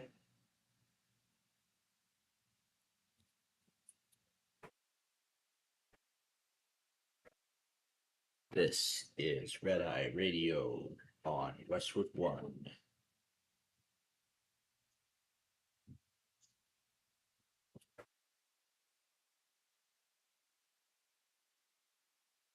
This is Red Eye Radio on Westwood One.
This is a good one.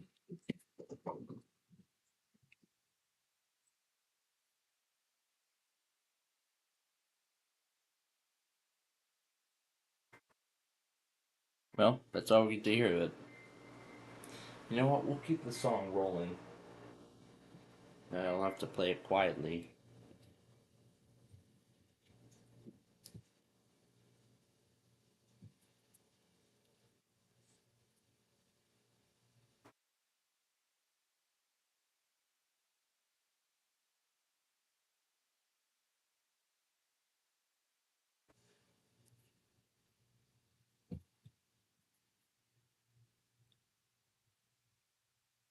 Alright, let's go ahead and get the next set of stuff ready.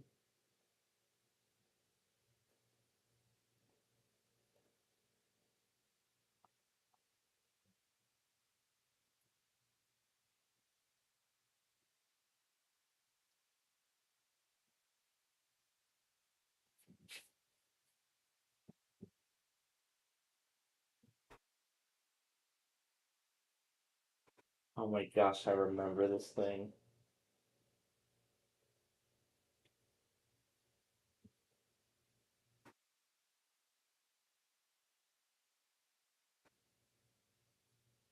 I remember this song all these years ago. I'm surprised this thing is still playing this thing to this day.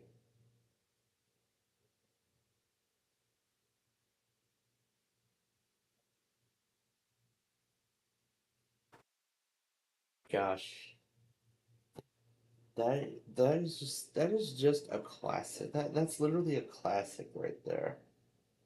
In that thing. Wow. Ah, that thing is literally a classic of mine. That it literally is.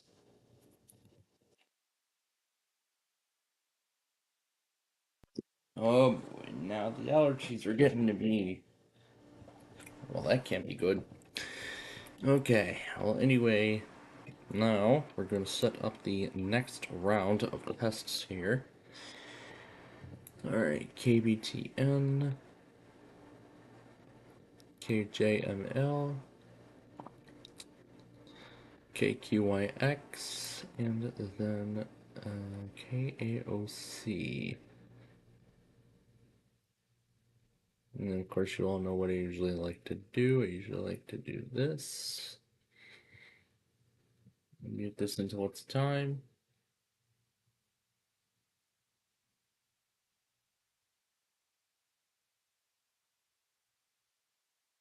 There we go.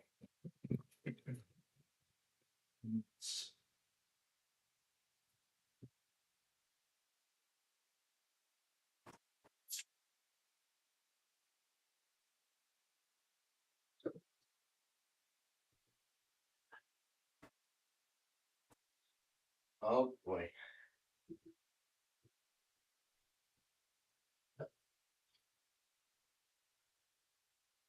I do not even know if I'm going to be able to sleep tonight.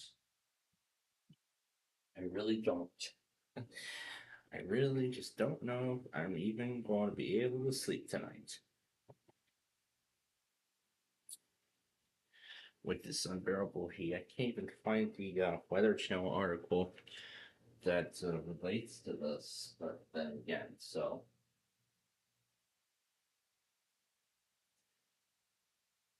Hmm.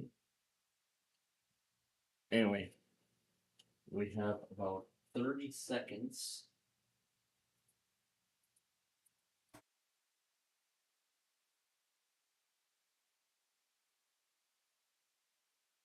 was gonna rave to that song, but then of course my part-time job came around. I ended up raving to something else instead. Yeah, I would love to bring that HP compact home.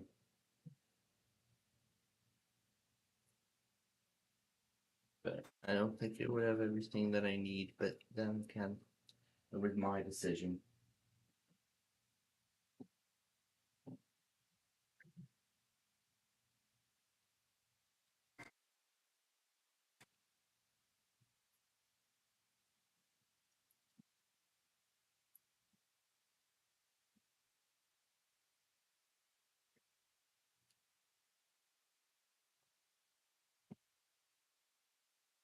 Alright, let's go ahead and pull the windows out of their respective views. Is that out here? And I don't know how I'm gonna end this thing, but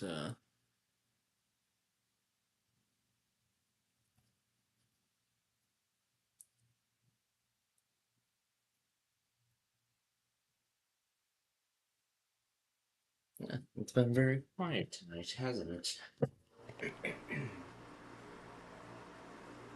Alright.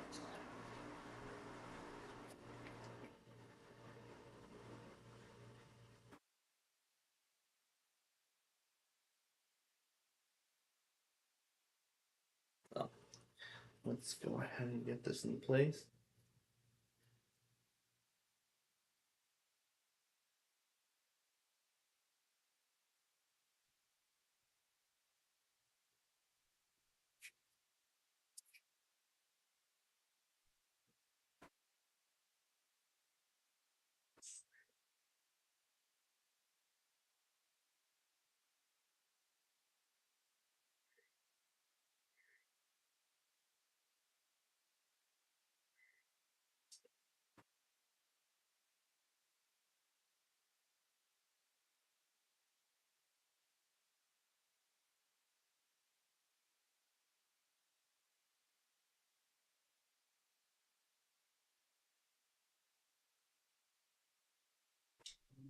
Alrighty.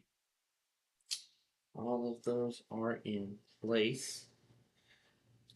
Oh my god, there was the video I was watching earlier on installing Windows 7 and installing Windows 7, updating and all that other stuff, updating Windows 7 and then joining it to a domain and everything like that. I don't know why she chose 7 Enterprise over Windows 7 Professional. I think she chose the Enterprise Edition. She probably chose the Enterprise Edition because maybe she has a volume license for it.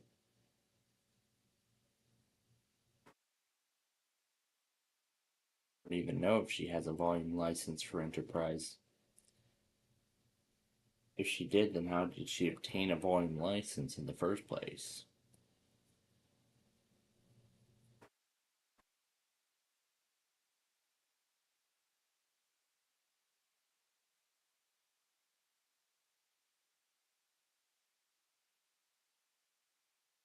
Windows 7 Enterprise Service Pack 1. Yeah, I see someone was saying that he wishes that Windows 7 was still supported, so that could be used as the main OS's.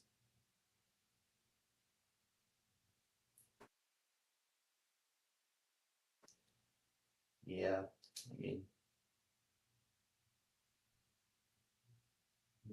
what's this lockup drill? That's unique.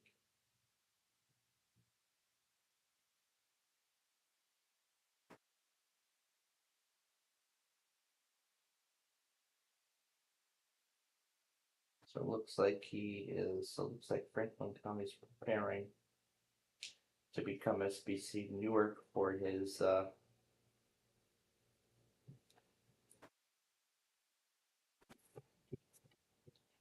annual summer trip to New Jersey, Newark, just outside of New York, and just outside of New York City.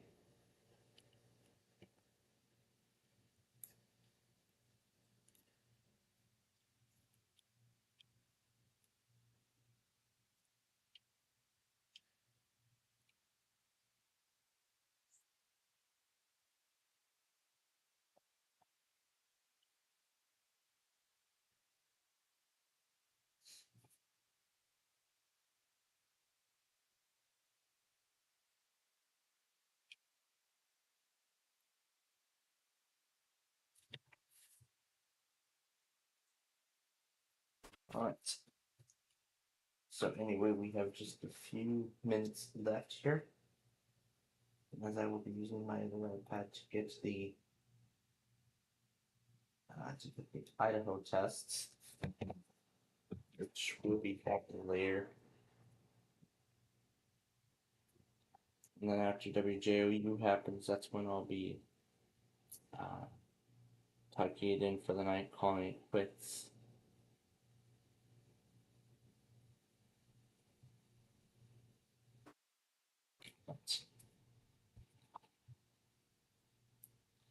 But honestly, I have to say that, yeah, again, I hope Newark, I hope SPC Franklin enjoys his annual summer trip to Newark.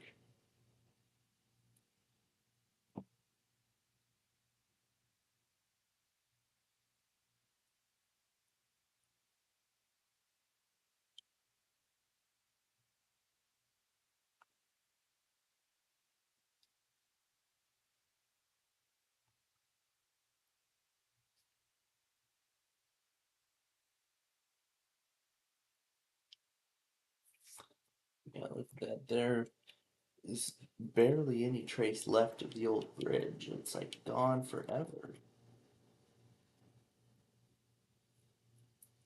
It's just amazing. But we can see the new bridge under construction.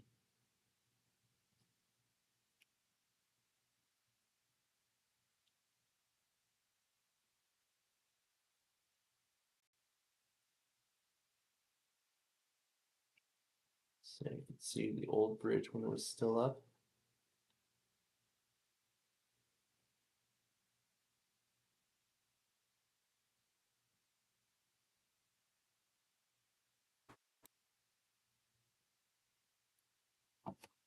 And now that's the old bridge completely gone.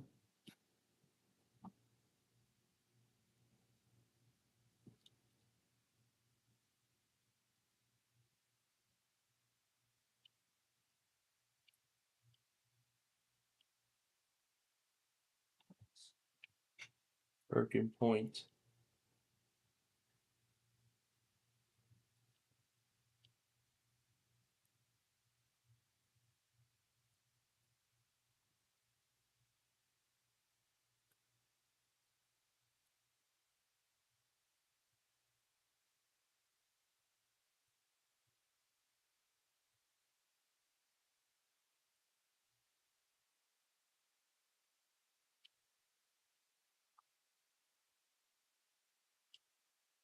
There's the Bayonne Bridge.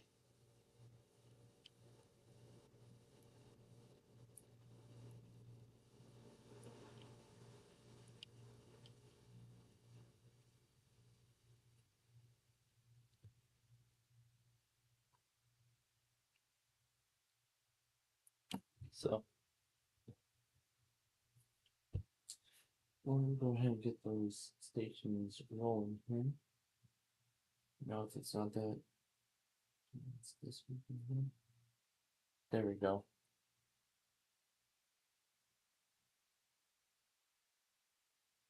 Yeah. And we'll leave them running until they go. In that regards.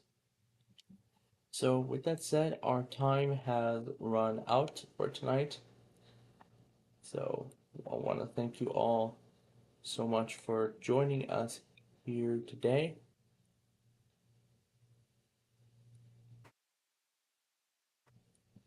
I want to thank you all for joining us here today. I had a wonderful time. Of course, we all hope you enjoyed. Hope you all enjoyed our programming. Our programming today. You know, of course, our long edition of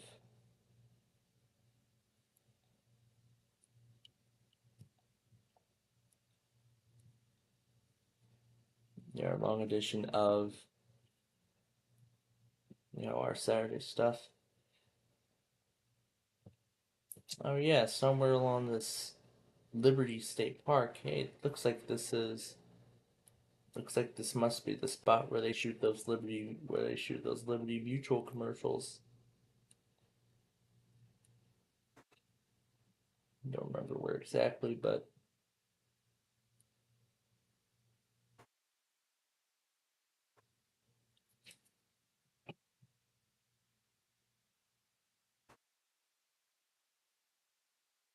is that it? Was it that easy? Let me listen again.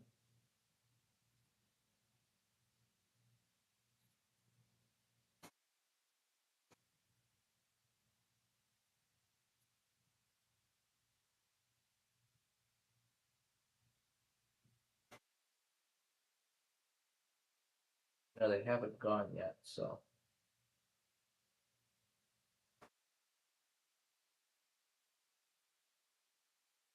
So I'm just gonna have to keep on listening, and we'll see if they go eventually. So that's the view that we will leave you all with. So again, I want to thank you all very much for joining us today here on both Plainfield TV and the Plainfield TV weather scan. So now, of course, as part of our, weekend cool down, both our mainstream and the Weather Scan network will be signing off simultaneously. So I can give my old desktop computer some time to rest, before we begin tomorrow, and then of course a huge weekend ahead, and then a huge week ahead on Monday. So yeah, I want to thank you all again for joining us here today. And I see somebody. Well, somebody's early. I can tell. Somebody is very early. Remember JFK AM? Those people went. Those people went earlier today, and I don't know why they want to go now, but I guess they do. So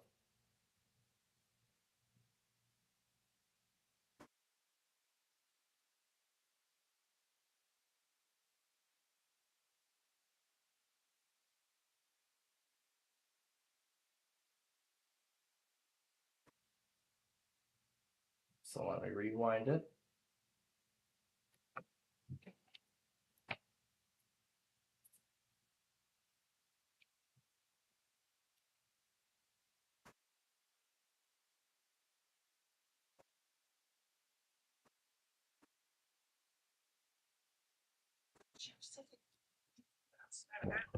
There we go. Found it.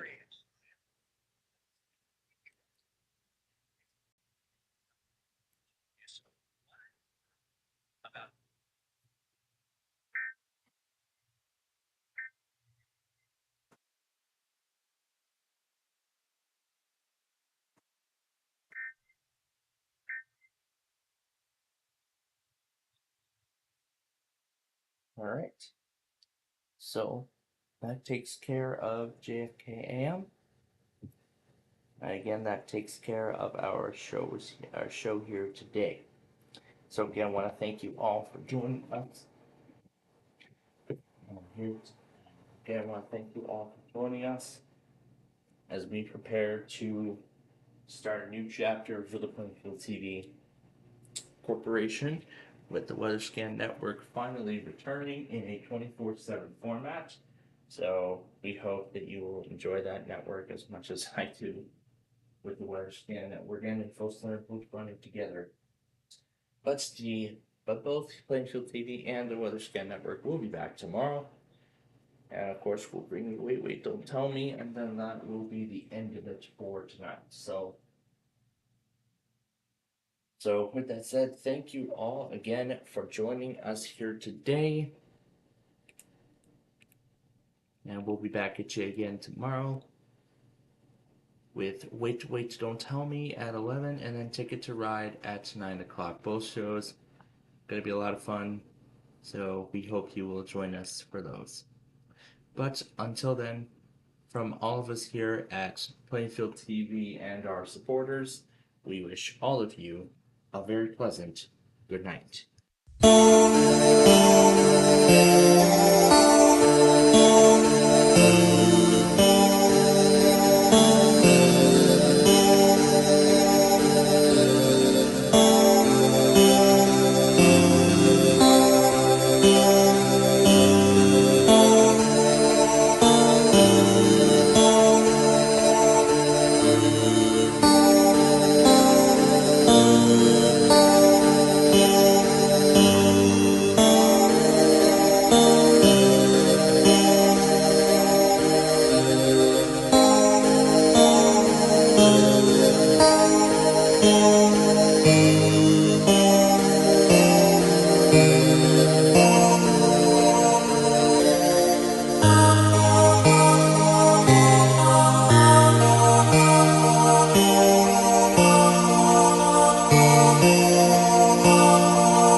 Bye.